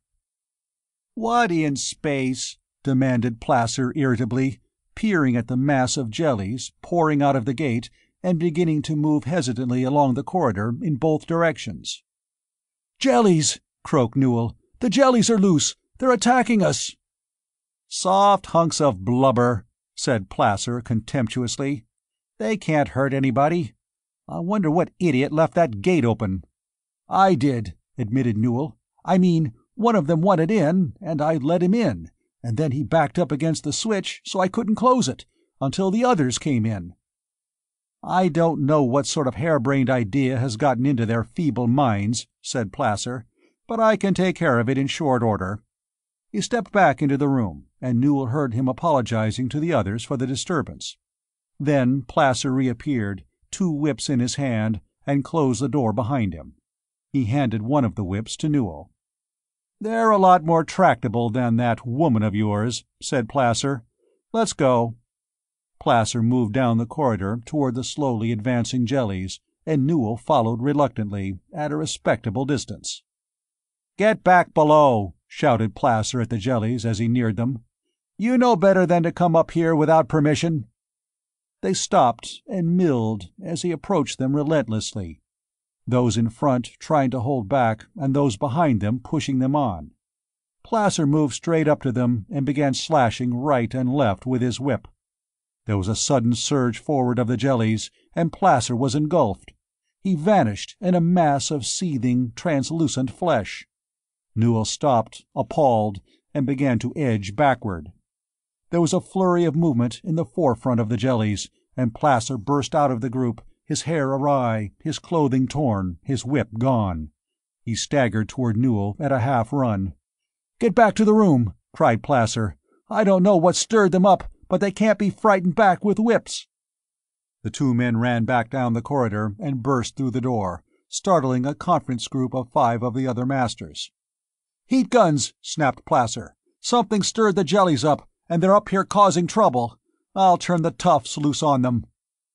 While 2 of the others hurried out another door for weapons, and a third bolted the door through which the 2 men had just come, Placer picked up a microphone and switched on the amplifier system that covered every area of all levels of the Canfell hydroponic farm. Into the microphone he gave an animal call, a cry that started out on a low crooning note and rose in volume and intensity until it hurt the ears. He repeated this 3 times. Then he set the microphone down and turned back to his colleagues, an expression of satisfaction on his face. "That releases the toughs," he said. "Every tough in the place is free to maim or kill any jelly he sees, without fear of restraint or punishment. That should bring them to heel pretty quickly." 17. Behind the locked door of the conference room, one of the masters passed out heat guns to Newell, Placer, and the other four. "If we use these on them at half intensity, I think we can calm them down without killing any of them," said Placer. "We'll probably have more trouble beating down the toughs and keeping them from killing all the jellies than we will subduing the jellies in the first place." "I hope we warned the three at the other end of the hall in time," said one of the others. "There hasn't been any word from them." Placer flicked a switch on the intercom system. "Touchstone, are you men safe?" he asked. "Yes, sir," replied a voice on the other end. "We locked ourselves in, because there aren't any heat guns we can get to from here. The jellies haven't gotten this far down yet. They seem to be cowed by the toughs at the door to Miss Kara Nome's room, and the toughs are strutting around, getting themselves in the mood for an attack. We've been watching them through the window." "Good," said Placer. "Between the toughs at that end and our heat guns at this end, we ought to be able to force them back below without much trouble. Are we ready to move out?" A different voice came in over the intercom, the voice of the 10th Master, who was on duty in the farm's control room. "Placer, the screens show 3 ground cars moving up from the south," he said. "I've tried to contact them by radio, but they don't answer." "We haven't been notified to expect any government visitors," said Placer. "It may be a convoy of travelers off course in the desert, or it could be a wandering party of escaped rebels. Warn them away." "Yes, sir." Touchstone's voice came in from the other end of the hall. "The toughs are attacking, Placer. Space, it's awful. Those poor jellies can't stand up to the toughs." Suddenly his voice changed, and became shrill with excitement. "Placer, one of those jellies has a heat gun! 2 of the toughs were just burned down, and the others are falling back down the hall. The jellies are coming on, and I can see the gun in the hand of one of them." "Great space," muttered Placer. "All right, Touchstone, hold tight and keep that door locked. We'll get to you." He turned to the others. "We've got to move out now," he said. "Use full intensity and shoot to kill. We'll have to burn our way through those jellies and get to the other end of the hall." Leaving one of the masters at the intercom in the control room, the other 6 went out into the corridor, heat guns ready. The foremost jellies had advanced almost to the door, and now that they had spread out along the corridor, they were not packed so closely together. The 6 men advanced steadily, leveling their guns. They fired, intense, almost invisible beams stabbing into the group of jellies. The jellies shrieked in pain. Several of them collapsed to the floor with smoking flesh. The others turned in panic and began to crowd back down the corridor, the beams stabbing at them and picking them off one by one. Then, from amid the jellies, a beam struck forth, and one of the masters went down, his face burned away. Placer burned down the jelly holding the heat gun, and the 5 survivors moved grimly on. On the ramp ahead, Dark and Oldbeard approached the open gate to the corridor, Happy and Shadow following them. "I wish I'd been able to find more heat guns at Ultravirus," said Dark to Oldbeard. "Only 3, besides our 4, are spreading them out pretty thin." "At least the jellies made the break into the corridor, and we've managed to discourage the toughs below from following them up for a while," said Oldbeard. The bodies of a dozen toughs at the foot of the ramp behind them attested to the rear-guard battle they had fought. That was what had held them up so long. "If we can hold the corridor and keep the masters bottled up, your friends outside should be able to turn the tide." "It will take them a while to break in," said Dark, "but I've already contacted Cheng telepathically and told him to move in." They emerged into the corridor, into a scene of tremendous confusion. All they could see in both directions were jellies, milling about and chattering. The mass seemed to be drifting gradually toward the left, while from the right came shrieks of agony. "This way," said Dark, turning to the left. "We have to get Maya out of here before we can do anything else." Forcing their way through the jellies, they came to a door. Dark tried it. It was locked. They burned the lock off and pushed it open. Maya was standing back against the wall on the other side of the room, alarmed at the noise in the corridor, frightened at the opening of the door. As Dark and Oldbeard came in and she recognized Dark, she ran across the room to meet them, joy transforming her face. She threw herself into Dark's arms. "Oh, Dark," she cried, "I knew you'd come." He enfolded her in his arms and kissed her. Then he turned back to Oldbeard, his arm around Maya's shoulders. "Oldbeard, this is Maya Karen Nome," said Dark. "Maya, this is my father, the real Dark Kensington." "The older Dark Kensington," corrected Oldbeard. "I am very happy to meet you, Maya. My son, you have chosen a beautiful woman."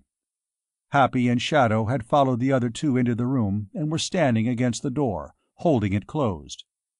"Maya, we're going to have to try to hold the corridor until the Phoenix gets here," said Dark. "I want you to go with Shadow and Happy down to the vats. You get into a Mars suit, and they'll take you to one of the entrance buildings.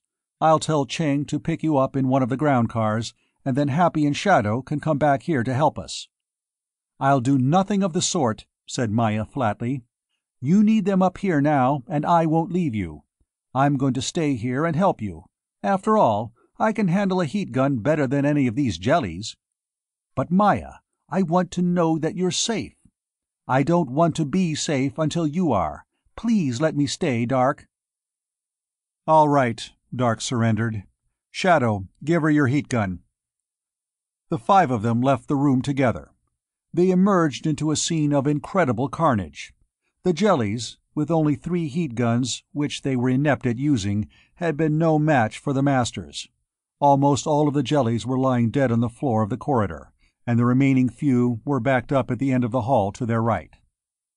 3 of the men were advancing toward these last jellies. The other 2, returning to the conference room, already had passed Maya's door and were picking their way back among the scorched, twitching bodies of the jellies. Dark and the others were between these 2 retreating forces of masters. "We'll have to try to save those jellies," decided Dark at once. "Happy, you and Shadow move back up the corridor and hold the line in case those other 2 turn back to attack our rear. The rest of us will tackle the 3 to the right." They split up and moved off, but they were too late. Dark, Maya, and Oldbeard had advanced hastily no more than 10 feet when the last of the jellies at the end of the corridor collapsed under the combined beams of 3 heat guns. Immediately, the door beyond the dead jellies opened, and 3 more masters emerged.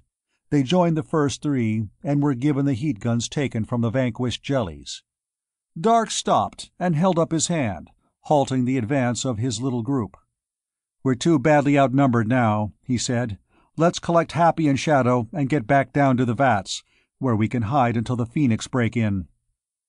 The masters had seen them now, and started to move up the corridor toward them in a group, but were still 10 or 15 feet out of heat gun range. Dark was not surprised to see that one of the group was Newell. Dark and Maya turned back toward the entrance toward the underground vats, but stopped as Oldbeard emitted a growl of recognition. One of the 3 men who had emerged from the room was skinny, goateed Goat Hennessy, and he was coming forward now in the forefront of the group, a heat gun in his hand. "Dark, you and Maya go on without me," said Oldbeard very quietly. "I have a score to settle." Dark turned back, his mouth open to protest, but Oldbeard had already started swiftly down the corridor toward the oncoming group. "Wait!" cried Dark, and started to run after him. But in his haste, Dark tripped over the corpse of a jelly and fell sprawling. In the moments it took Dark to scramble to his feet and recover his dropped heat gun from the floor, the drama ahead of him flashed like lightning to its conclusion. Oldbeard ran down the corridor toward the group of masters, leaping lightly over the bodies of jellies in his path, his gray hair streaming out behind him. "Goat Hennessy!" he thundered, his voice reverberating from the walls of the corridor. "You betrayed me and killed my wife. Now the time has come for you to pay for your crimes."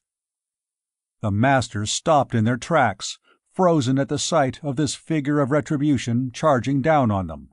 In their forefront, Goat stood staring, open-mouthed, not comprehending until the full impact of old Beard's words broke upon him.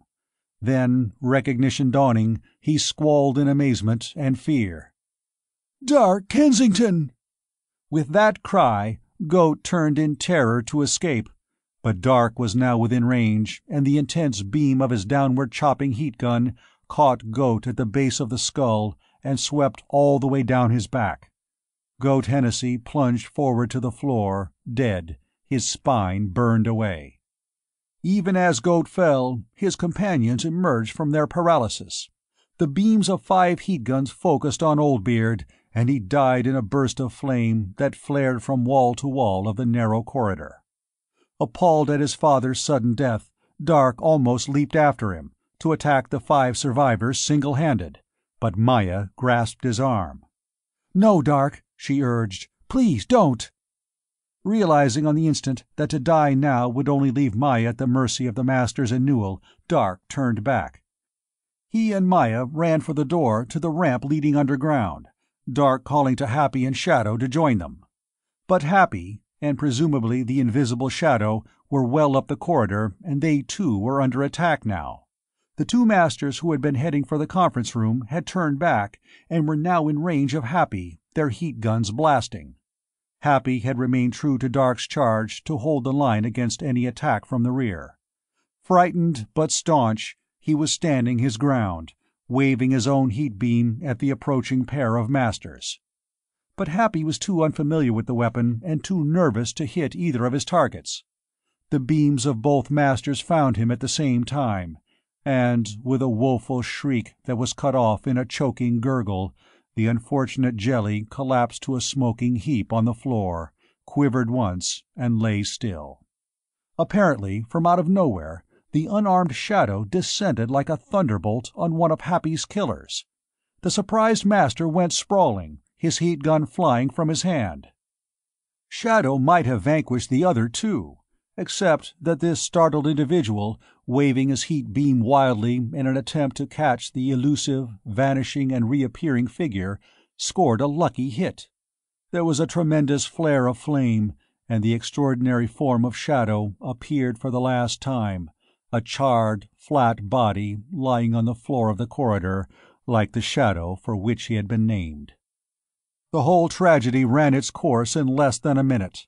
In that time, Dark and Maya reached the entrance to the ramp, ducked into it, and ran down the incline to the sheltering dimness of the labyrinthine vats. 18. Moments later, the 2 groups of Masters converged at the gate, 2 from one direction and 5 from the other. "After them," commanded Placer. "But stay together. We have to try to hunt them down in the vats, and maybe the toughs can help us, but we don't want to get separated so they can pick us off one by one." "Wait, Placer, there's something you ought to know," said one of the 2 Masters, who had come from the direction of the conference room. "Grady called out a few minutes ago to tell us he had word from Videnati in the control room. Those ground cars that were hanging around had attacked one of the entrance buildings." "Space!" growled Placer.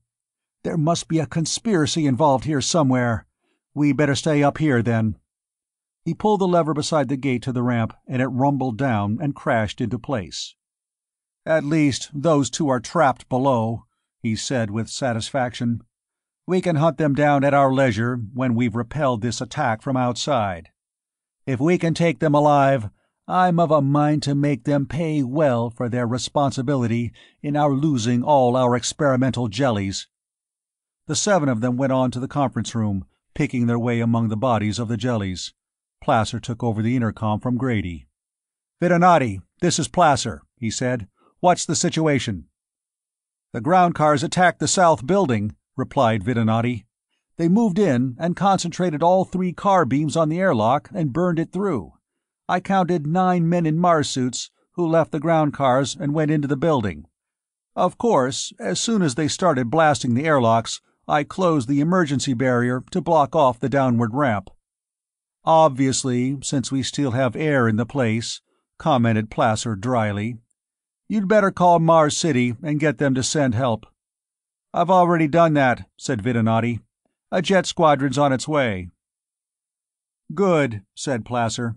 "They can be here in about 5 hours, and it will take those rebels, or whoever they are, 2 or 3 times that long to burn through one of the emergency barriers, even if they blast an opening and bring their ground cars into the building to bring the ground cars' big guns on it." "Should I stick out here, or seal all the barriers and come below?" asked Vidinati. The control room was in the north building. "Stay up there so you can report on what they're doing, unless they start to move toward that building," instructed Placer. "If they do, seal the other emergency barriers at once and come below. We can switch to the emergency radio down here to keep in touch with the task force from Mars City, and just wait it out underground until they clean up these rebels." "Good enough," agreed Vidinati. "I won't take any chances." In the vats below, Dark and Maya made their way to Oldbeard's hideout, their heat guns ready, keeping a sharp lookout for toughs. They reached it without incident. Dark looked sadly around the little recess beneath the tangled vegetation, where Oldbeard had concealed himself successfully so long from both toughs and masters. He had hoped that this reunion with his father would mean many years of companionship between them, once they were free of the Canfell hydroponic farm and had found a haven in the Icaria desert. But he knew that Oldbeard had died in an act that had great meaning to him, a savage revenge that had wiped out the bitter memory of the loss of his wife, and had repaid him for 25 long years of exile. Oldbeard had died nobly. Dark picked up one of the smaller Mars suits. "We don't know what's going to happen above, and we can't help much by staying inside, now that we can't hold that corridor and bottle them up in a room until Cheng and the Phoenix break in," said Dark. "We'd best get up to one of the exit buildings, get out through the airlock, and get picked up by one of the ground cars. I don't need a Mars suit, but you can put that on as soon as we get above in the building." "Have you been in telepathic touch with Cheng?" asked Maya. "Yes, they have already broken into the south building. That's the one I came through when I left for Ultravirus and when I came back. But the Masters let down a heavy emergency barrier on the ramp when they attacked the airlock, and we wouldn't be able to get through that. There's a ramp near here that Oldbeard told me opens onto the north building. We'll go there, and I'll send a call to Cheng to move over and meet us there." Dark sent out a call to Cheng and received an acknowledgement. He and Maya started for the ramp, unaware that the building which was their goal housed the farm's control room, and the watching Vidinati. Above, a few moments later, Vidinati called Placer on the intercom. "Placer, they've come back to the ground cars and turned them in this direction," said Vidinati. "I'm going to let down the barriers on the ramps from the east and west buildings, sabotage the controls so they can't raise them again, and come on down. I'll lower the barrier to this building from the inside as soon as I get past it on the ramp." "All right," said Placer. "We'll start getting the emergency radio in operation down here. Do a good job, but do it fast, and don't get caught up there by the rebels blasting the airlock." "I won't," promised Vidinati.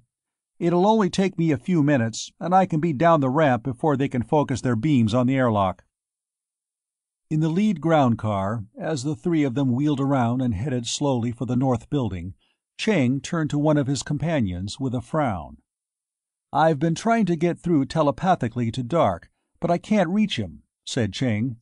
"He didn't give any instructions for getting into the building, but they seem to have locked these airlocks by remote control so they can't be operated. We'll have to blast this one as we did the other one, because I don't imagine Dark will be able to open it from the inside. He seemed in rather a hurry to be picked up." Dark and Maya hurried up the ramp toward the north building. Dark had been concentrating too heavily on finding his way through the vats to receive Cheng's telepathic call.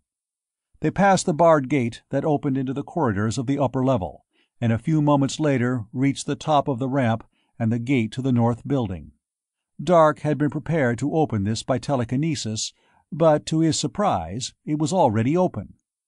They passed through it and emerged into the north building. Dark had never seen one of the ground-level buildings in daylight, as both times he had passed through the south building it had been at night. He looked around the place curiously as they entered. It was about 50 feet square, bare except for the low, hard bunks on which the toughs slept at night. On 3 sides of it were windows, now closed with heavy steel shutters. The airlock was across the room, opposite the ramp entrance. The fourth wall was blank, and apparently shut off a room at the end, because there was a closed door in the center of it. They moved out into the room, and Dark said, "Slip into your Mars suit, and we'll go out the airlock.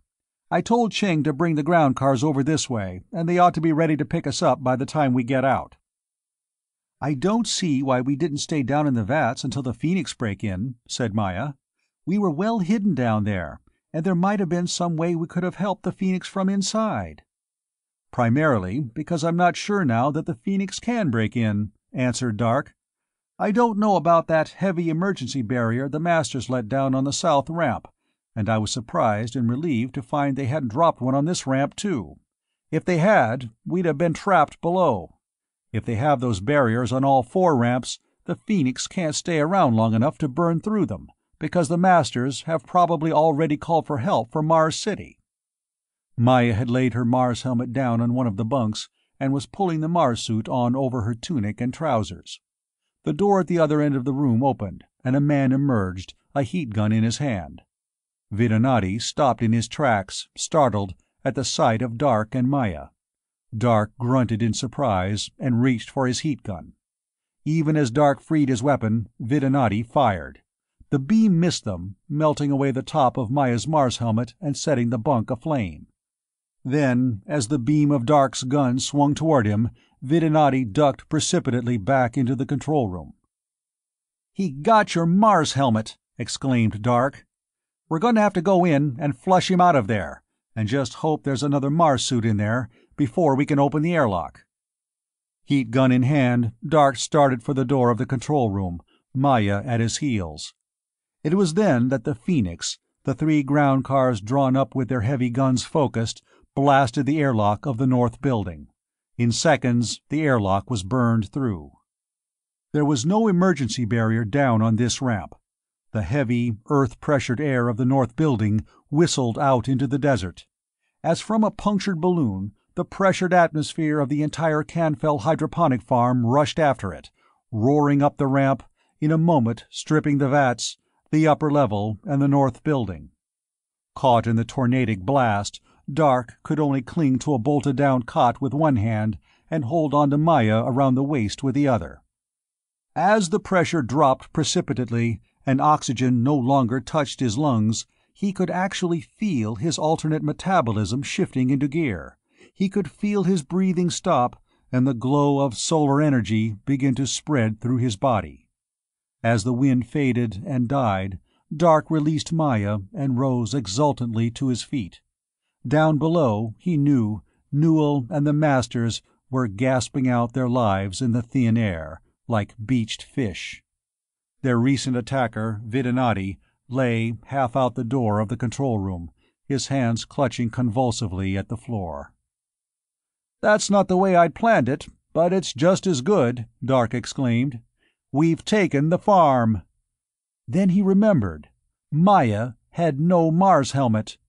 Appalled, struck to the heart, he turned in his tracks. Maya was standing behind him, calmly trying to rearrange her raven hair, tangled by the raging rush of wind. "What's the matter?" she asked quietly, becoming aware of Dark's intent gaze. "Maya, you don't have a helmet on. Are you breathing?" She was silent for a moment, apparently examining herself. "Why, no, I don't believe I am," she replied, just as calmly. "How can you? Wait a minute." Dark sent his mind into the invisible.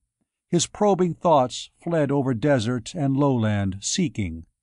They found the Martian, Krill, and he recognized that Krill responded immediately.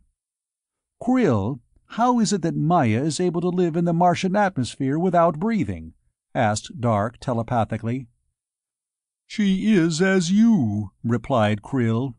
"When she was a child, living among the Martians, We altered her physiological and genetic structure so that she, also, is able to utilize solar energy and exist without oxygen."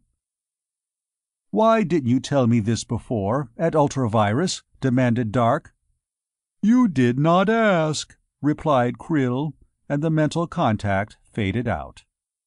Dark turned to Maya, his face alight. "Darling," he said, "our children will need no embryonic alterations. They will be born as we are, able to live under Martian conditions, and never again will either of us ever have to wear a Mars suit." He felt the questing touch of Cheng's mind. Cheng. "Are you there, Dark?" Dark. "Here." Cheng. "Are you all right?" Dark. "We're both fine. We're coming out. Then we'll take off at once for the Icaria Desert, before the Mars City Task Force gets here." He and Maya walked hand in hand through the blasted airlock. The 3 ground cars were there, waiting. The two of them stood for a moment, before getting aboard the ground cars and looking out together across the red desert toward the sinking sun. Death? Desolation? No, not for them. This was life, and free, bleak beauty for them and their children. The future of Mars was theirs.